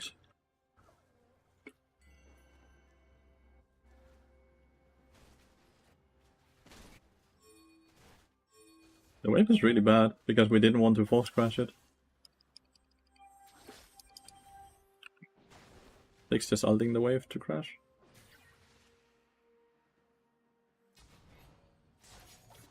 Covering the smolder without taking experience away. Dude, okay. Fucking crash this wave, dude.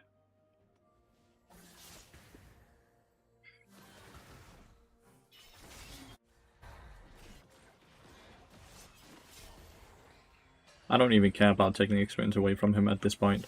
It's just about making sure this crashes. Right? This has to crash. They just don't care. They just don't care if the wave crashes or not.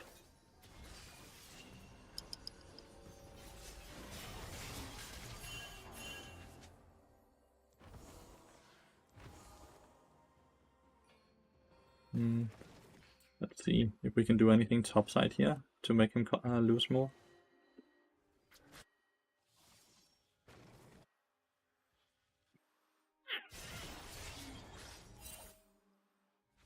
It was mid lane as well.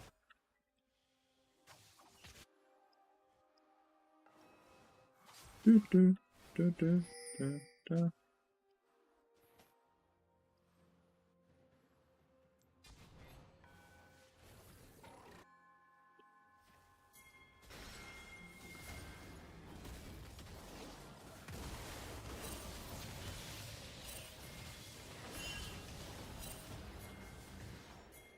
Okay.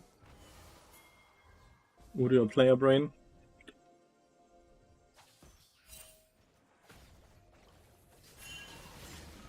Why are we not seeing the Yone at all?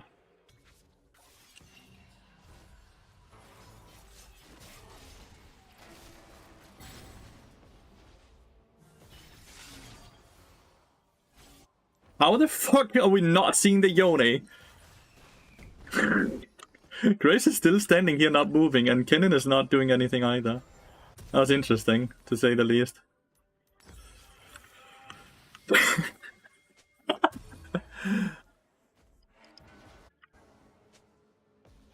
Yone TP'd mid lane. No, he's building Leandris. Like, he's doing the OP build. Leandris into tank items, and then he will just do the most damage in the game, while also being the tankiest person in the game.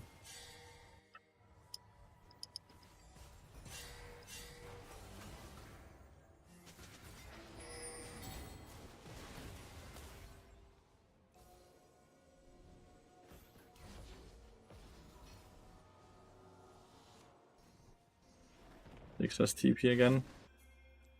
Graves is a full level up on the Udyr. More healthy right now, but I can guarantee you. Oh! Like, do you see Udyr damage? He just basically wins that.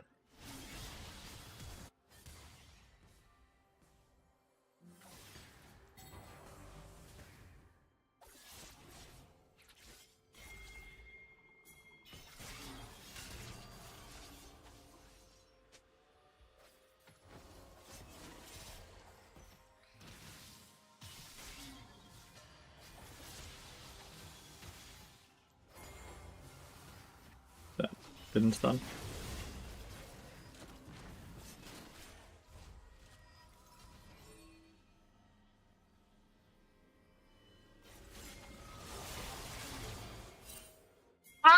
What is this Kennen's problem? Does he just not like to win or what?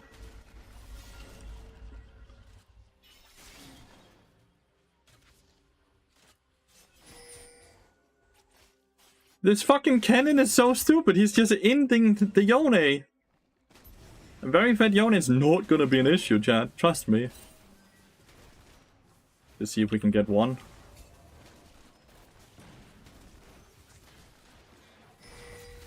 Okay. Thanks for giving all.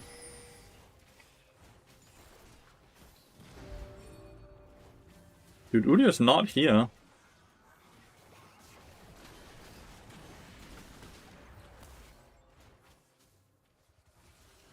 So afraid of fucking air, dude.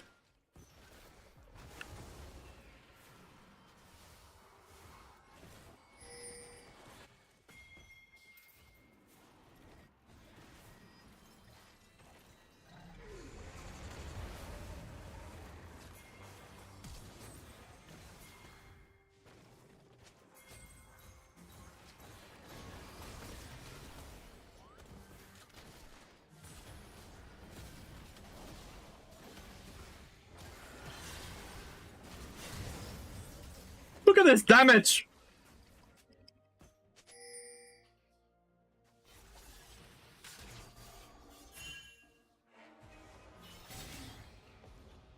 Kinda wanted to see if I could bait him into the portal.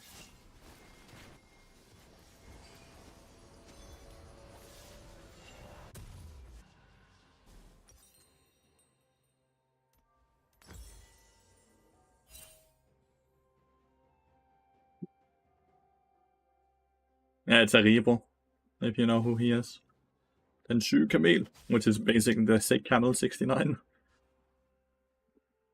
But it's more probably like the awesome camel. If when it's then Shu is probably not used in the way that it's a sick, like it's diseased. But that it's a very awesome camel.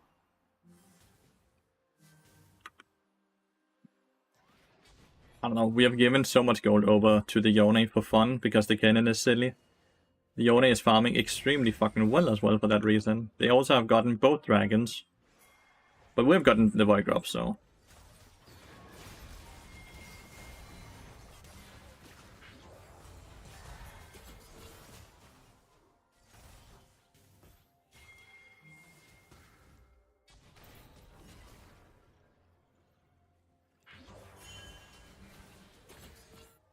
The lower I can get him, the easier it is to take the Herald, right?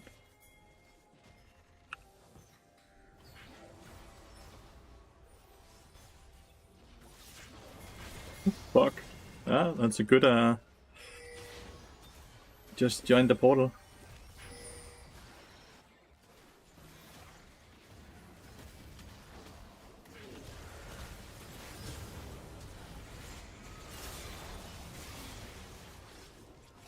Yawning. Oh, he lives. Ooh.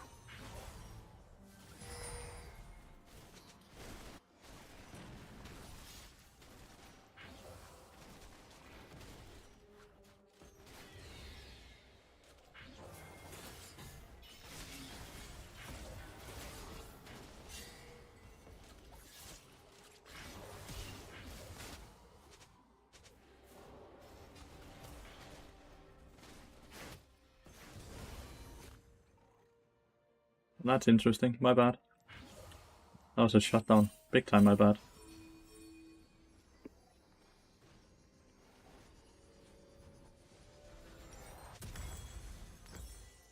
And 10 times tankier now. And 6 Void Grubs with a 6 is awesome. And we won't have Kilinar for the dragon though, will we? How long is that? 76? It's close.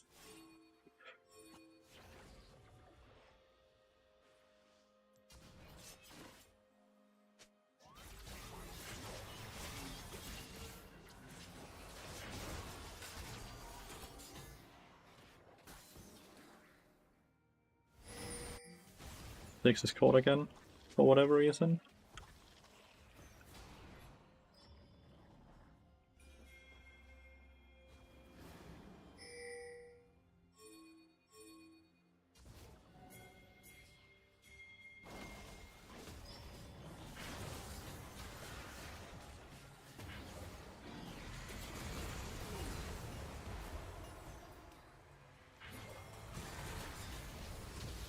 Doesn't know why he can flash. Nice. Completely griefed to for the fucking...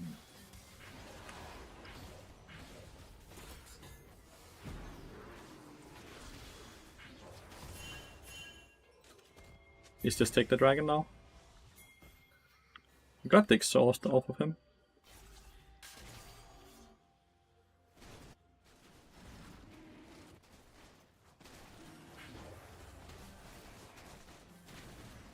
Stopping this means more time for Smolder to scale.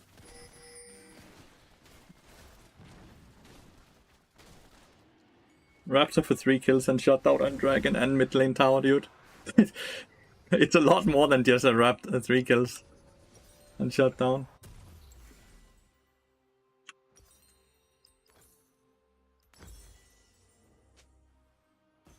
How many days is a good break in League of Legends? Why do you need a break? By understanding why, it's easier to answer your question, I would say.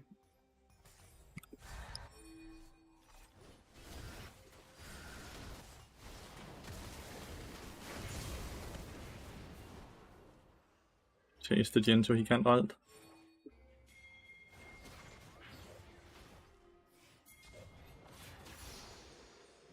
That was the idea, right? Jhin wants to get into a position where he can ult the Graves, but if we just chase the Jhin, then he can't ult.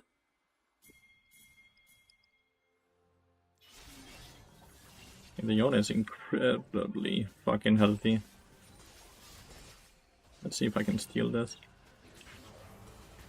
Oop. Ah.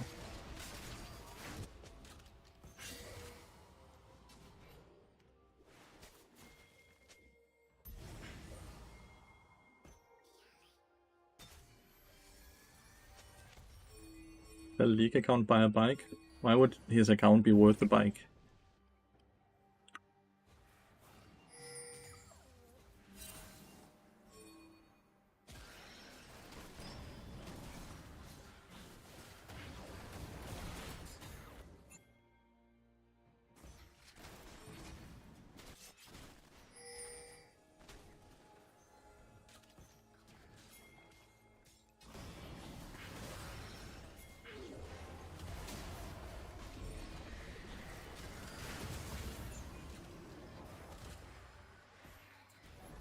Okay. Oh, no one drove this, so we didn't spawn out the void drops.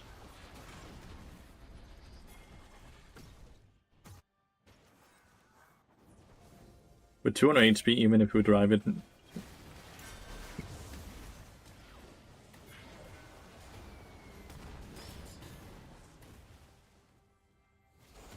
He's just faster, right? Swiftness boots and everything.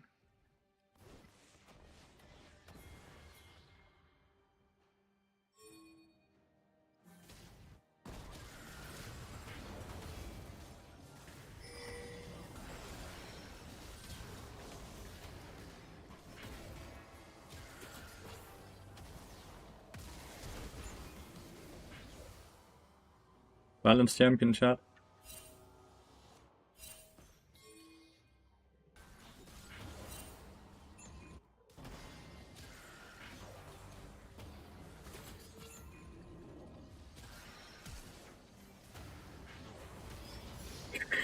Absolutely balanced champion. I saved your red buff though.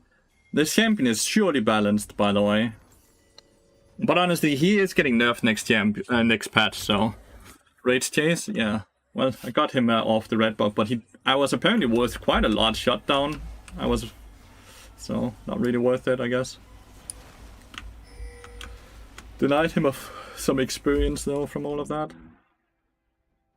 It's such a fucking overinflated champion. I swear, people that only play Udyr inflate themselves by like 500 LP, if not more.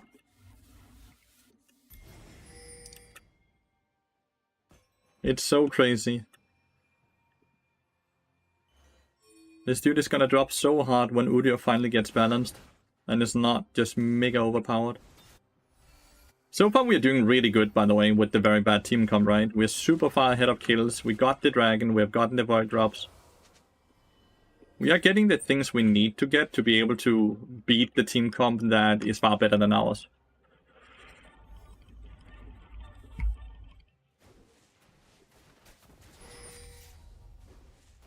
There's so many good games that's free though, till Crank.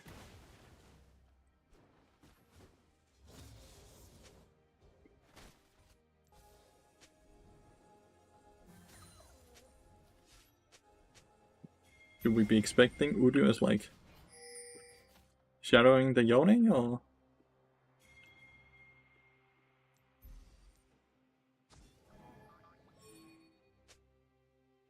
I want my teammates to be closer, in case there's a Nautilus in here that hooks me.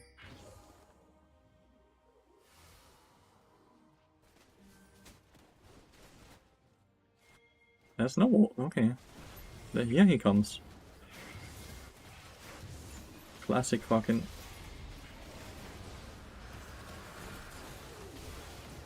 Classic fucking Aribo, dude. So boosted by his champion that he just makes these mistakes.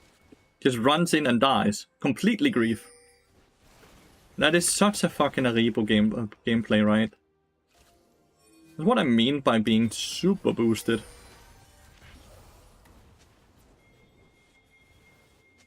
Can we do this?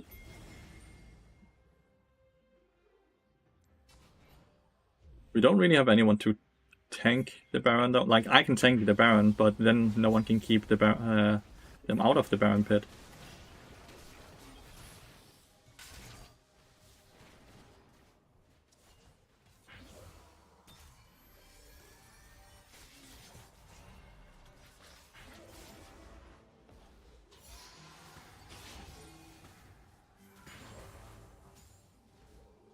Guess they didn't even attempt anything though. Nautilus runs in and dies. Is any of you guys Udyr fucking abusers, chat?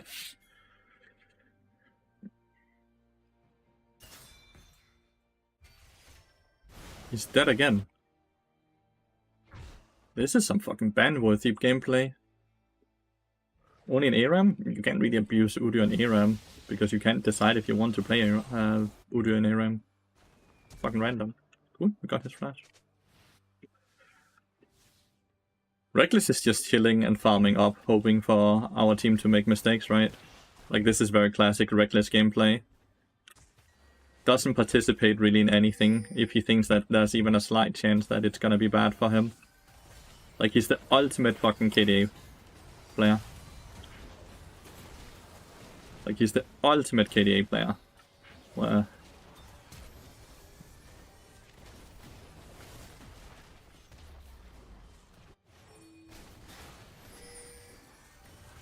Keep my ult for the Jhin ult, I guess.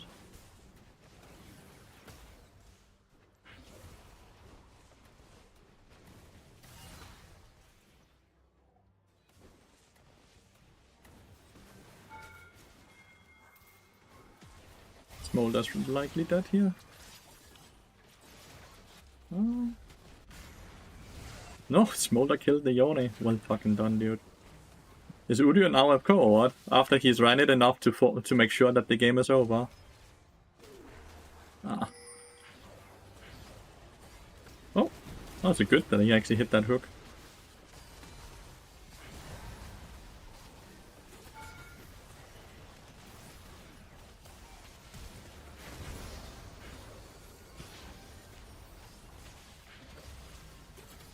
Look at this shit, he's just AFK. What a piece of shit Aribo is, dude. He just grieves the game and then goes AFK. And he's not gonna get punished, is he? Look at him. What an absolute dickhead. Yeah, Reckless is a KDA player no matter what. He dies on average 1 or 2 times in support as well, Chimondra. He dies on average 1-2 times on support as well. Inspiration Tree more than Domination for secondary rules, because Inspiration Tree gives me 400 gold I normally wouldn't get, which means that I get my first item a lot faster, which makes me able to snowball and overall get more impact on the map than enemy support.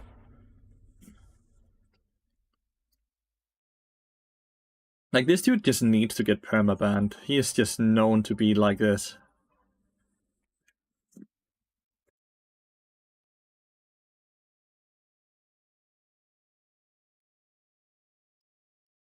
It's crazy. Solo lost the game by continuously running it, well, him and Nautilus, right? And then he just goes AFK afterwards.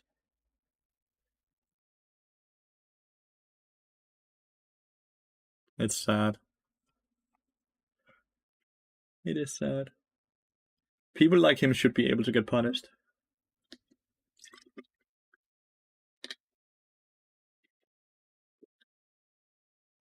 He played elite support and died 16 times, but he tried his very best. You can see that on his KP, that he did participate in fights and stuff like that. He just died a lot, and because he died a lot, he got banned. He's playing on the Bigrin account because his main account got 14-day ban. Sweet Java. Every clip I see of Aribo is him entering or screaming. Yeah, and he will likely be a very big streamer because of that, right? Sad reality is that a lot of people like to see that type of content.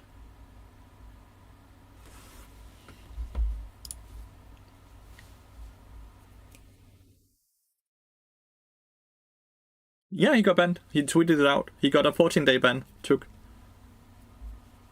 Bloodsong is just 10 times better. The only time you would ever go Slay is because you do the Logged Redemption build, where you go full utility. He hangs out in aggro stream a lot, Aribo.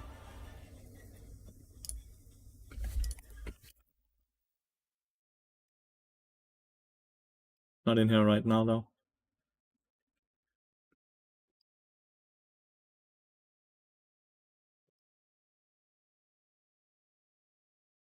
He's like a high-elo player that abuses Udyr, but what he doesn't get to play Udyr, he's extremely bad at the game.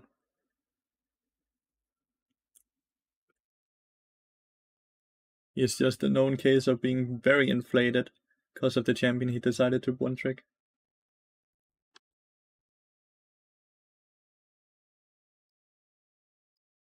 Like, the gameplay you just saw was the rank 12 player on our server. He was mad at BuddyNet, why? His Twitch chat is Aribo. And it is Aribo on Twitch chat.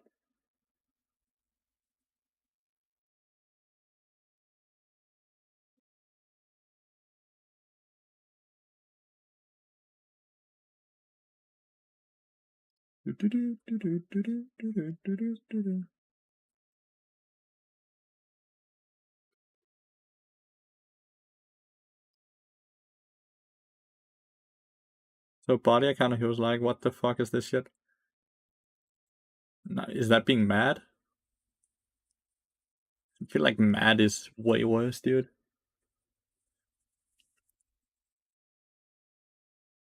No?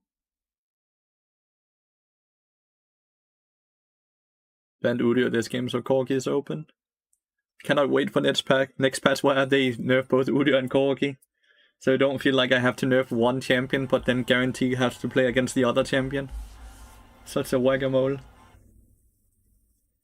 We have another comp where it just looks fucking doomed, by the way. But I don't think enemy team's comp looks incredible either. But they do have Corgi and Yone and Pyke, so they have very strong champions. Not right now, Jan. Right now, I just feel like this rune page is best no matter the situation I'm placed in. Goofy comps win. It's not about it's about comfort, right? Comfort picks is the most important solo cure. Next patch you have to play against Mbessa every game though. Yeah, but Mbessa doesn't look very overpowered if you ask me, Red. Thank you so much for the 54 months. I really appreciate it. I really don't think Mbessa looks very overpowered. I did win last game, yeah. 100% lose draft, then feel free to dodge. Do I have a comfort game, Lathy? Like a game to play when you don't feel playing League? No. 100% lose draft. Oh, cool. Such a useless comment to come with as well. With her numbers being way too high. She was nerfed on PvE though. Random ass master player snuck his way into this otherwise full challenger lobby.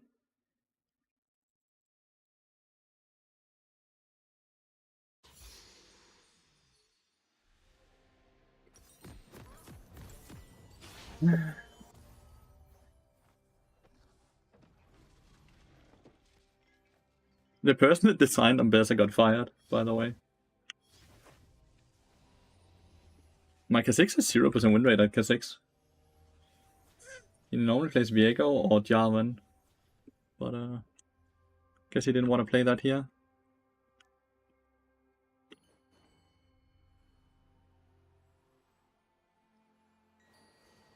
Well, there's a bigger difference between a master player and a challenger player than there is between an iron player and a diamond player. If you were diamond, would you be able to locate the iron player easily?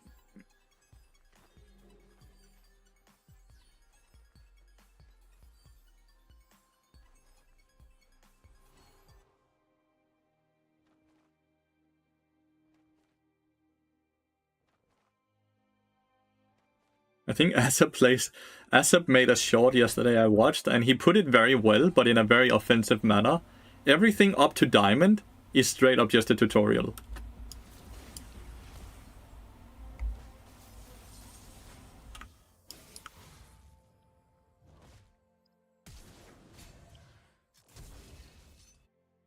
Flash for flash. Can he get cancelled there? No, not without Sign taking multiple tower shots.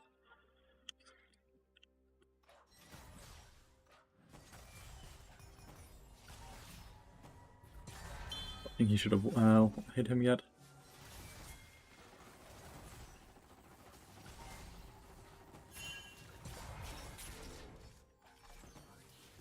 think I'm gonna mute this Jin. He's just pinging so much, and then he doesn't listen to his own pings. If he keeps pinging like that, then I'm gonna mute him.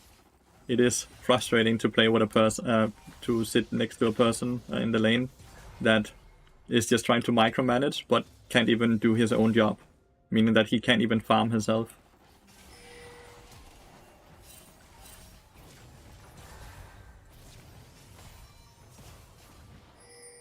Like, you're the one who got engaged on. Please remember that. You're the one who walked too far up. I like he sits blaming me, but like, I just need to mute this person. Is he gonna fucking roam and troll the game?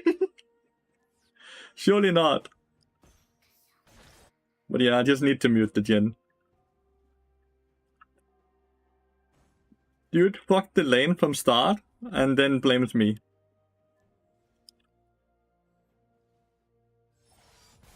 Nice, he got the cannon though.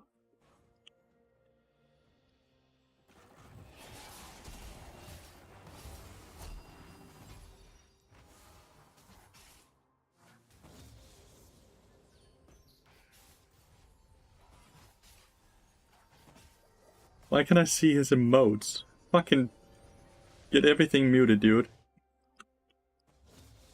I can guarantee you he was master last split. I can guarantee you, if you look up this dude's account, Telekinesis 1405, he was not challenger last.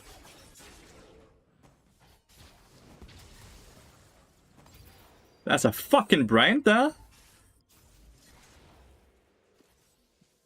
That sucks.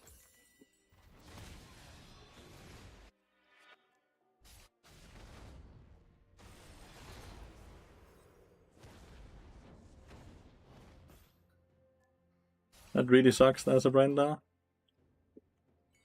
If Brand is still here, we can enter the lane.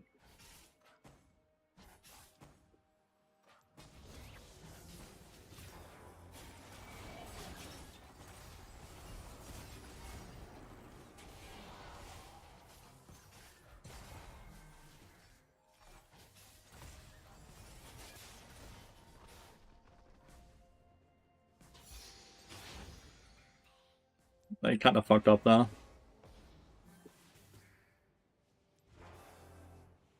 Got a bit back. A kill back on Jin. That's good.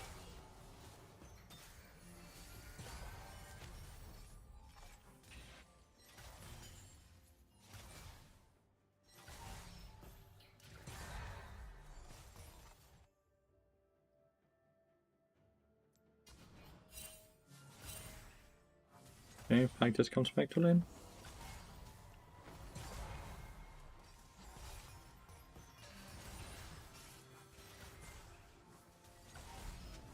I think Martin is gonna die here. Oh, never mind. He was masters, I know. You just know off of the way they communicate. Look at the place he decided to recall here as well. Not even around the corner, so it's so easy to actually cancel him. The worst part is that my fucking Jace is getting farmed as well right now.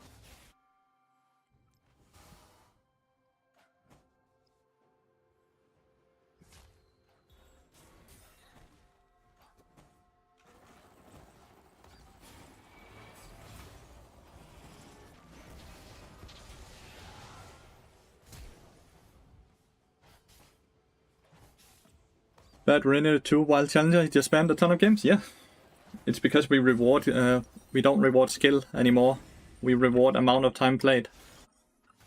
Since we changed away from the patch where we just gain way more LP than we lose. People like him will continuously climb. I have no idea how to play the game. It's awesome.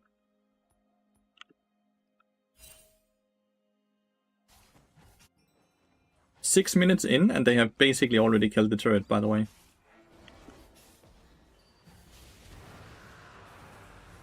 Good sidestep.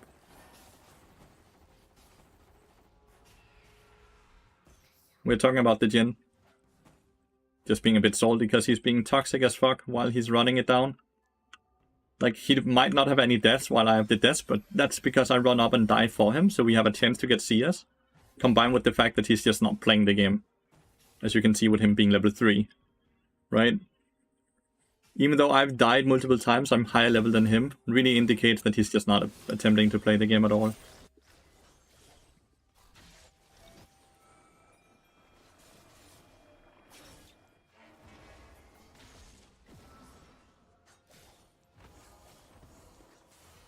Ego has not leveled up his ult yet. I don't know, we're just waiting for 15 to FF this game, that's a guarantee. It's not really any world we win this game in.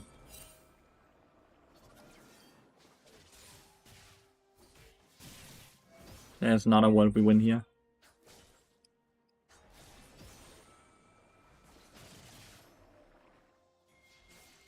Dun, dun, dun, dun, dun, dun, dun.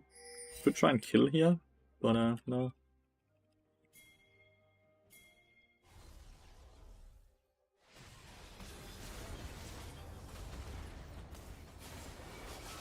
Somehow he just gets hit by everything. You saw the Sion there. You have flash up, you had E up, and you did nothing. Instantly again, and I hate that shit. Instantly, someone dies, and the first thing they do is blame it on something else, instead of just be like, well, I actually played that poorly. I didn't use the vision I had. I didn't use the tools I had, so therefore I died. They never do that. It's always, I died because of this. I didn't... Yeah, that's this person's fault.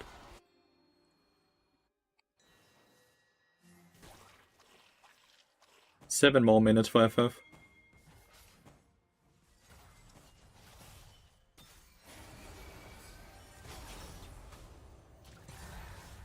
Great W, dude.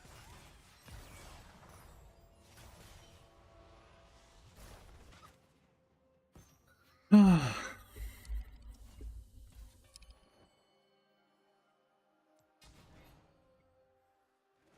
comes Brand. We have been weak-sided as well the entirety of the game, which is fun. But I do understand that you don't want to play for this. Can we get some help here? Why are we going on the Yone that still has flash and everything?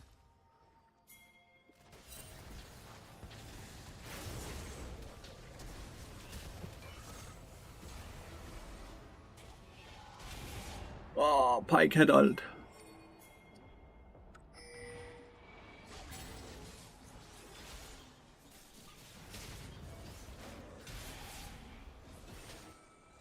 We got the Brand. Brand for me is honestly a fine trade, by the way, right? When you're this far behind as I am, a 1-for-1 trade is always perfect. It's so good. But I can nearly guarantee we will lose this game, because as you saw in this fight here, Jhin does not move to help at all. Jhin is not playing to win. Jhin is just playing not to die, from what I can see. Which is always frustrating to play with. But I can nearly guarantee that the loss is already happened, because Jhin won't participate in the game.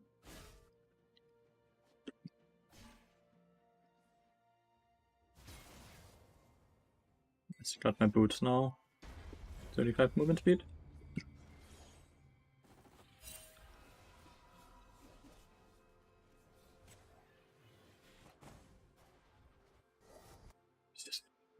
It's actually so frustrating.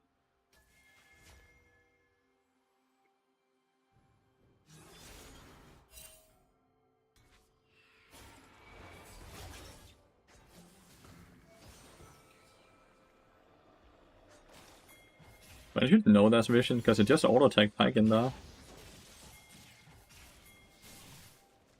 Ego has... but Ego does still have ult, right?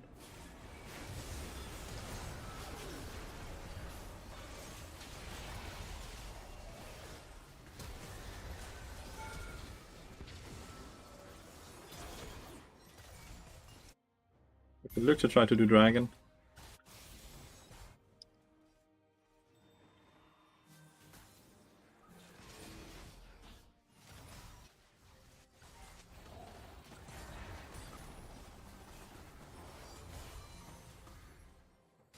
Oh, we did not. Okay, so we did the Skull Crab instead of the Dragon. Why is Kha'Zix spamming me now? These people are just not real. Let's just mute everything. We had a pre-dragon, but we did Scuttle Crab into just leave instead.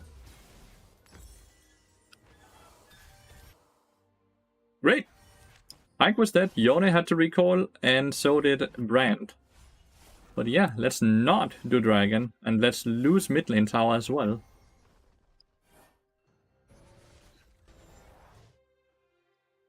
What a fucking game, dude. What a fucking game.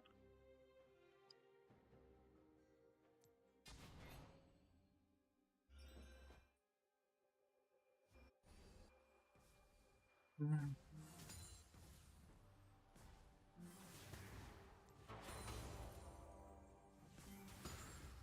least I get some minions here. Very close to Deadman's Blade now.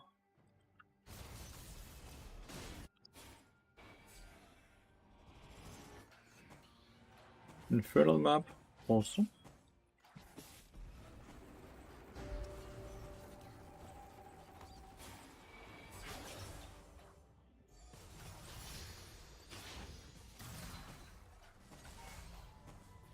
And try to hit a Q on this minion. Oh. Got through the tower and everything.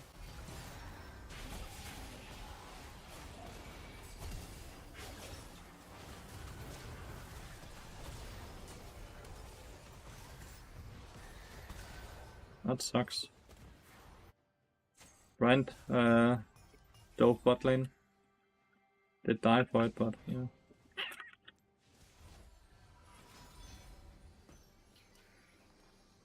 He tried to bury the... and he's a fucking boosted player, dude. He might have the challenger rank, but he's not a challenger player. He's just a person being rewarded by the shit system that's currently implemented, where everyone just gains more LP than they lose. So if they just play enough games, then they will be rewarded by getting to challenger. Whipping Pike missed, yeah.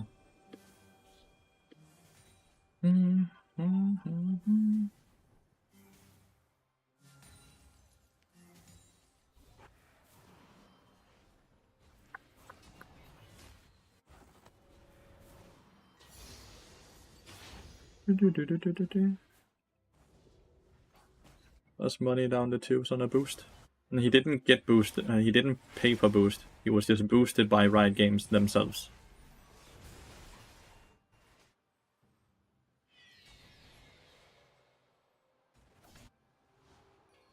Like, he's boosted by the system.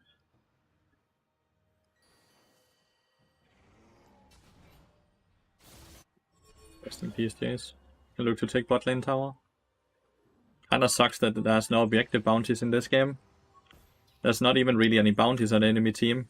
There's a bounty on my Jhin, the same as there is on Finn. Even though we are hardcore losing CS, we are hardcore losing towers, we are hardcore losing everything, right? Nice. My teammates are all down to FF. I'm so ready as well. I don't care if it's winnable. I don't want to win with these inflated people that have no idea how to play the game. I really don't want to play with them. I don't care about losing these games. I will be climbing, because I'm good at the game. They will not.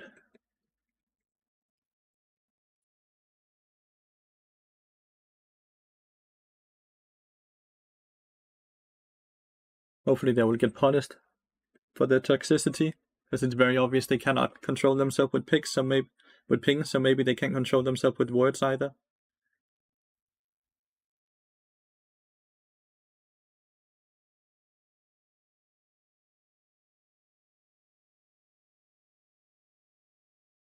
That was a clean dive.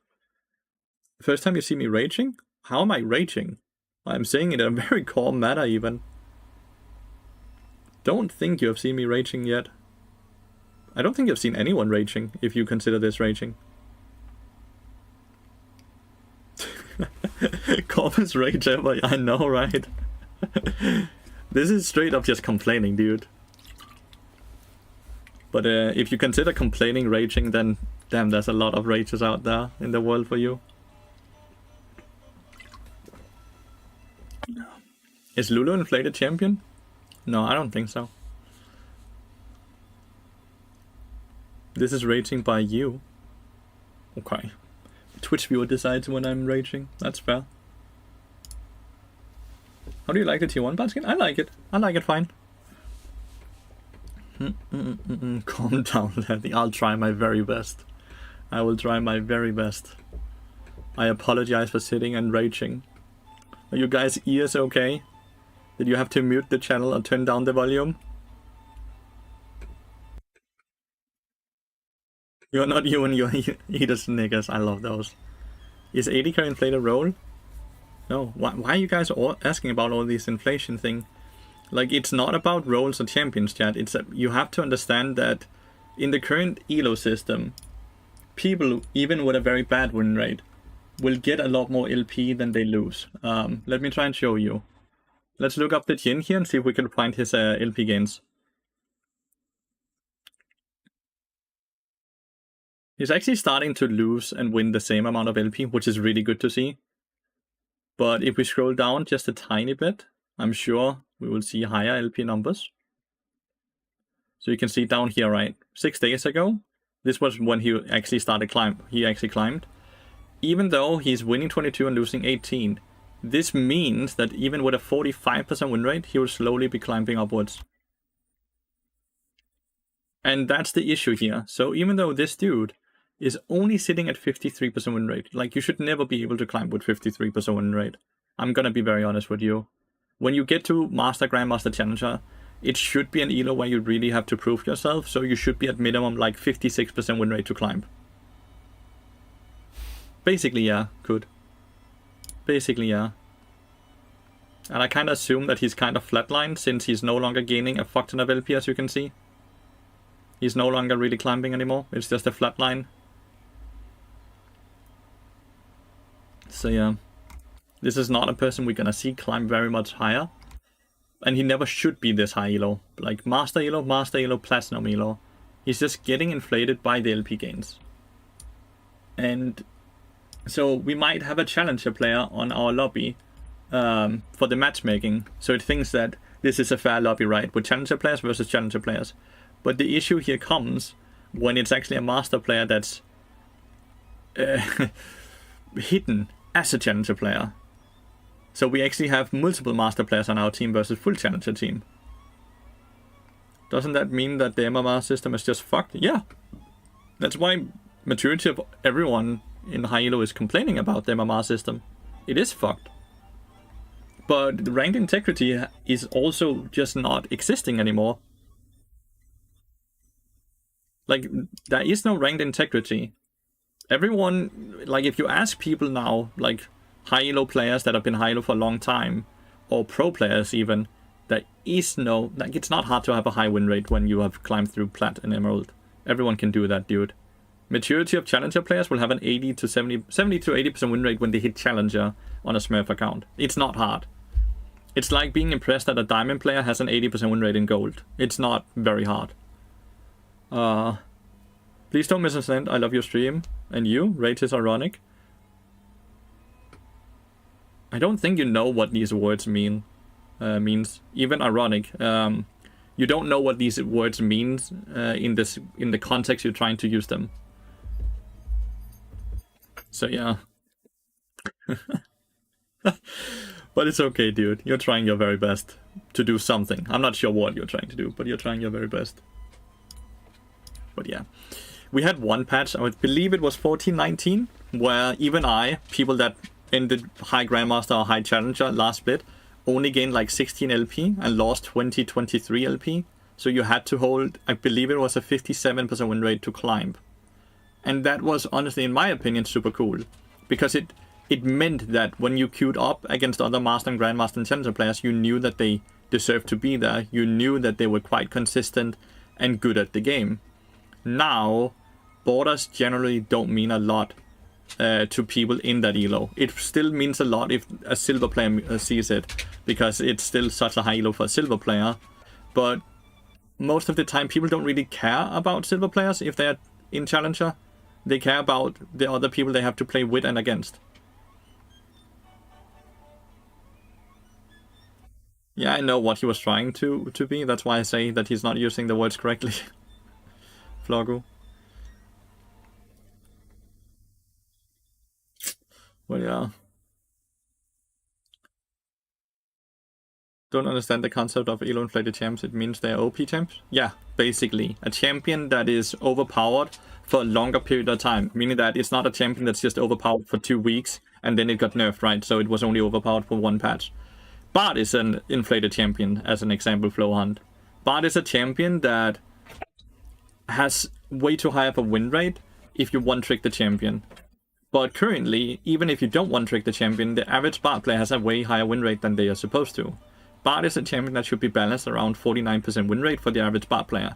Currently, Bard is sitting at a 51% win rate, indicating that even the bad Bard players are winning too much on Bard, showcasing that it's really overpowered, where Bard one-tricks generally will then sit at 57 or 58% win rate, which is incredibly good.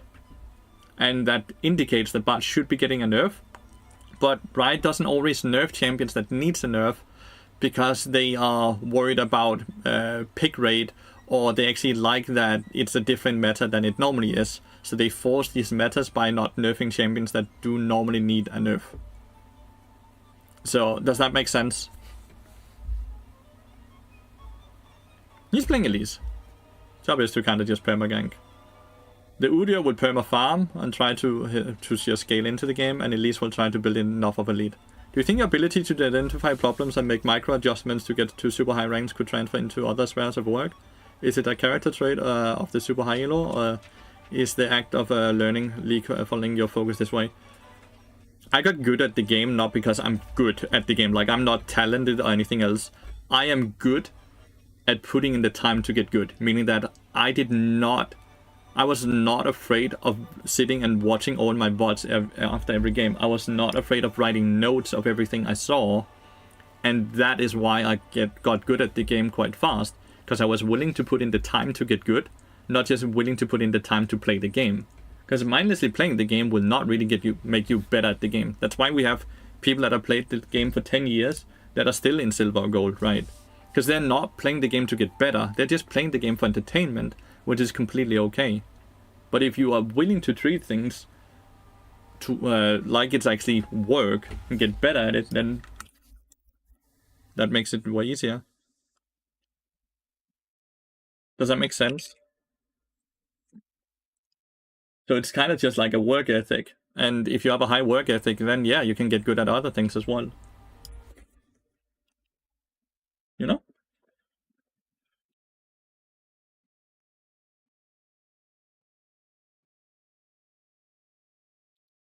In Michelin star establishments, and I see a flex of character traits in high-elo players. It makes a lot of sense to me. It's just people that are willing to put in the time, right? I'm personally not a person that believes too much in talent. Yeah, talent will make it easier for you to learn things, but I believe everyone can get to the same point if they're willing to put in the time. I might be completely off here, but that is what I believe.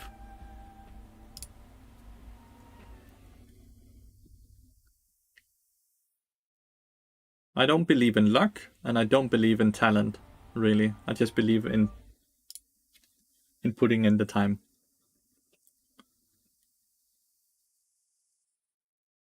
With talent has to work hard. There's no shortcuts in life. No, like that's what I meant. Like if talent is something, it just accelerates them getting good at stuff. I don't know why Udyr isn't following. Galio can't really kill on his own.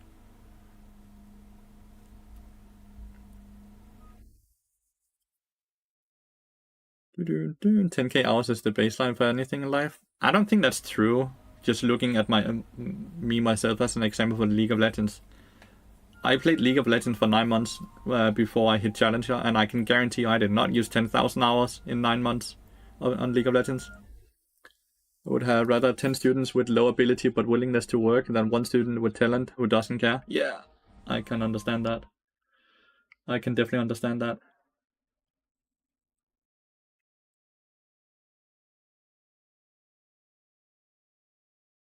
Okay, that has been disproven as well. Is that by some smart people doing social experiments or what?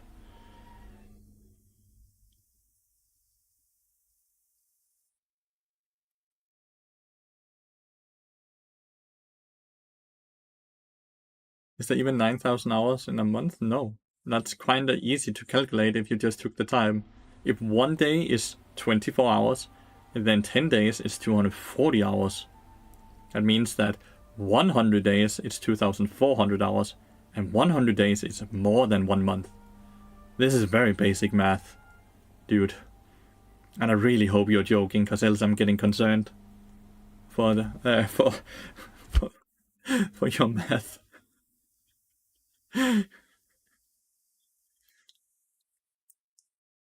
It's not many years either in gate support. It's just above 1 year. If 100 days is 2,400 hours, that means 300 days is 7,200 hours, right? And then there's like 50 more days, which is then what, 1,200. So 1 year is like around 8,400 hours. So it's not many years either. You guys are a bit scary. I'm not gonna lie.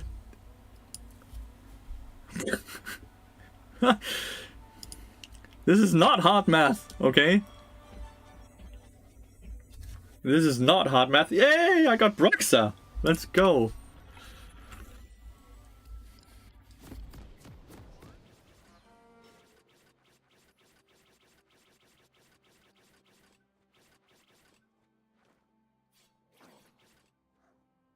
It's the curling captain.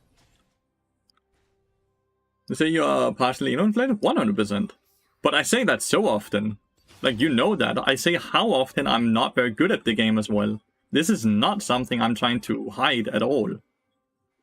I am a strong talker for me being inflated and me not being very good at the game and me getting to an elo because bot is overpowered, to the point where I also ask Riot to nerf my champion on Twitter and everything else.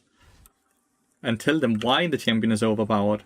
Like, anyone that spent more than like a day watching me knows this. So you should know that as well, Flowhunt, because you have been here for multiple years.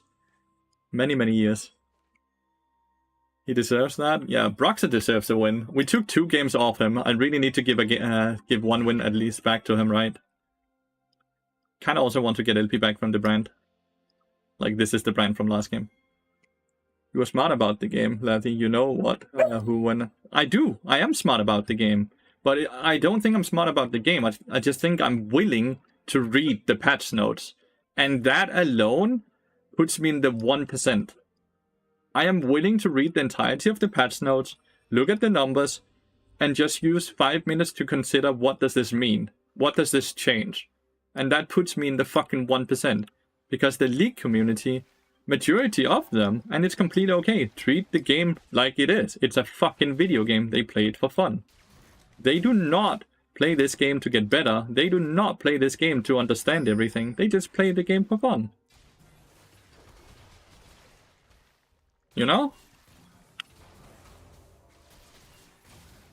Ooh, nice dodge. He has no ability, so I can just force into the brush now. Also playing against the AP Kog'Maw. Meaning that whenever he doesn't have that thing down already, he's not very strong. Level 1. SK is my... Yeah, it is. Yeah, he's a good player. He's actually a challenger player. He's not a random ass master player. Like what feels like 50% of the challenger players are right now, that are inflated master players that have played enough early season. He's top 10 now? I would not be surprised. He is a good player. He is far better than I am. Rel is a super consistent engage support. And if you're a pro player, it's a champion that you have been forced to practice a lot. So many closer times where she hits the Q, but she doesn't quite hit it. I would love to talk with Broxa in this game. But I do not have the balls to call him.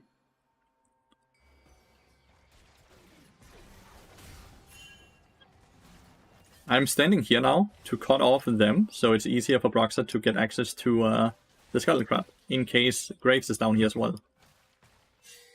The assumption here is that we don't see Graves, so he's topside now, though. I don't know how, but Smolder solo killed that Kali, by the way, without having to use Flash.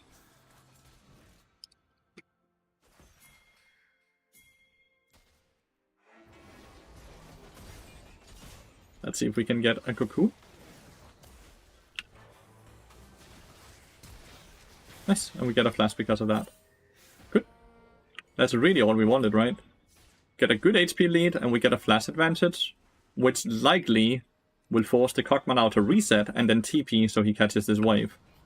Because he may need to respect the fact that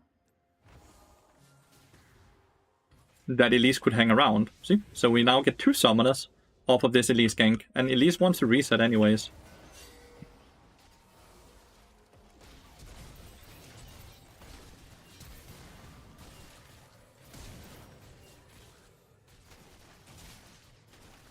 Yes, 1 for 1.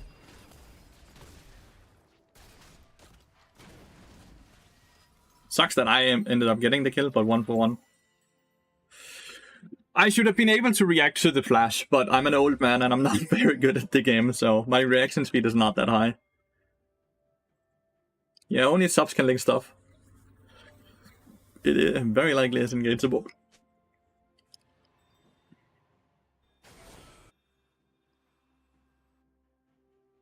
Feels good. Tempest is autofill top lane, but he's playing his 1-pick, so... And Yone is fine top, so... Fuck.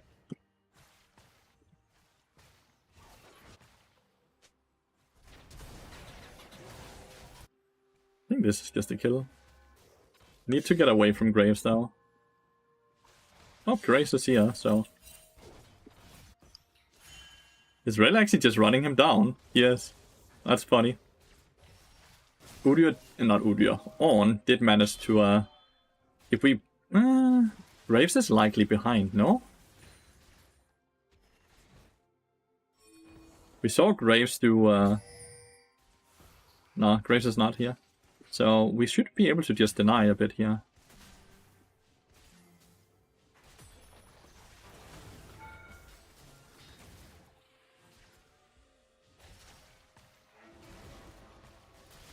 Too bad we didn't get anything there. My Q needs to be level 3 before it stuns long enough for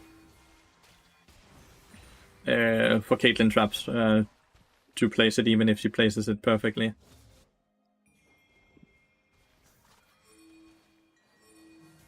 Well, it's moving. Likely able to cancel him. Well, it's moving here. So I can get a kill here.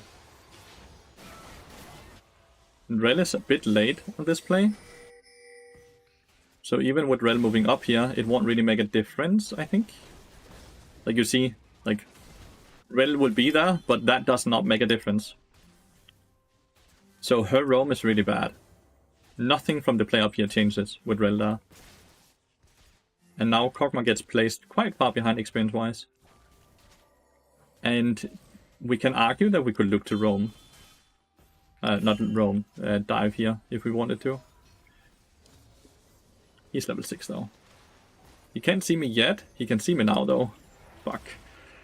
I was hoping he wouldn't go that far up. So, here's the thing, right? We're against Kog'Maw, so you can argue Heartsteel is correct, right? But at the same time, Kog'Maw does... I will do Heartsteel, just because we also play against Akali and On. They have so much magic damage. But realistically, normally AP Kog'Maw is one of those champions where you don't want to go Heartsteel because he does so much percent damage, right? And when you don't have any magic resist, then it just allows him to do a fuck ton of damage to you. But the hope here is that he's a bit behind the curve. And I can just go magic resist second item. Like I would be able to go Koenig Rukon second item.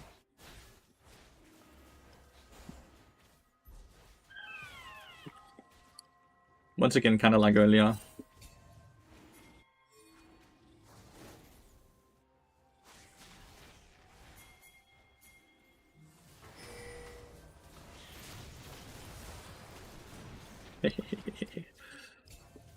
Guess they were not ready for that rotation. I love you, Broxa.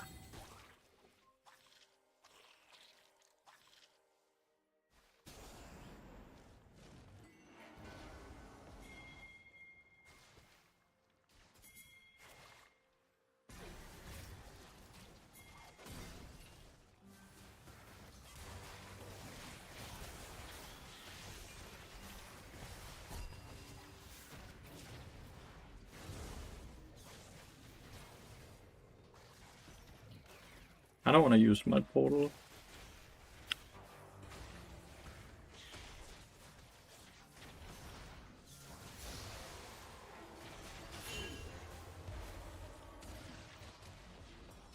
Oh.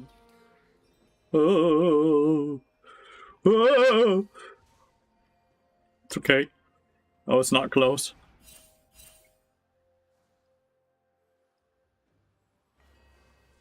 $100 more gold for Heartsteel, which is why I'm not resetting.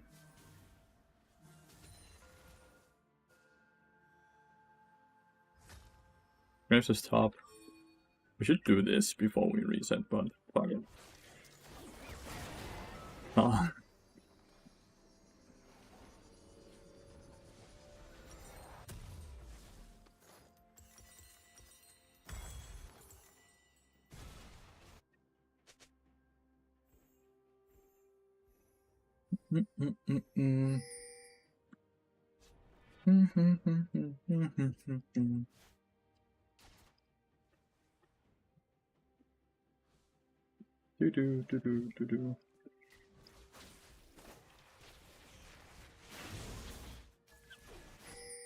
I have Heartsteel 10 minutes into the game. I am completely set up for success here. The only bad thing here is that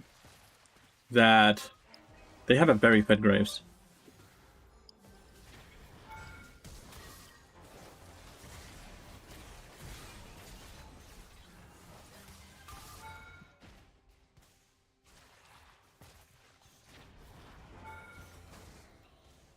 How the fuck did Kog'Maw not die there? I tanked.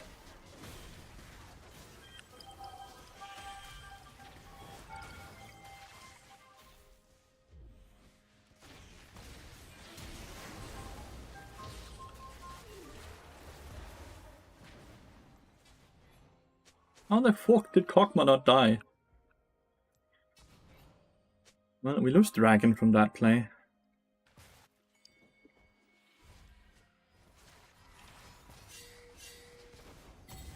Oh! That actually reached and killed.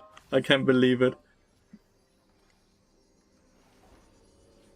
Fuck, man, that Kog'Maw didn't die. This is what I mean with Graves being super fat, so... And I do need Magic Resist second item. They didn't go for the Dragon. I guess they're going for the Void Drops.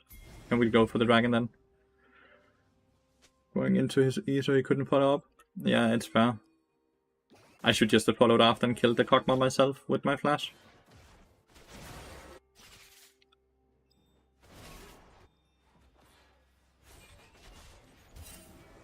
That seems brief.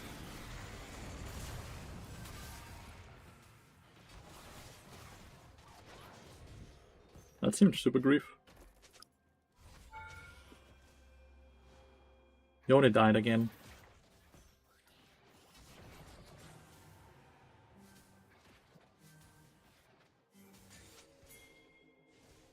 So when I do these type of dives, I generally don't like to E in, because I want to use my E to get out.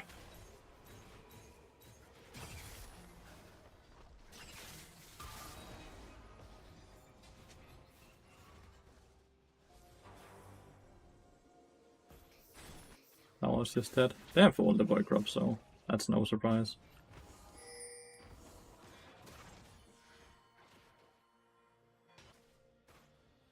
If Kog'Maw's here, bot lane, we should be able to just kill him. I don't want to use my flash. Really shouldn't need to. Not my flash, my ult is what I try to mean. Oh.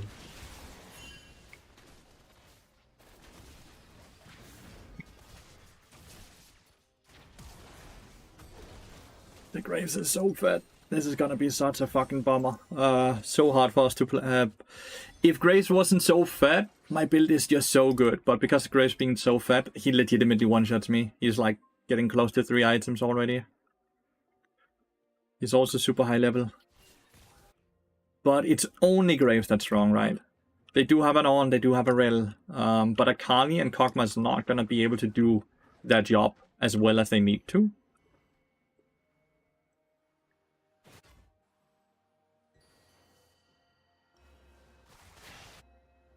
Good look to dive.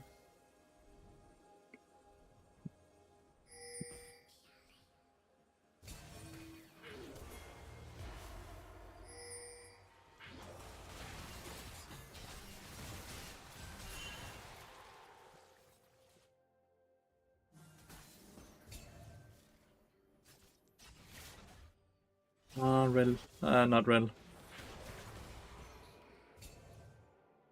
Give past heal proc, give past heal proc. Thank you. That's at least lift, without having to use flash, and she's full HP still.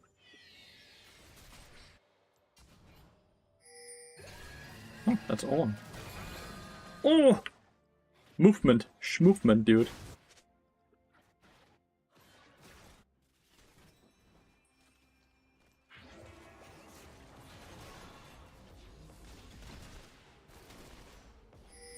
So much damage. He does so much damage. Oh, chat, that's so long until I get a Kinnick Rukon and I can actually get some armor. That's so long until then.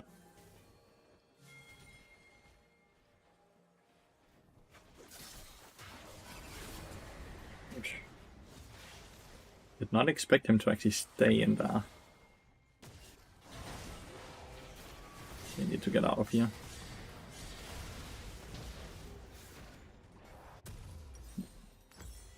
They get 1, but they also use the TP. I don't know, at least we have Smolder scaling and he's stacking up very well right now. And they don't have any dragons, they just have Void Drops, right? W here to see if there's someone in there. Likely there's multiple people in here.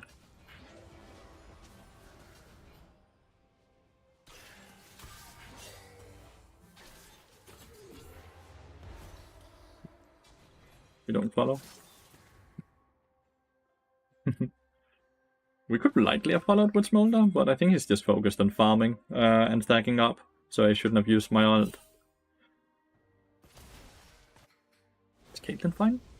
Gray's ult.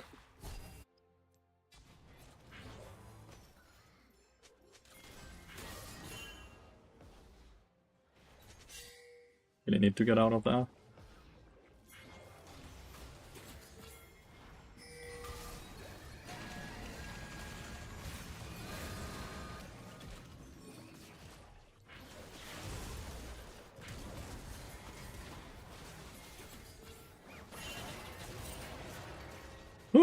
The fucking on damage.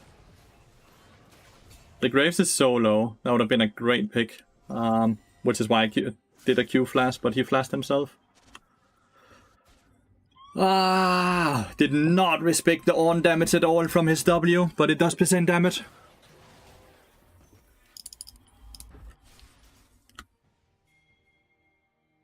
The longer into the game, the worse. Or the better, I'm not sure. Like, Yone skill is great, Smolder skill is great, Bard skill is great. Elise, Caitlyn, it's kind of eh. Caitlyn is great late game, not so good mid game.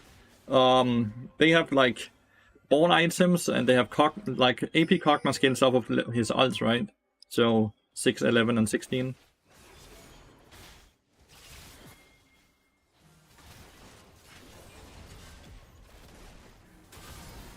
Yeah, right. The Graves just fucking one-shots my ass, dude, because he's so many items.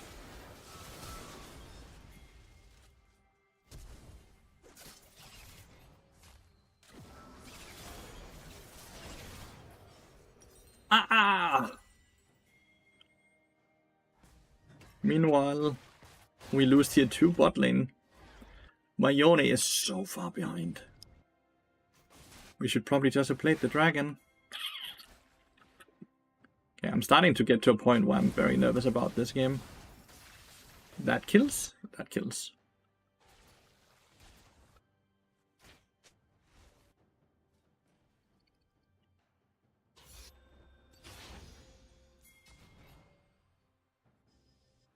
This is level 13, chat.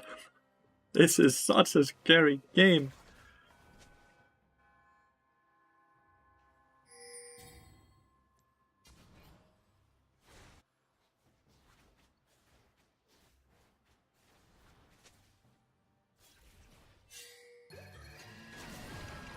I don't know why Tempest dies there. He legitimately have full vision on all of them, and he just runs under the turret. Because he's just fucking tilted. So he makes insanity mistakes.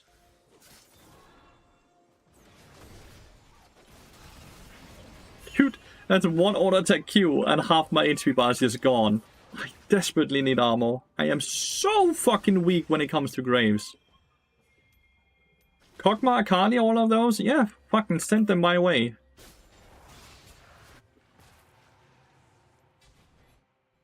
But Graves just managed to collect every single kill in this game, and he's just one-shotting my ass now. Why is Elise facing in to them? They get Baron now, I think, chat. Broxah, no! You knew they were in there. I have no wards. They're TPing top.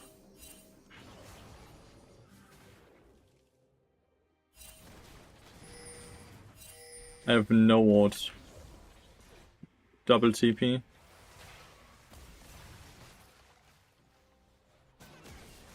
Yone is not moving. Smolder is not moving.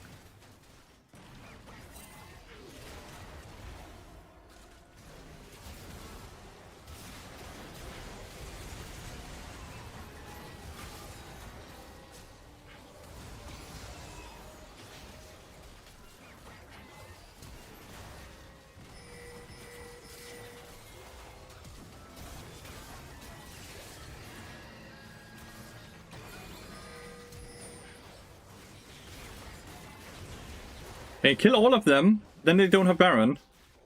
This dude is tanky as fuck against Elise though. One more, one more, one more, one more. Oh! So tanky against Elise. Okay, not too bad though. 1000 gold for Elise, 500 gold for Yone. Not too bad. Yone solo losing? Yone is... I don't know if he's solo losing. He did fine in that team fight, right? He's just making some decisions that we can argue is a bit questionable, right? He might be tilted off of his laning phase, but I don't feel like anyone besides himself can get blamed on that. Fuck. Having gotten the on would have been perfect. Then they have 0 Baron buffs now. They can still siege with Baron. Graves is good. Graves is playing really well, but he's also a really good player, so not too shocking. Okay, 750 gold away from Kenny Ruken, and then I can start getting armor.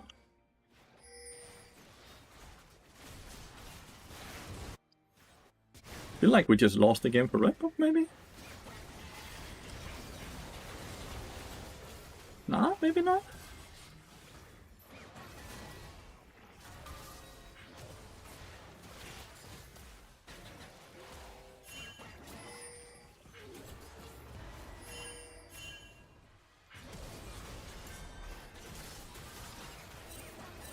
My bad.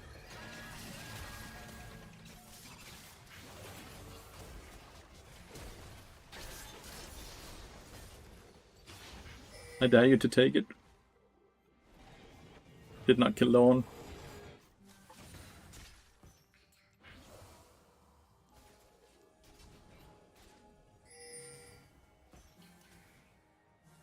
Clean. I shouldn't have chased on. I made mistakes there. I normally shouldn't have made.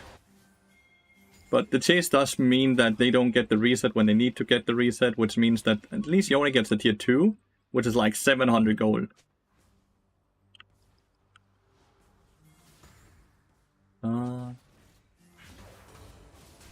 My Caitlyn needs armor pen. I hope that's the item she's looking for here.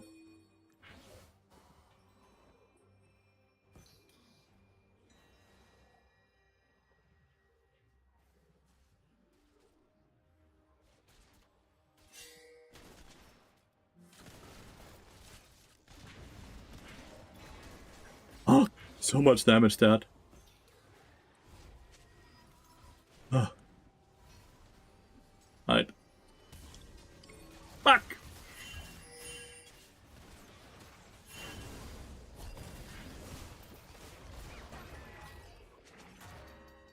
Raise flashed for that.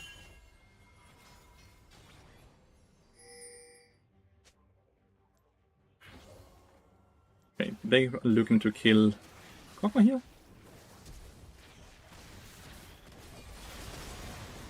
Oh no. Is that game? Baron is run out. I can defend top lane. I have the wave clear. Yone is dead as well. How? Fucking shit. Caitlyn is back now.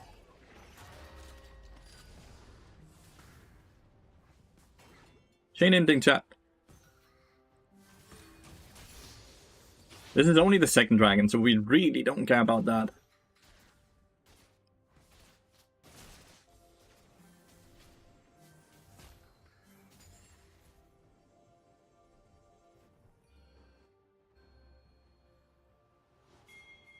The Graves is fed, and people don't have armor.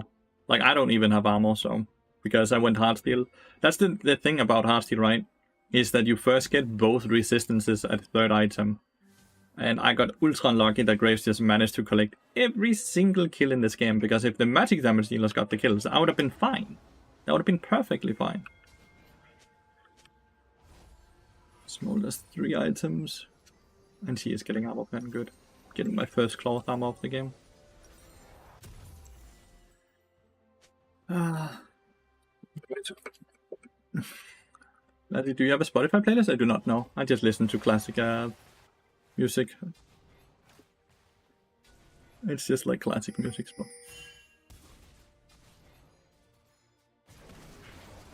Oh.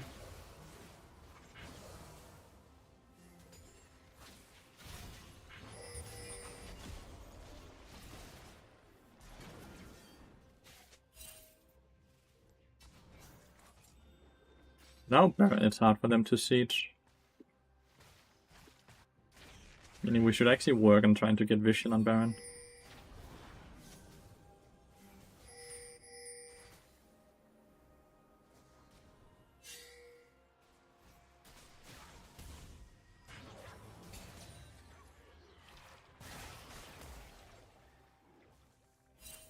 But yeah, the issue is right now Grace could be on it.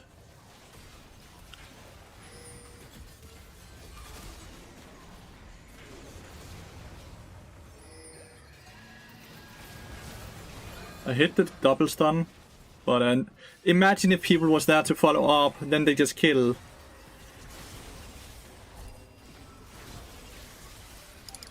Nice, Caitlyn doesn't die. Oh, never mind. Kog'Maw snipe.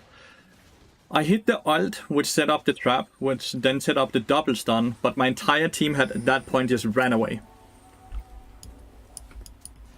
Without, like, I'm up in 10 seconds. Rel is too low, no? If they get the Baron, they will knock open our entire base, no?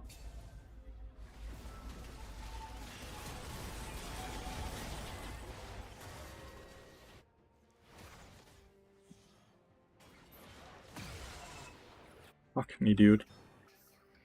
Kog'Maw has started to scale and he's just one-shotting my teammates now. Well, they have Baron and... I don't know, man. I don't know. We need one good team fight and we can win, but getting those team fights seems harder and harder the more they get to scale, right? Because we are only getting squishier and they are only getting tankier. The only thing we have going for us is that Graves is not getting more damage, right?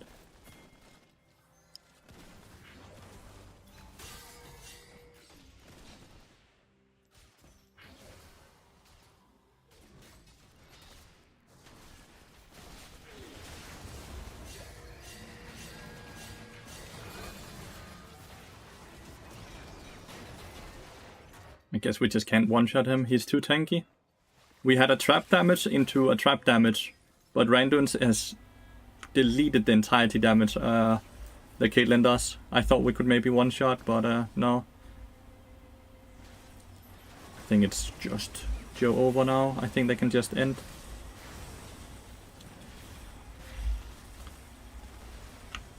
Yone has flash and ult up and just dies. The Yone is just fucking griefer, dude. The Yone is just a fucking griefer. I hope he's too embarrassed to sit and stream right now. Not gonna lie, with that performance. Feels bad. I'm sorry, Broxa. I could not carry. I hope Tempest is fucking embarrassed and he's not streaming. And that's why he played that poorly. Yep, he is not streaming. I would not stream either with that gameplay and with that performance.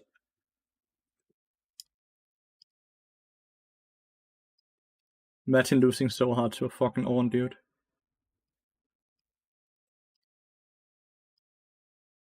Motor good right now? Early game, no. If you manage to get to 225, he becomes okay, but Graves just kinda got to snowball and run away with the entirety of the game.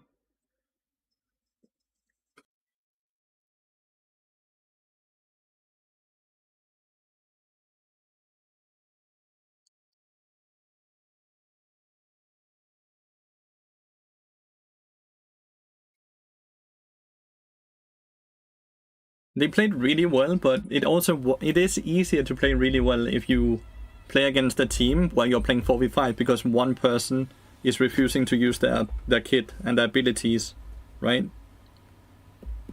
It does make it a lot easier to look like you play super well.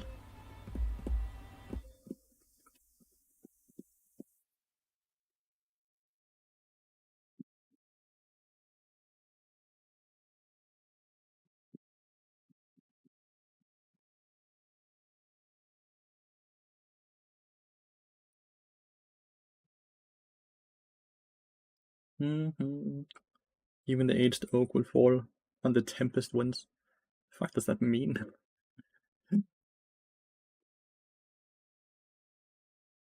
So close. Oh, he got a kill at least.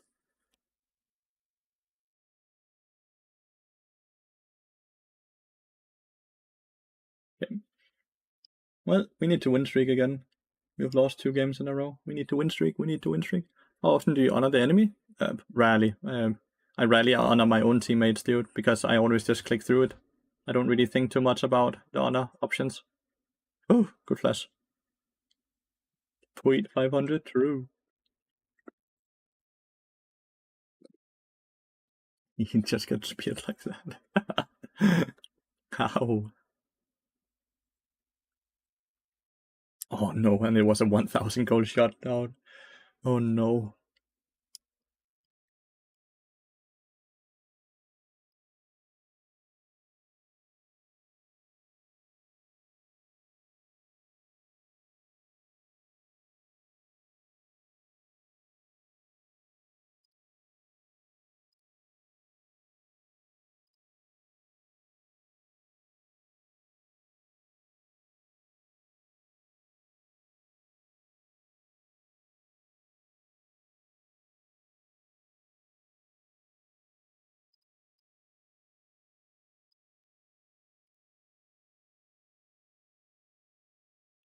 Was Proxy game a win? No, we lost.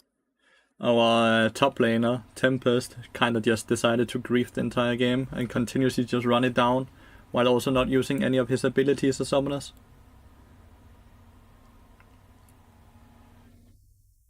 So it just ended up being a frustrating, annoying loss. Great Cinder stun there. This just looks like a game, a fight where they get to run over them. Oof, Cork is alive though.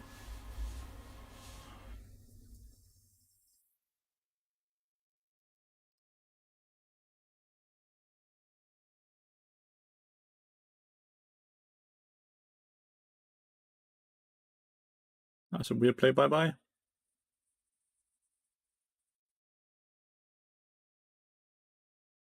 Homies gotta lift up each other, hell yeah.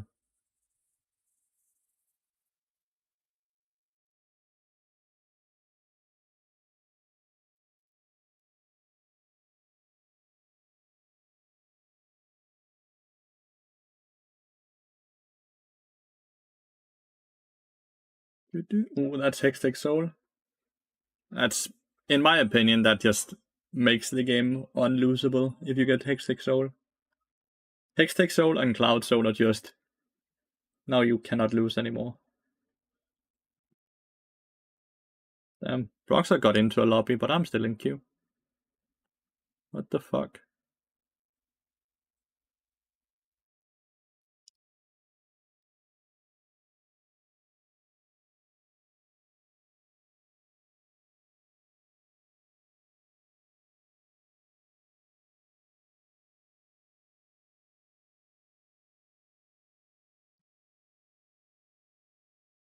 Future ban is so good. Everyone is just sitting and banning that champion. What I'm trying to figure out here is if this is a lobby where people ban Bard.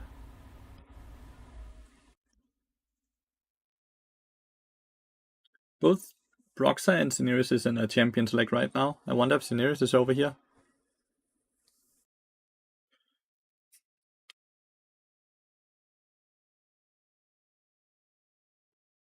I think he might be against Lathyrus.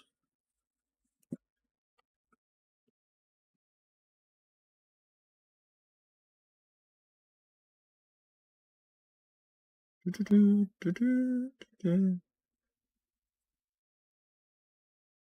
Lathyrus.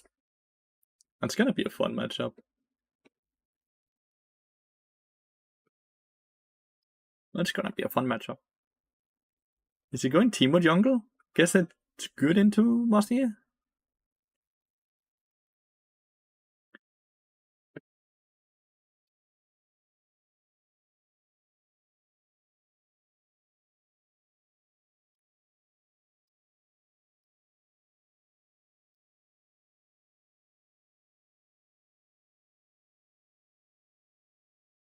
Hello, Q is better or worse after all of Riot's changes recently.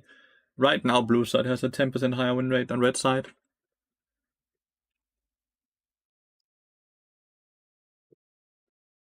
So that's kind of shit. So Riot has fucked something up.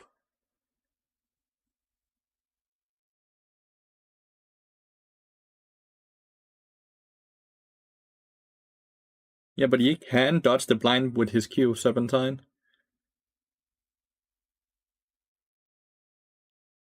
So there's two ways for Yi to outplay it.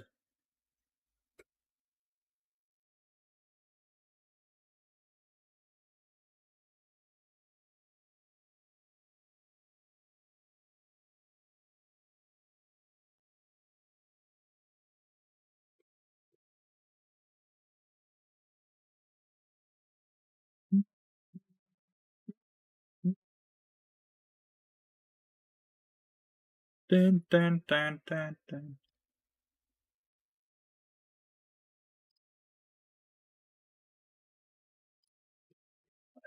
Sunday break. Be right back.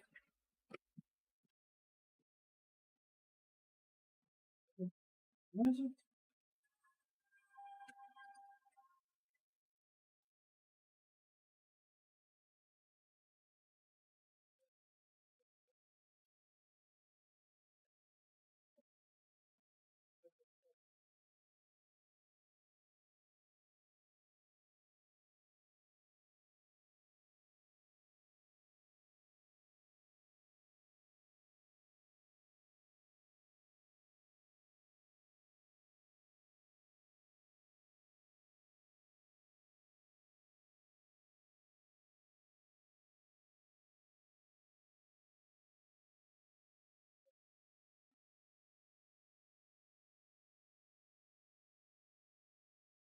Oh, his game got dodged?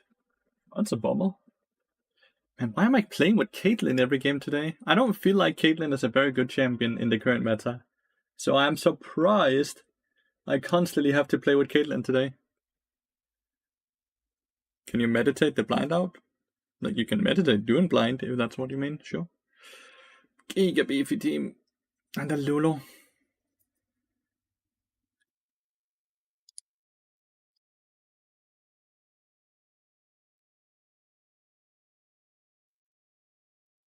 Feels like a Rumble is gonna have a hard time playing this game.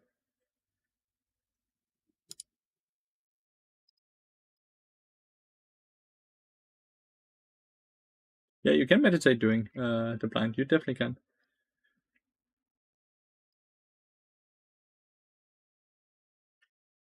Right.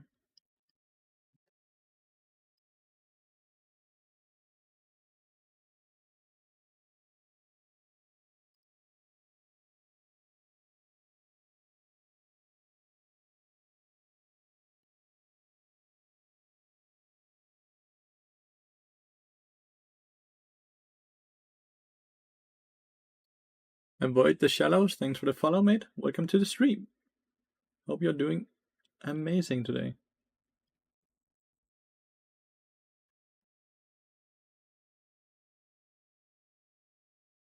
Rumble is weak enough to the point where he needs a buff next patch. So I was kind of happy about the dodge here, because I don't think Rumble would be able to play the game. Rumble is apparent, like, Rumble needs to be a lane bully, right? And Rumble's win rate currently is looking like this after his latest nerf. So they're buffing him next patch, but right now he's weak. So I'm not too unhappy about that dodge. I think that was a good dodge.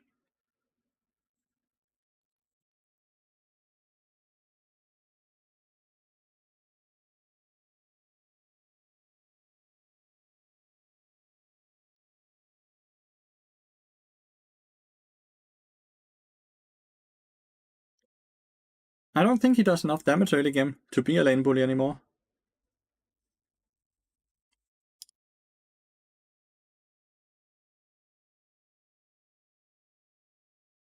Brr.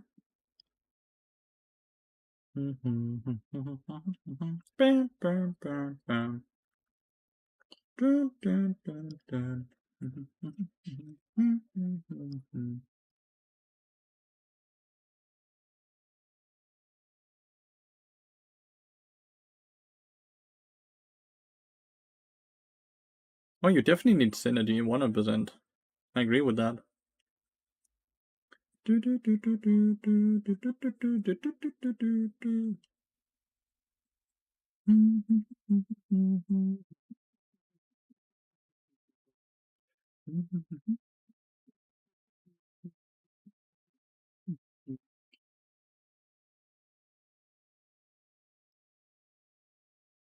I am red side again, so I have a low chance of winning compared to blue side.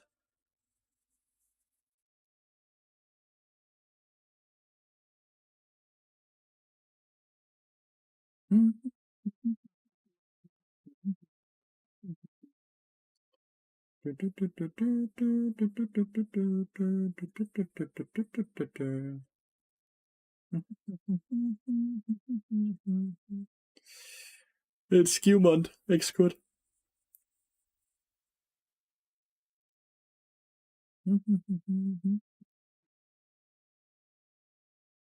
What's the reason? What's the reason for the win rate difference in sides? Red side has a way higher chance of getting autofills, which increases blue side's win rate by a lot, because blue side generally does not have autofills. Should just look into FF mid-fight.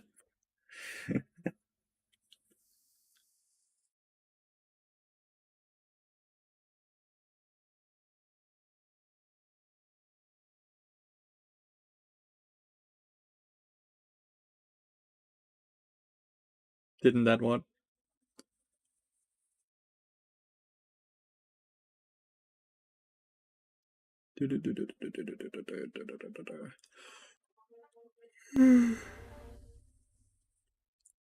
Didn't know that. Oh, yeah. It's a stupid system. Last split, red side had a way higher win rate than blue side, so they corrected it. They just did an overcorrection.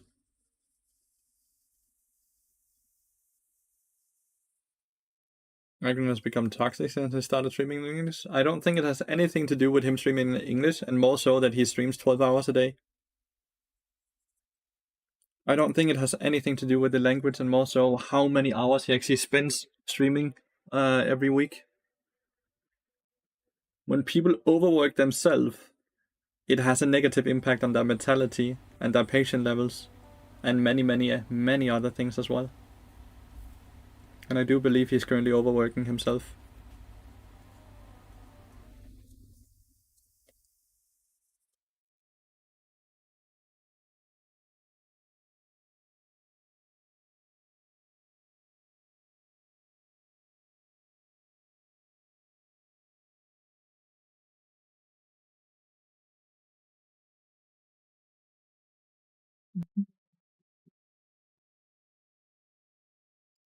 But hey, I don't know if that's true, but that's just my opinion. We in a game. Let's go.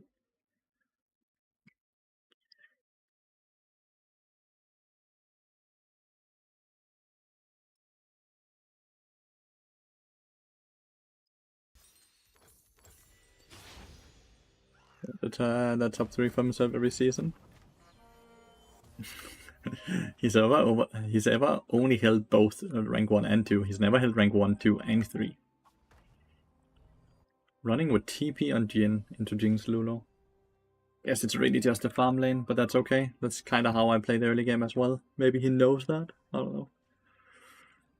That's an awkward spot that I actually spawned over the wall. Only top 2, yeah. He only had rank 1 and 2.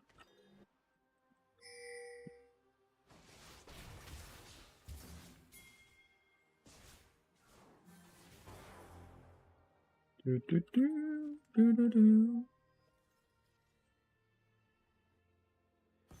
think Matty Felix is the only one who's ever done that. Matty Felix has never held rank 1, 2, and 3. Matty Felix has never done that. He had rank 1 and 2, and then he had rank 4 or something like that, or rank 5.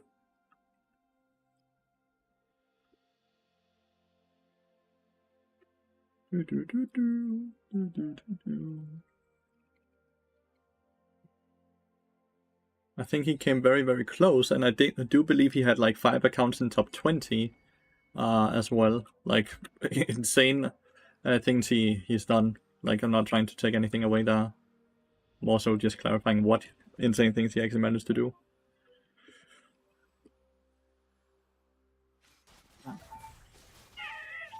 Lulu out damages you early game. Lulu is a really good pick into bar. Lulu and Zona and such.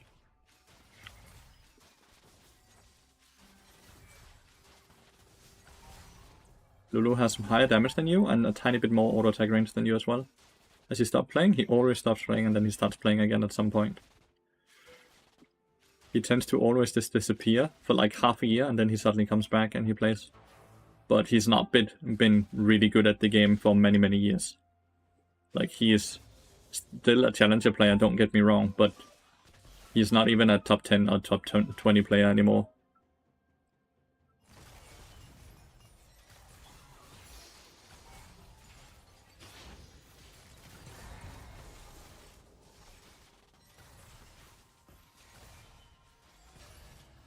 He burned out every single time? Yeah, maybe.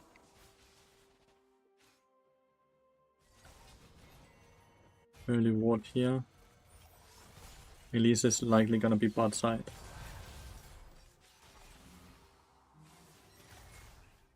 Weird that I didn't get punished for that auto attack. I expected Jinx at least to auto attack me as well.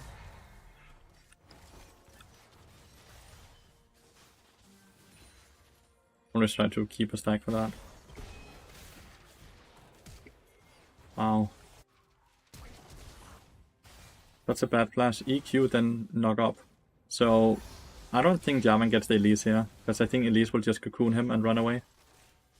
Oh, never mind. He might have hit the Q after the cocoon. The correct combo there is EQ into and then flash afterwards.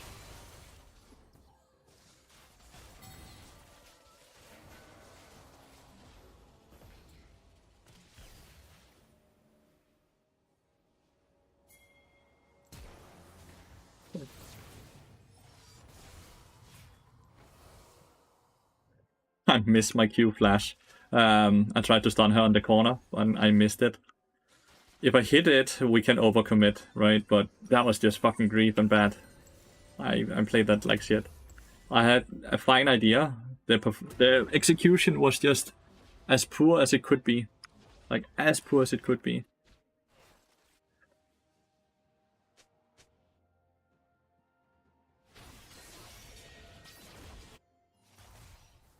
Luckily, we are not getting punished for it, in the sense that Jin didn't really lose any CS from my mistake there. And we didn't die, because Lulu didn't want to kill me. Like, she honestly could have. I survived her first auto attack because I W'd myself doing the auto attack, but she also had flash to just flash after me to auto attack, but think she valued Jinx wouldn't get an assist anyways, so I think she valued her own flash higher than getting 300 gold. Which you can really argue for since it's a Lulu. If Lulu has no flash, it sets Jarvan up to just spam gank, right?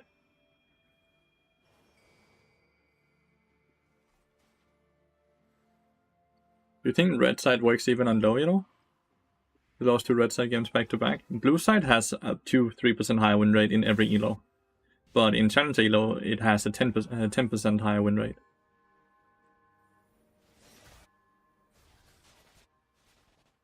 But it's very likely barely something you noticed in low elo.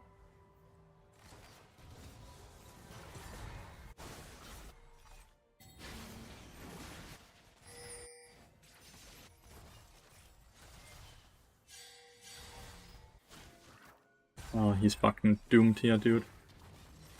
Never mind. They could have just cut him off.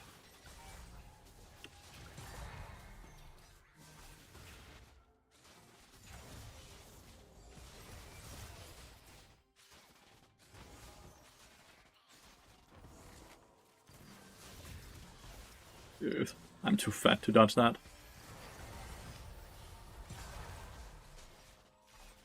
There's honey fruit spawning now.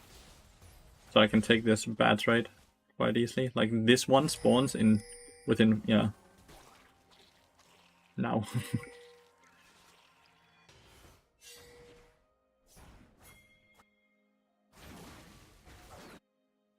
Oh, Elise is 2 levels behind, dude. That's really interesting. Elise lost so much for her dive top lane, I guess, because he did 3 camps into that dive. With Elise dead, I no longer have to roam up, so I just move to make sure they don't get too much here.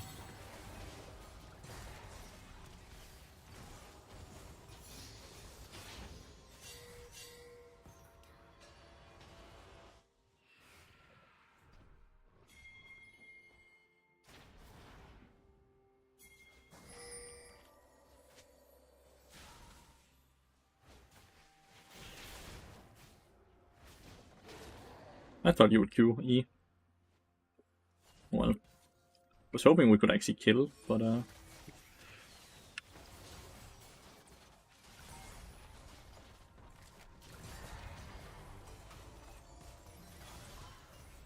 a wild stun.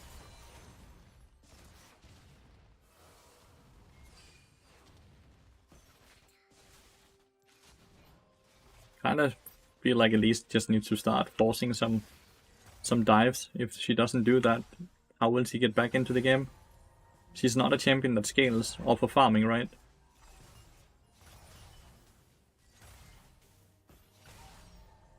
W here to check if they're in there. Honestly, should wait for the minion wave first. Because like if Elise is in here, then I get cocooned because I'm not behind anything.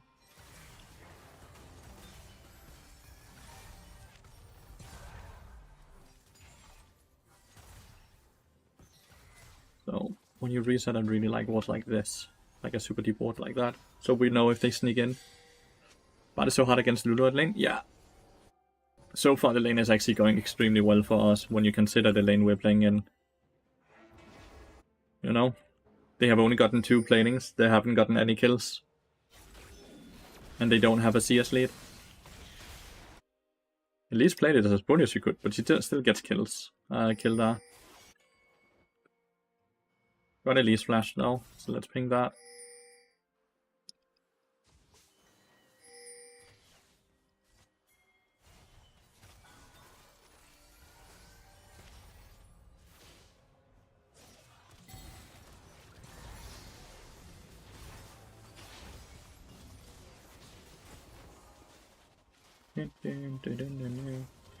Guess I tried to overforce it.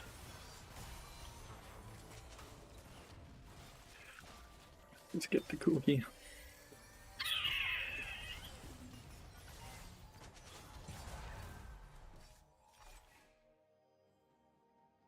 Never really gonna use my ult unless they somehow take a very bad trade or if we have Jarvan close, right? Want to try to make it so they don't crash the wave though, because when they crash the wave they get to hit the tower.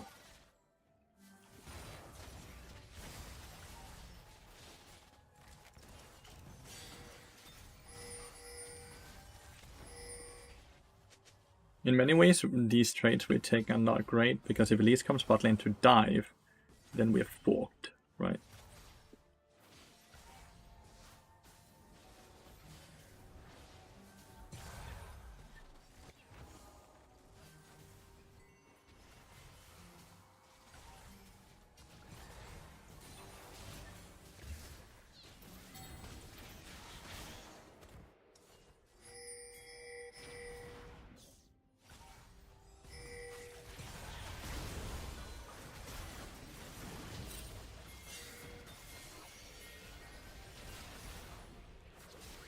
I think Syndra missed fucked up for E.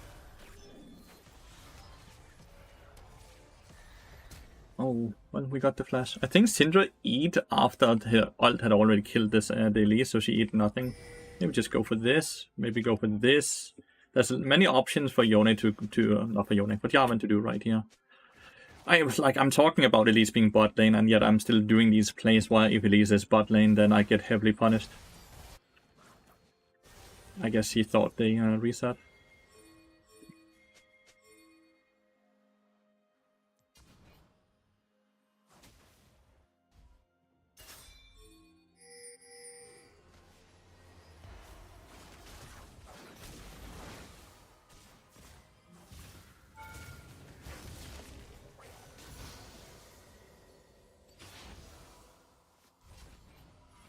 Two kills for Jarvan.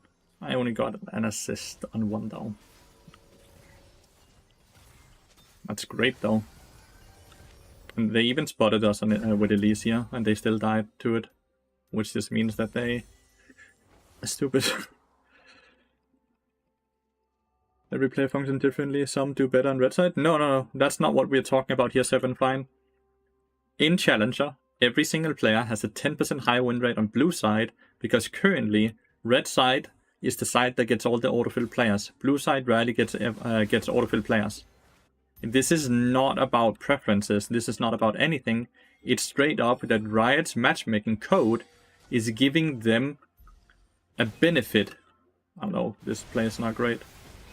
Now Mundo TP's in. Let's see if I can do stuff though. I am here.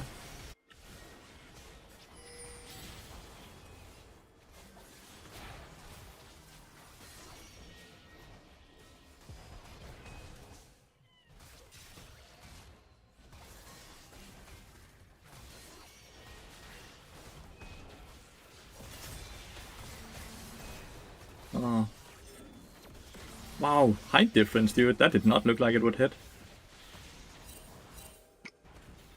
I know, Mundo should have TP'd way earlier. But I'm also playing this like shit. Last split red side had a way higher win rate for the exact same reason, Serpentine. I'm playing this so shit. I'm sorry about that.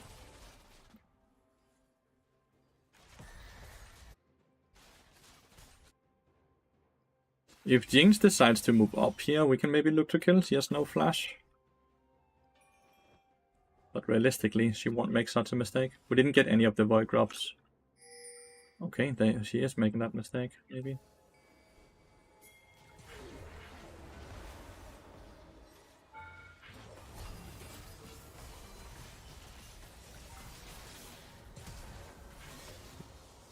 Elise was already there. But at least we ate the Yone TP as well.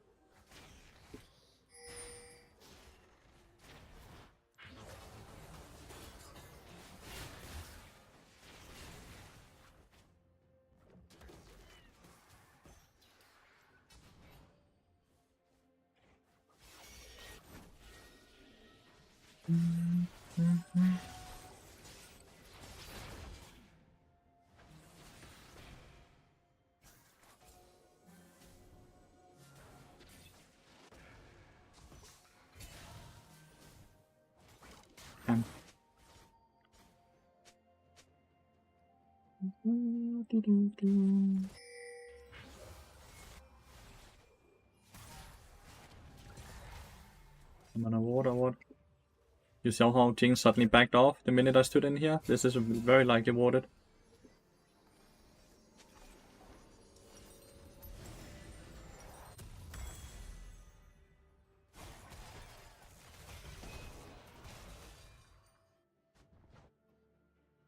I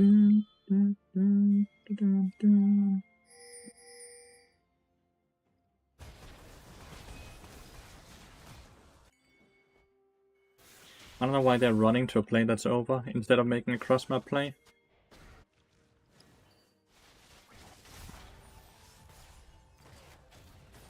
Lulu flashed. That's the only way she gets that far up.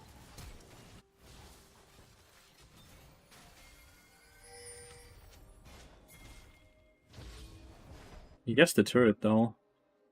Maybe it's a shutdown.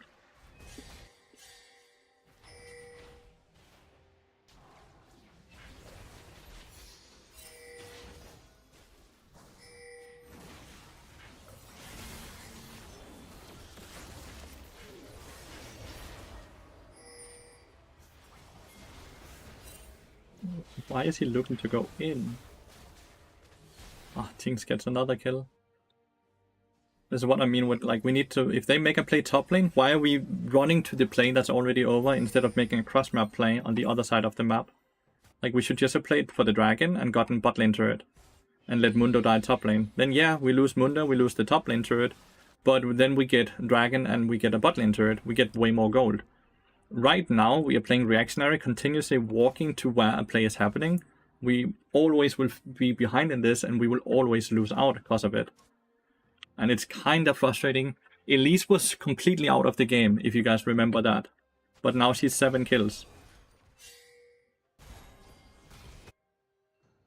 And I'm playing for the top lane turret. Like, there's no way this Jax is alone. Like, it's so easy to fucking take 2 seconds to think that, yeah, there's no way he's alone.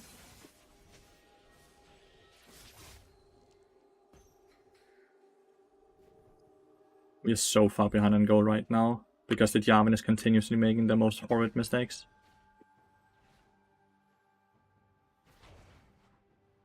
Interesting. Jarvan is making the most horrid mistakes. He's behind of experience of the Elise as well. Like, the game is completely over if this keeps up like this. Like, completely over.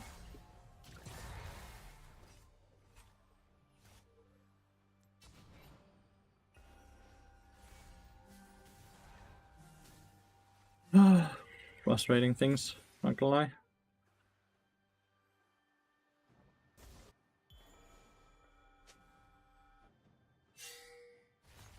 Catching a bit of towers now.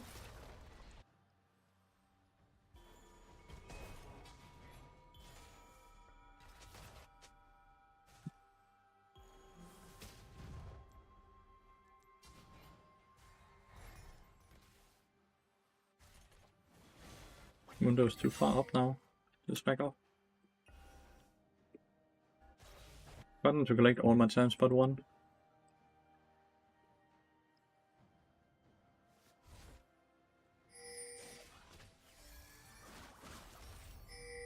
They spawned a herald, no? Was that just a Jin trap? I swear I saw something purple. Guess that was just a Jin trap that was stepped on.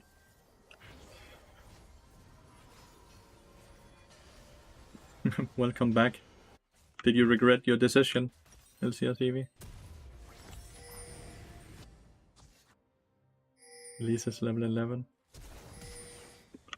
Flash for flash.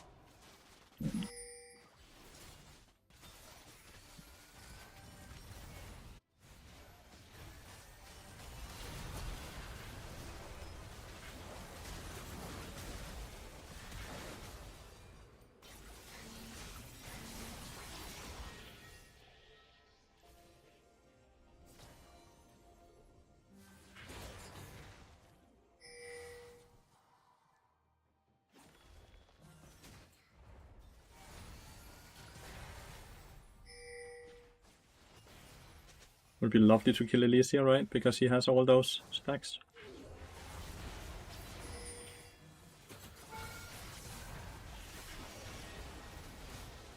Somehow they are the ones getting a kill though. That's crazy.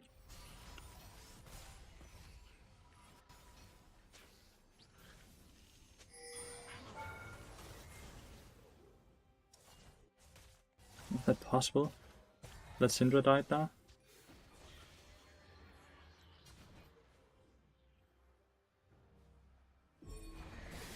Yin dead as well? Yin is somehow dead as well. What the fuck is happening?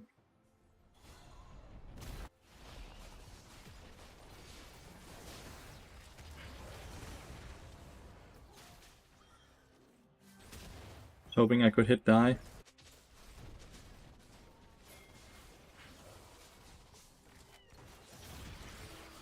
Can Jarman jump over?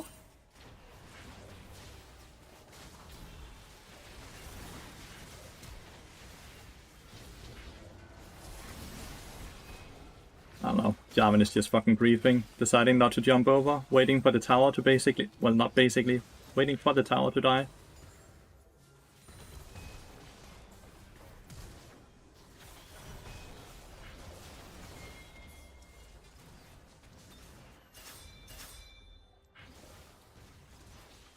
Can you just go?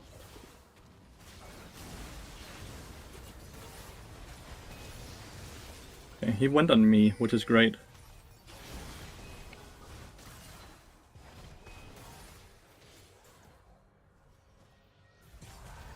Nice. In here, Jin, in here. Jin, in here.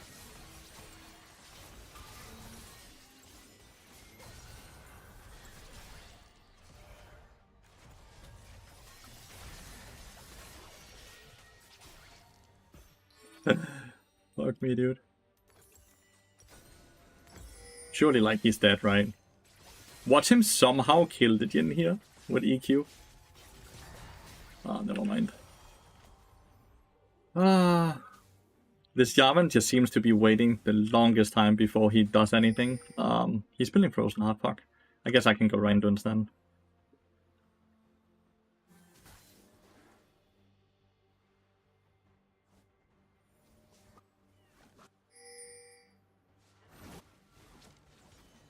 We got some gold and we got some shutdowns. Mid lane is by far the easiest lane to defend when it comes to super minions and the Baron.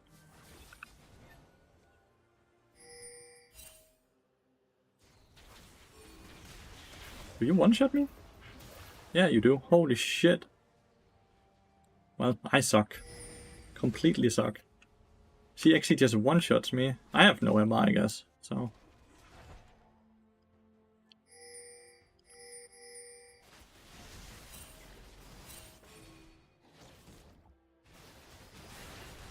Wow. Elise is nearly dead. Surely that means that the play is over.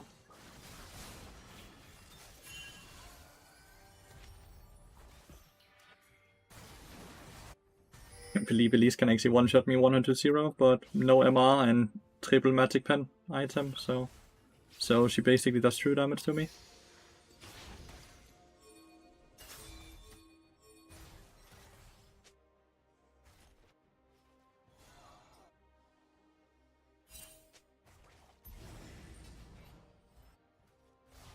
Yeah, I can't remove the vision at all. We just saw that earlier. I can't. Okay, so I'm gonna go up. I'm gonna use my ult, I guess, for it.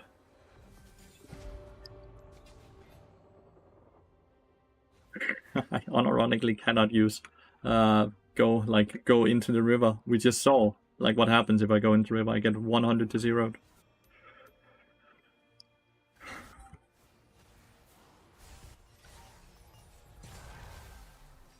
I've really been playing poorly the last couple of games though.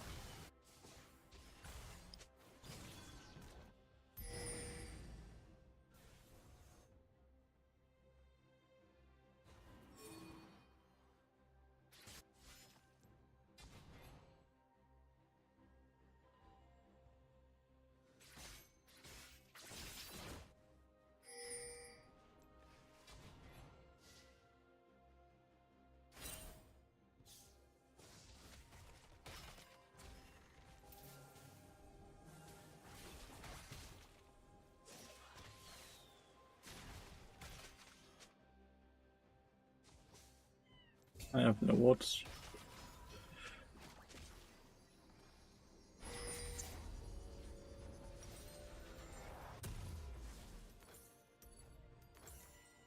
I don't feel like a Ruby Crystal makes a difference, but I do feel like 20 Magic Resist might make a difference. Syndra has somehow got caught bot lane. They knew she was down there. Now we have to defend Baron for 40 seconds without having... I don't know how they knew, by the way. Jax just flew down there. That might be a ghosting situation. That might be a ghosting situation for them to know that.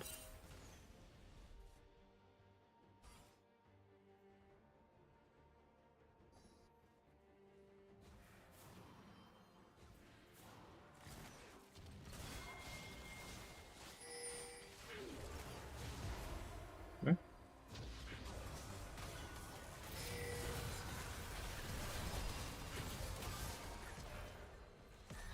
Right on the edge.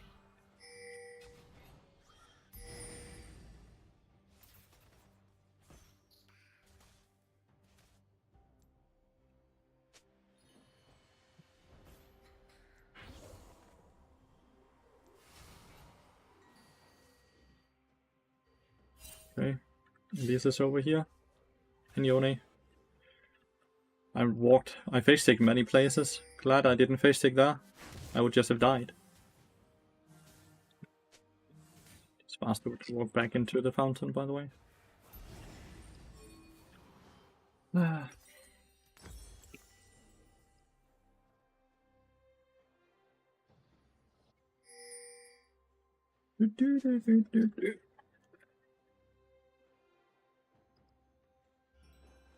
I don't know if they are sniping. It just seems weird that Jack suddenly walked into bot side when they had no vision on Syndra and she's been standing in there for a long time.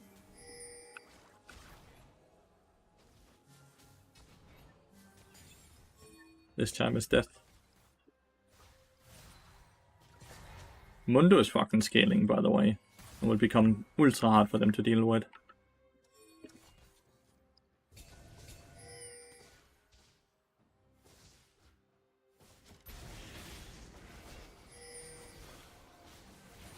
Mundo has no TP.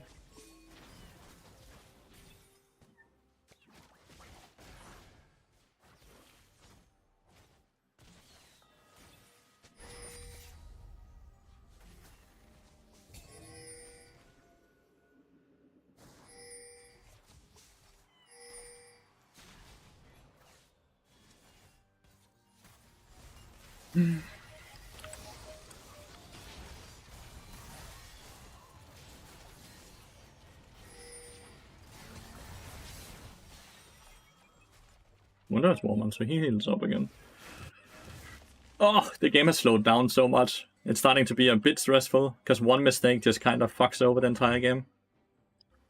Did anyone notice what time it was that Syndra died to the Jax moving around like that? I would love to check out if we actually ended up standing on some vision we should never have stood on.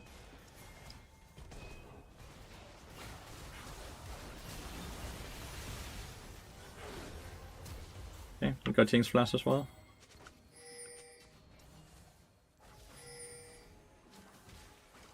We don't have Mundo up here though.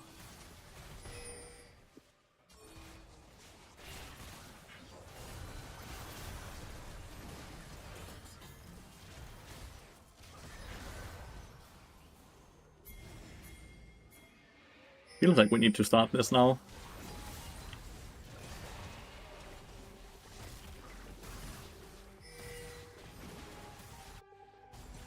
Yone is TPing bot lane.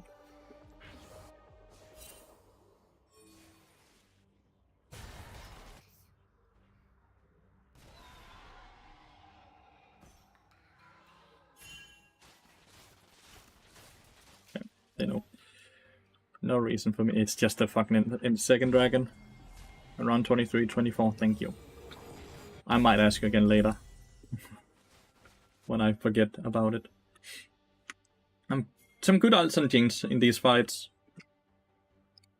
The game is slowed down to the point where it's really just who has the best patience, because people are gonna make mistakes like they least did there, right? Just walking into a brush to remove a control ward where she had 0 control. Meaning that Syndra just gets a stun on her.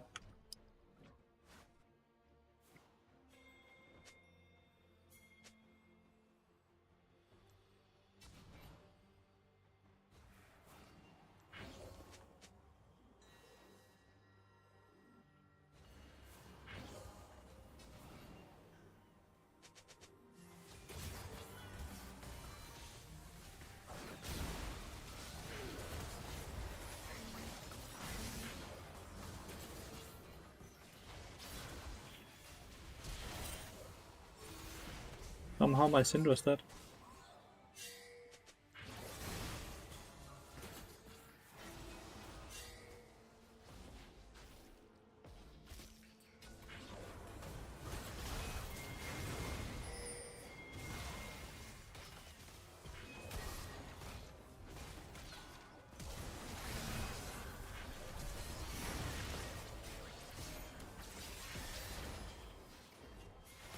Mundo is doing Mundo things. This one doesn't have flash, so that one is dead as well.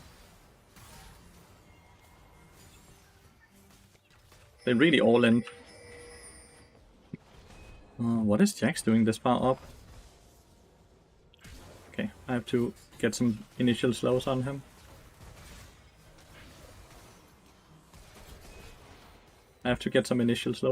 Or he will just get away.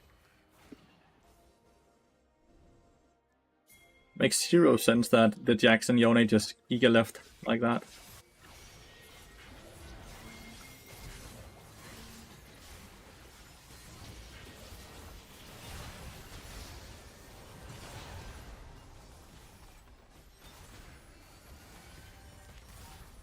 Should be able to continue, right?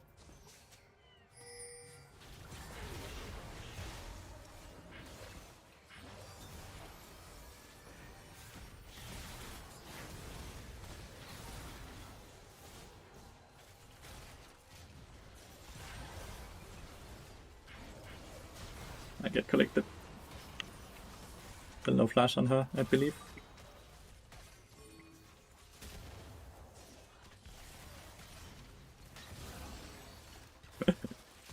Where are you gonna run? Where are you gonna run? It's a good ult on the Elise because it kept the Syndra alive for way longer. So Elise had to use the E to kill the Syndra. Mundo late game is XD. Well, the thing is, he's actually quite easy to play against if you're willing to if you're willing to peel your Lulu and Jinx, right? But the Elise, Jax, and Yone are all playing for themselves, right?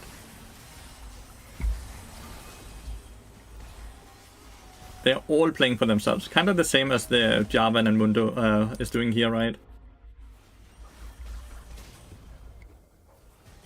He's out.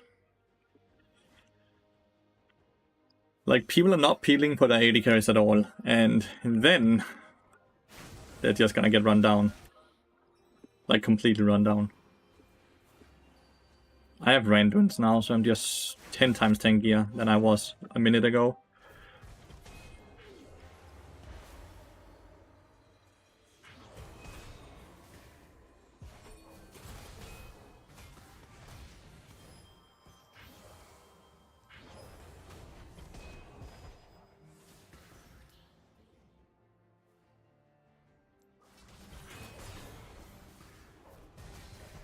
You'll never kill me.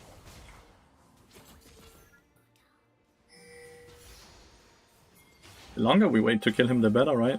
For the dragon? No, I guess dragon doesn't really matter.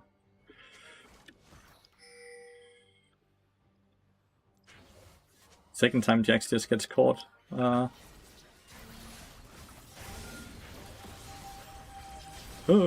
I got CC locked, dude. Fuck, my bad. My bad. I think just go take the dragon. You guys can't end the game anyways. Please just go take the dragon. Like, if they die randomly here, we lose the Baron as well. Just go take the dragon. Hi, Cinco! Funny to see you on YouTube.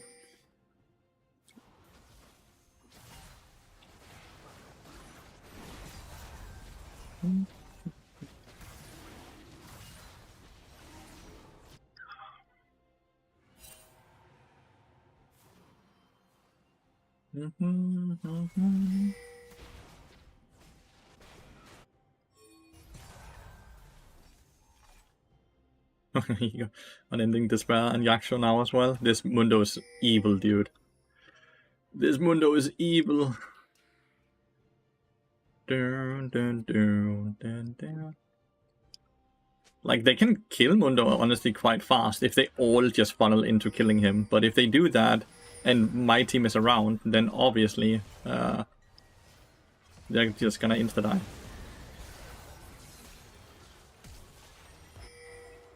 Not the person I aimed for, but...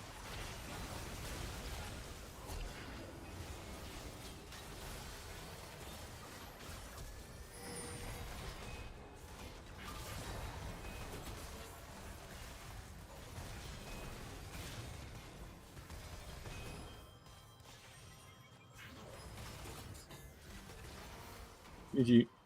I did not play well though. I got carried this game. When the game slowed down, they kind of lost their oomph and at least through the game completely by doing the control load. Well, 23-24 is when Syndra died, when she brush camped right. Let's see how the fuck they knew that she was down there. Because I'm curious about that. I don't know if you guys are, but like... Did they just know that she was there this entire time, or...?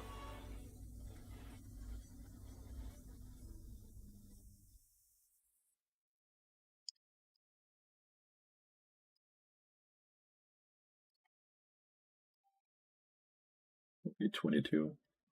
I miss getting 24.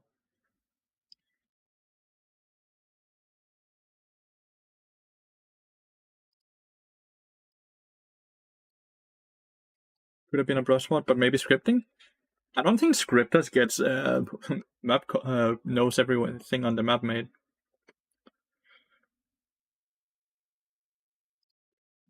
It's around here, right?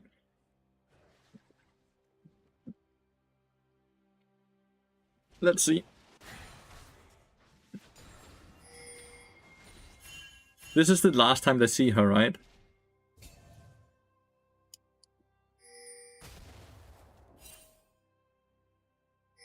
Oh, and then she steps up and Jax was still kind of looking for her. Jax was, for whatever reason, still looking for her, and she just steps too far up. Like, she suddenly just goes into vision. I never noticed that. So that's just an incredibly stupid mistake. Fair enough. But yeah, this is the mistake Elise makes that just solo loses the game for them. Like, she has no vision here, right? No vision in here. She should never be doing this. And she just gets hit by Syndra QE into Jarvan QE flash. Then we get an ult and Jinx, which forces her flash, and from here on they just start losing. Before that, they actually had control of the game, right?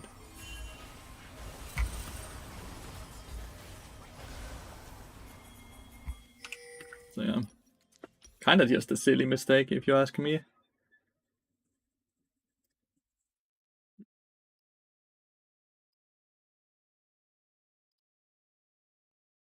That's kinda just a silly mistake.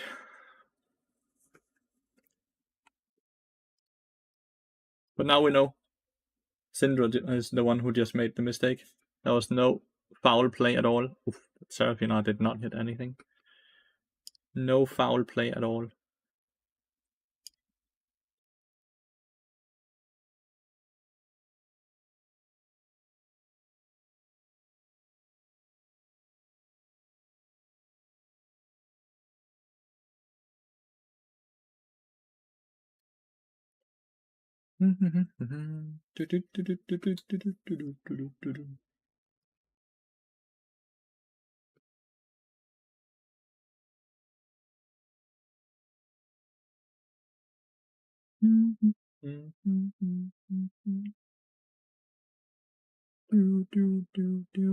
This looks like a fucking good game for him.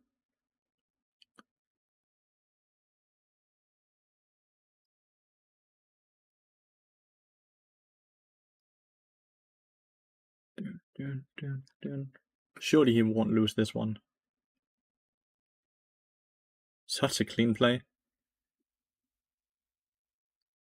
Such a clean play. This Darius is just out of the game. How do Warwick, Elise, Trish, Kaiser, Bard win versus Riven, Fiddle, Vlad, Jin, Cillian? Mega snowball topside, am I wrong? You need to snowball somewhere. Warwick is generally a lane that will win on its own, so it's not a lane I want to play towards the most. I think it's a lot more important to try to enable the Tristana or the Kaiser in that game. So playing for mid-bot is what I would be doing a lot more.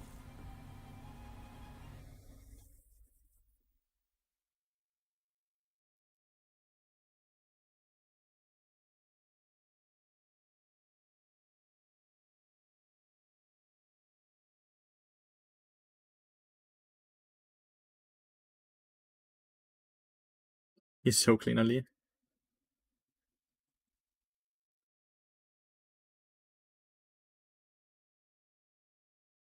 And even if you help him, Warwick will never be a champion that can help you win.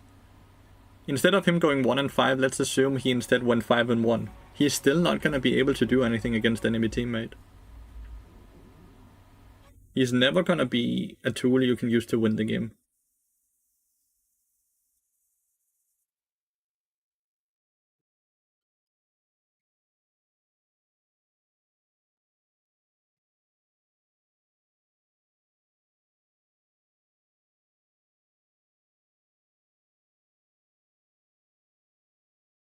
That guy's like built different.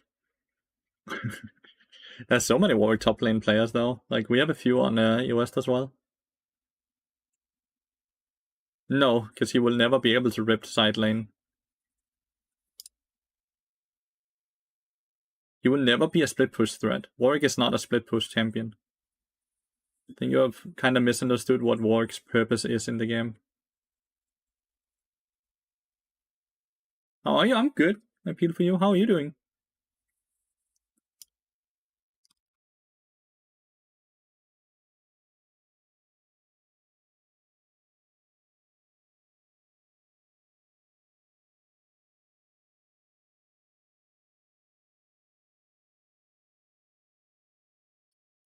Oof.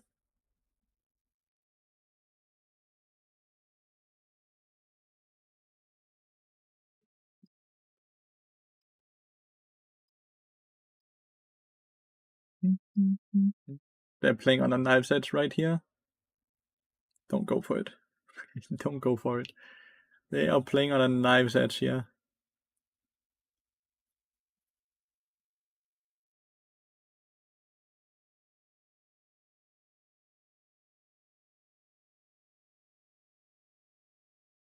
Oh, I can't believe it.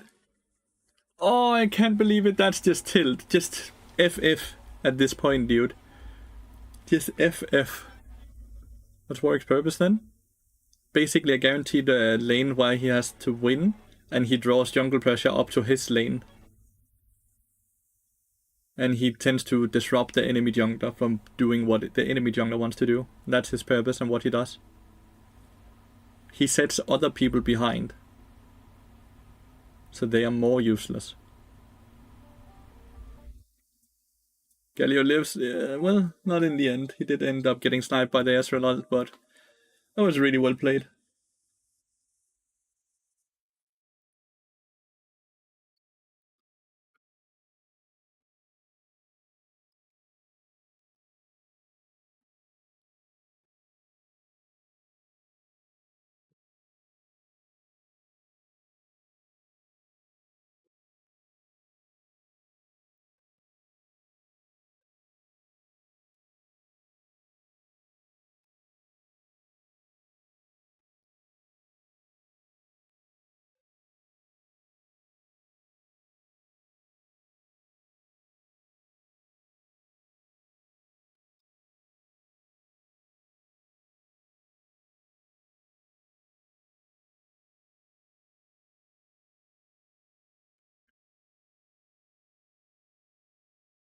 That's not ripping. He's not playing side lane, Time Wanderer. You're not listening to what I'm saying. He's disrupting the enemy team. He's not playing side lane. He just catches waves and then he goes into jungle and other things.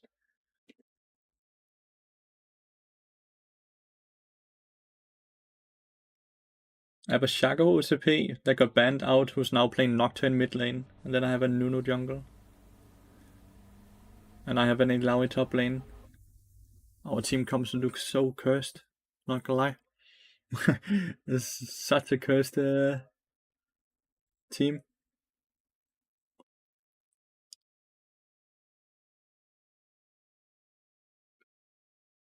Do. Such a cursed. God, it's the Night Slayer person who's just first timing champions right now. Surely they have an autofilled as well? Maybe Sansara. I believe he's autofilled actually. So why do I have a first time EUW top lane on Night Slayer? It's the person that griefed us multiple times yesterday. If you guys don't remember the name. Wonder how Nocturne is gonna play into LB. Definitely need Doran Shield.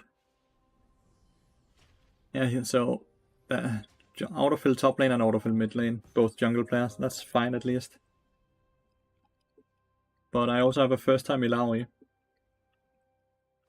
This dude is just solo griefing every game from what I can see. Like if he loses too much, he starts rage queuing. He did the same yesterday. Ooh. Flash for flash.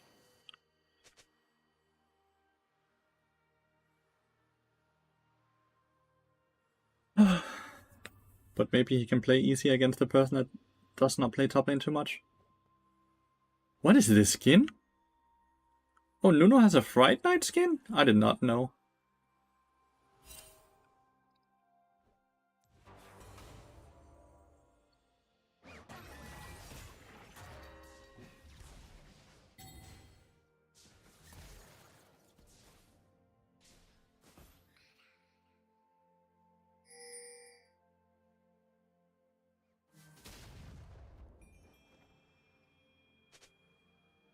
Let's see if Graves is trying to late do anything. Doesn't look like it. Okay. Nuno's gonna have a slight lead on the jungle clear then.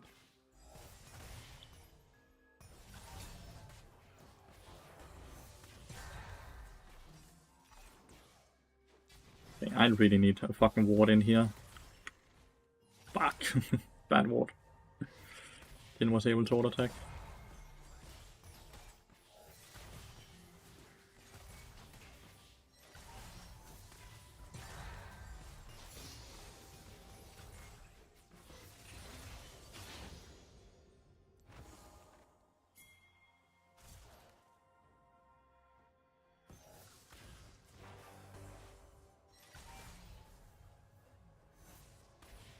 Nice, he's hitting them. Now we just have to not get hit by the Rakan Qs.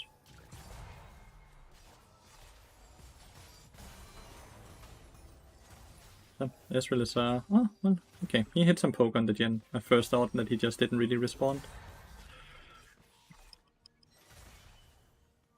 The Grace we're playing against, so hogging the left side is not too dangerous.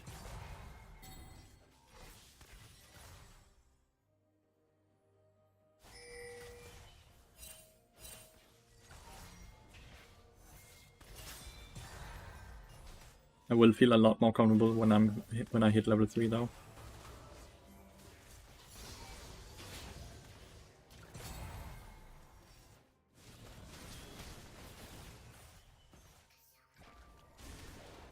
Well, that's just... How am I getting pinged? There. My bad you griefed. My bad you guys died in a 2v2. Rakan definitely moved and did something. He 100% did. Oh, he's hitting all of it.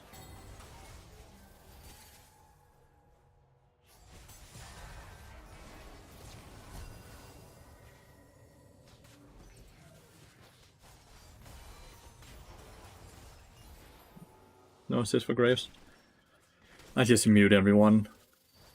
That's definitely my fault. Or something.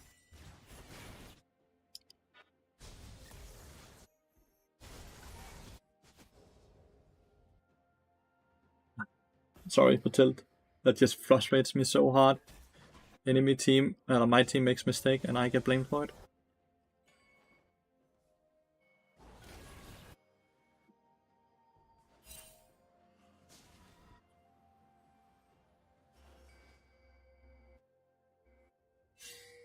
Be looking for Nuno. Might be looking for Nuno.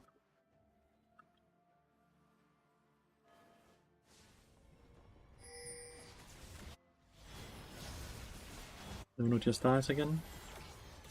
Graves is coming. Might not be dying, but...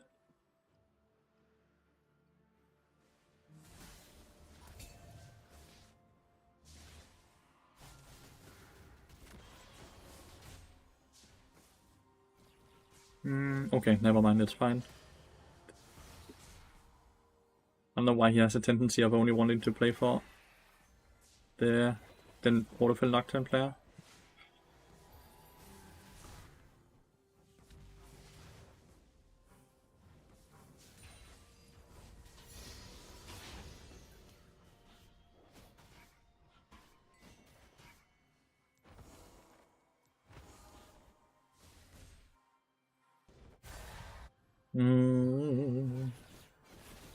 Graves already having such a big lead and Jin having a kill as well. Just seems so fucking doomed for us.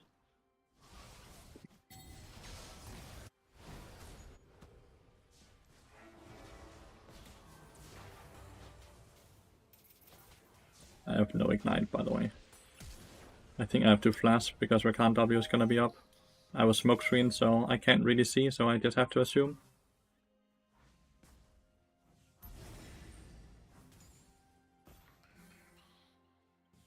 Now LP is accelerated as well. My Shaka 1 trick is playing Nocturne mid lane is now 0-2-0 with 20 CS. Fantastic. Good morning, Malice. At 2 PM. Really hope that's not morning for you, by the way.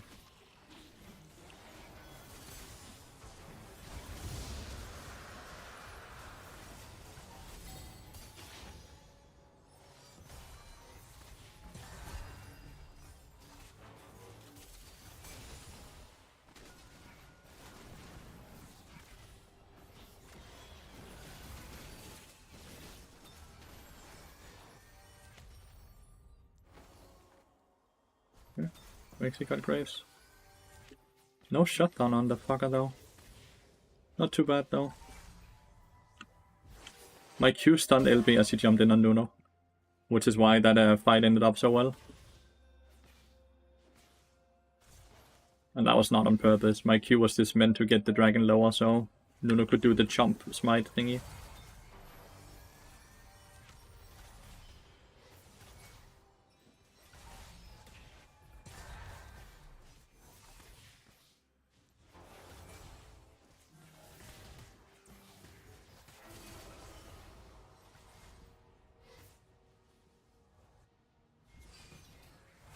What is happening here?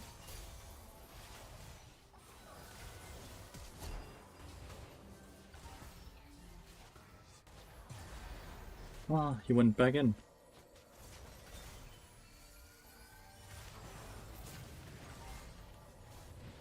Nocturne ulted and never showed up. Guardian didn't proc. Nocturne ulted and just did not show up. What happened? And how in the fuck did my Ezreal just get even engaged on? LB is 2-0-2. He was part of killing.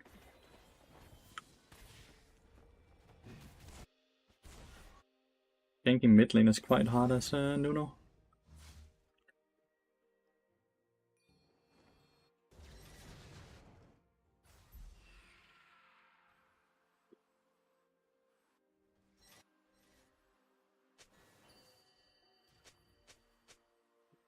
All summoners have been used.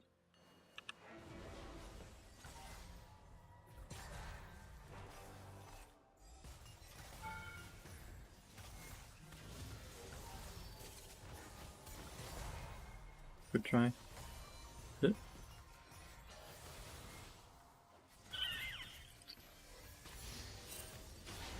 Rakan is back bot lane.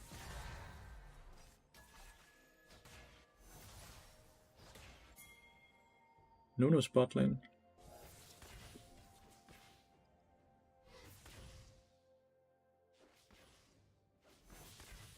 Why are you pushing it? Bad ult. Still had movement speed from fleet footwork and he has Swifties. Why is Rakan? Yeah, he is.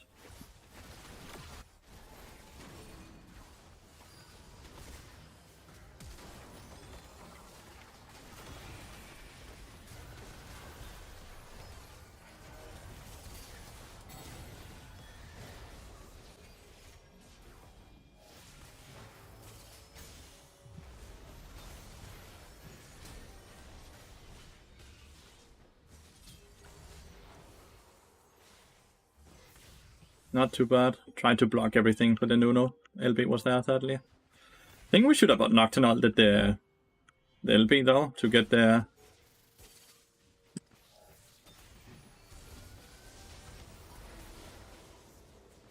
Fuck, my bad. Oh, no! Just one more auto attack. No. That would have been... My in would have been fine if he had gotten... Now he managed to solo kill top. Good try.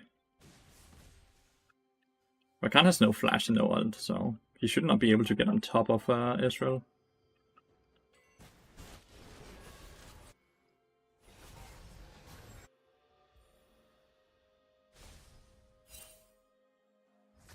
Anyway, maybe LB will grief for the Ezreal. Like, Ezreal is looking like a juicy snack.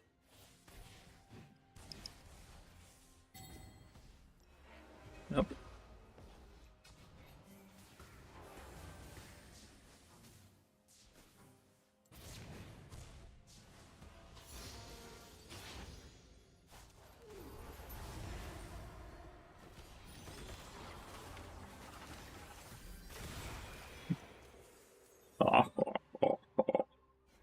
I was not sure which one was the clone. I decided to ignite. I fucking cowed it out.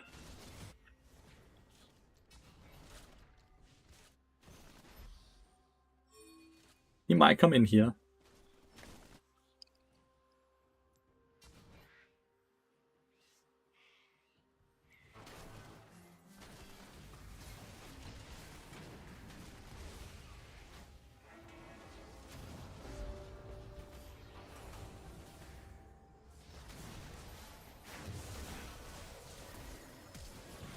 Good flash. My bad nonetheless though.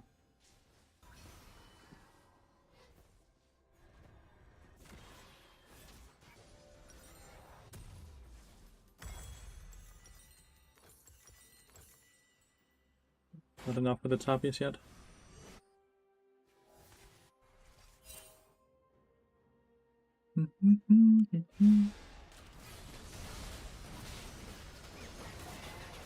Ah, 1-for-1 is perfect. Ah, the Illowing nearly killed the fucking Ornn as well. Unfortunate. Oh, the Ezreal ult though.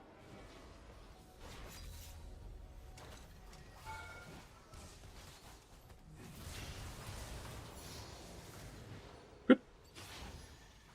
Honestly good, I would say. LB is off the map, meaning that she doesn't get experience. As much as I die there, we just deny a lot more than they gain, I believe.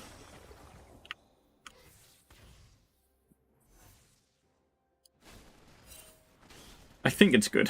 I'm honestly not sure. I think Ezreal just... Whoa, okay, never mind, Jin is here. Raven's gonna come.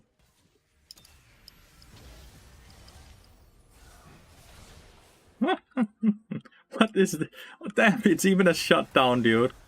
And Nocturne will die from it as well. Fuck me.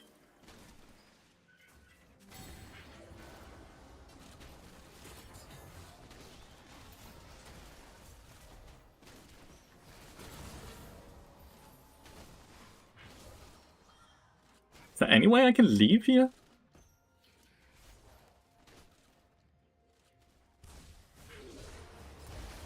Nope. My idea is I run here and then I eat this way, but nope. Man, we lost so much for them greeting for the Jin, dude. Fuck.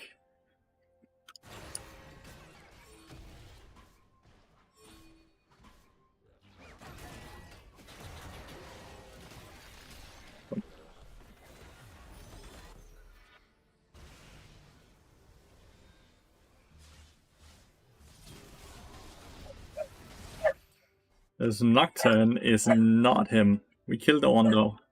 And we got Herald. And we will likely get a good chunk, or maybe even more on the tier 2. Okay.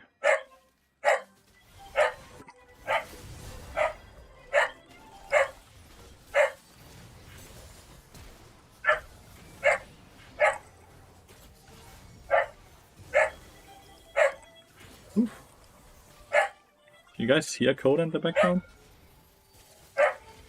Ow! Dude, LB is coming. Nope, not LB.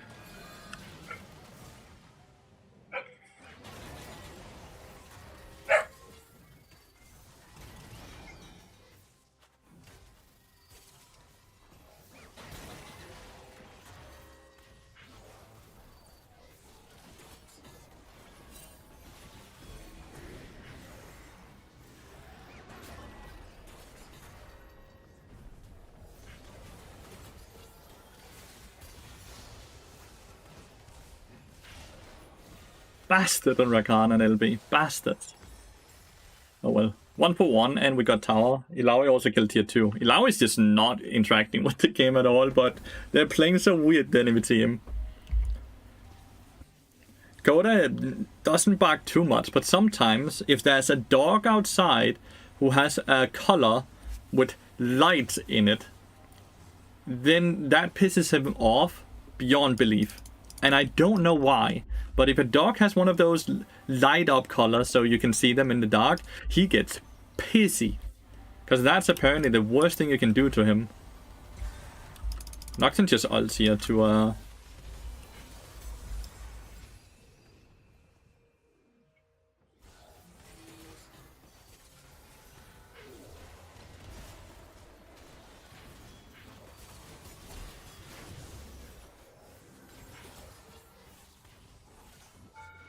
got 2 kill with red buffs.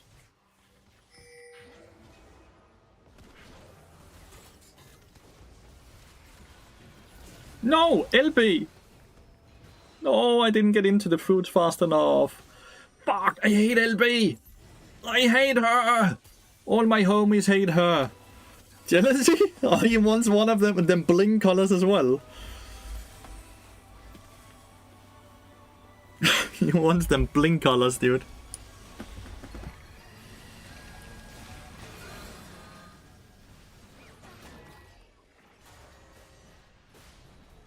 Dude, she's getting smacked. The Rakan shield and barely kept her alive. Getting a 3rd dragon here. When I get Koenig Ruken, she can fuck off and won't be able to kill me anymore. But right now, I swear, 7 out of 7 deaths is just fucking LB coming and being a cunt.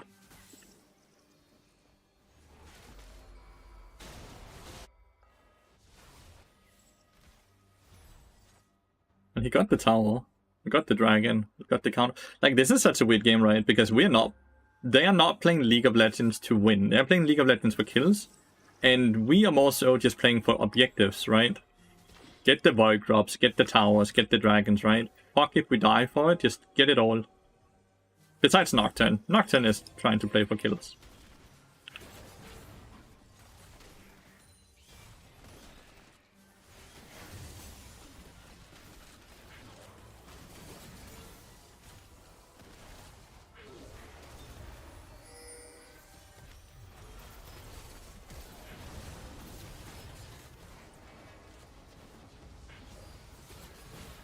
Help! Not LB! Not the LB cunt! I might have fucking griefed us. Nocturne is continuously ulting, but he's never with us, so he never, like, he just uses the ult to turn off the lights.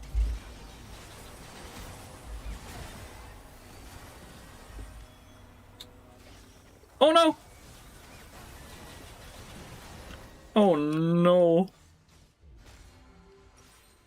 My bad. I really thought we could just kill the Graves there, but I think my teammates just killed the tower instead. My bad, team! No Baron, luckily.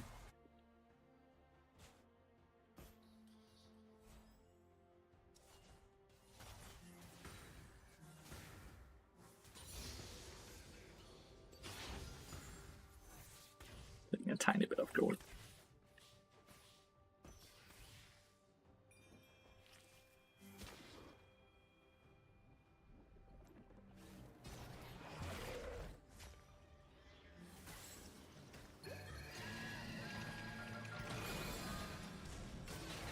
Dude, I swear, what is up with this?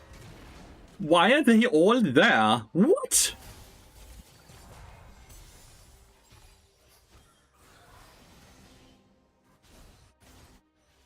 is on an LB? They're just hunting me, dude. Fuck playing to win, just kill the bot as many times as possible. Oh. What the fuck? Good damage. I do think he's end up getting killed. No, never mind. Smack, smack. Nocturne needs to start playing with us, because there's no more towers for him to kill.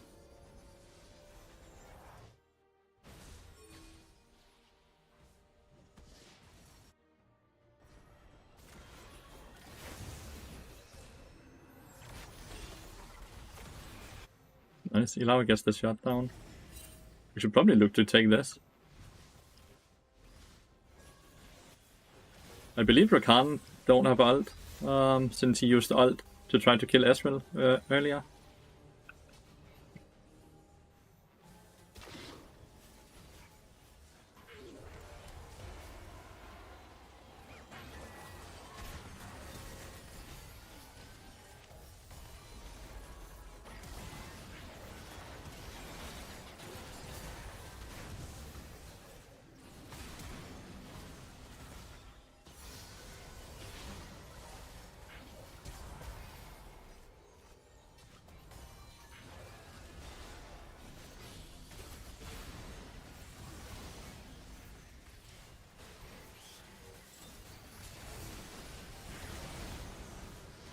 Ah! Anything? Any kills? They used all their flashes though. Rave's flash, Din flash, Rakan flash. I got this shield now. Surely this piece of shit can't kill me anymore. So what determines if you build Deadman's into 80 carries and Heartsteel into AP carries? So I just look at this.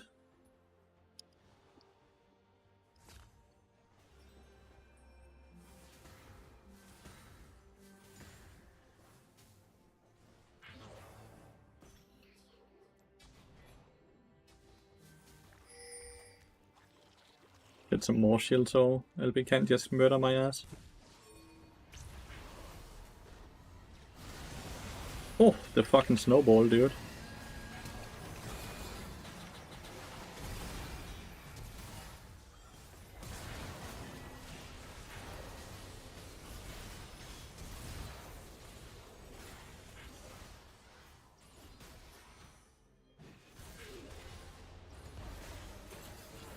Fuck you. Kept my ult only for you, by the way. This ult was only kept for you. I don't even care if I would win or lose the fight. I hit the slow.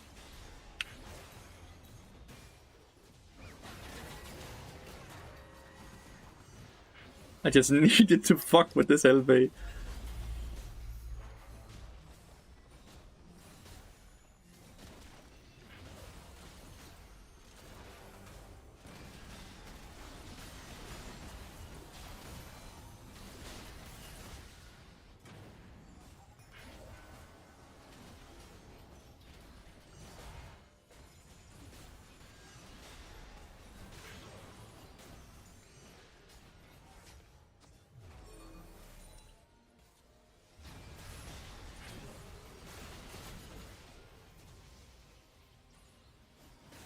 Ha!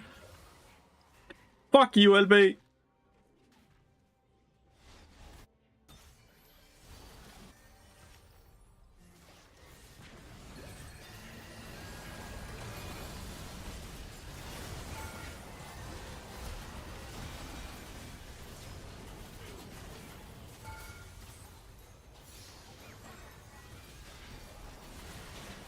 What a weird game. What a fucking weird game. Did you guys feel like this was a challenger game? Did you guys feel like this was a challenger game?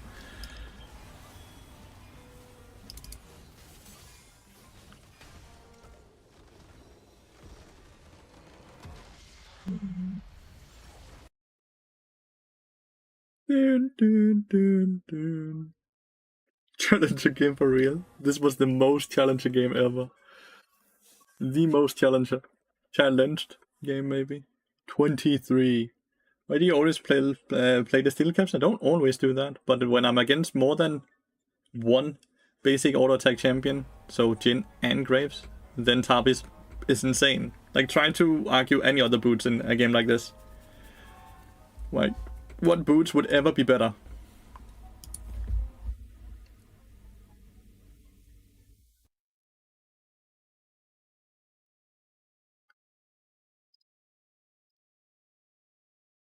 Just gonna sit and wait for the reply so we can have a conversation about it. Mr. Tinfoil.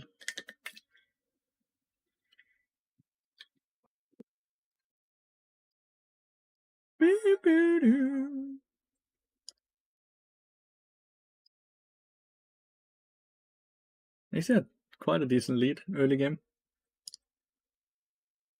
Do you ever go Swifties? Yes, when I go Hardsteel. Or when I play Maokai. No boots, just Randuin. Tabis are so overpowered against auto attackers. Like, blocking 12% damage is incredible.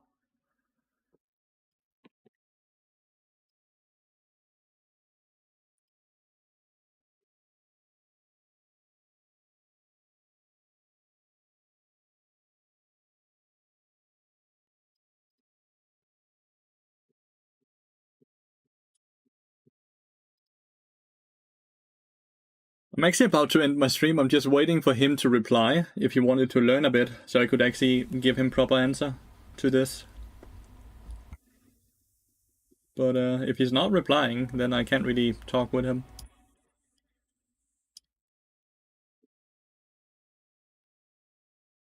But yeah, I think I'm done. I played so many League games today. 1, 2, 3, 4, 5, 6, 7, 8, 9. How many games did I win? 1, 2, 3, 4. So I went 5 and 4. Let's go. Positive win rate. Yesterday I went 5 and 5. I climbed. It was not by a lot. I got like 30 LP today, I think, with that. Yeah, I think I'm up 30 LP. It's fine. Slow and steady wins the race, right? Slow and steady wins the race. Does slow resistance from DMP and Silver Boot stack? Nope. If both give 25% slow reduction, then 25% will be increased by 25%, which will then be added on top. So you don't go swiftness with Dead Man's Play because you already have slow resistance and you're already plenty fast. The only reason you would ever go Mercs is because you really need the tenacity, because Mercs are way too expensive for what they offer. Then there's not really any boots left that even sounds or looks good, right? Just saw a string of games a few days ago where you only build those boots. I do. Because you can really argue there's never any better boots. It's so fucking rare that you will get other boots than that. Because every game, there will be multiple auto attackers. Jin, Senna, Jarvan, right? Aphelios, and there's even like empowered auto attacks from this and auto attacks here as well. So it's just better. Like, there is no boots that's better. Skarner auto attacks a lot as well. Auto attack, auto attack, auto attack, auto attack, auto attack. Like, it's just always better. Tapis were the only boots that got buffed in the last patch, while they nerfed all the other boots, right? Tapis actually got a decent buff. 2% more damage reduction against attacks, right? So went from 10 to 12%. And they only cost 1200 gold instead of Mercs, which got a lot worse, but it's also costing 1300 gold, right? Like, Mercs doesn't give any magic resistance since it got nerfed, right? And now they're so expensive. One more game? No. I would only do one more game for like 5 gifted. That's because I'm a fucking sellout. Going Tabis 80% of the time as well? Yeah, Tabis just feels like they are just always the better option. It's so rare. You will see me sometimes go Mercs because I desperately need the tenacity. Let's say it's into a Leona plus someone else that also does CC, then I'll go Mercs. But when you go hardsteel, you kind of want the movement speed, so you go swiftness instead. Quick, someone gift 100 and make him play 10 more. For 100 gifted subs, yeah, I would be playing the rest of the day. 100%. 100 gifted subs would be so much money. It would make quite a big difference for me next month when I get it paid out.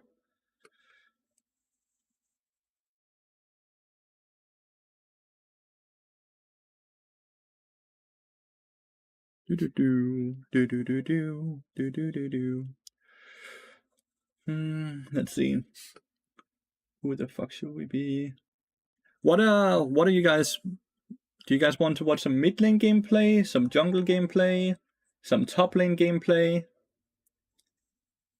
Trying to figure out who to raid.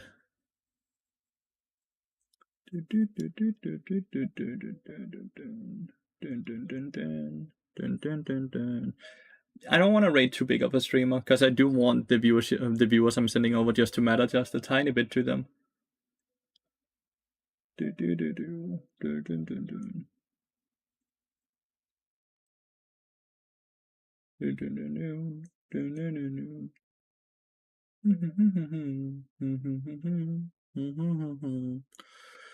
I am gonna raid Lathyrus. What about Stunned, maybe? He's been streaming for a long ass time though. 7.5 hours. Between Natty and Lathyrus, I definitely want to prefer. I think I'm gonna send you guys over to Lathyrus. He just started up his stream. Was Stunned has streamed for nearly 8 hours, so he's likely gonna end the stream soon. Lathyrus TV, yeah, he's a good dude. He's a good dude. I'm gonna call it a day, chat. I really appreciate everyone watching. I'll be back again tomorrow, like always. Thank you so much for being here and hanging out. Goodbye, guys. I'll see you all tomorrow morning around 8 a.m. Have a wonderful rest of your day.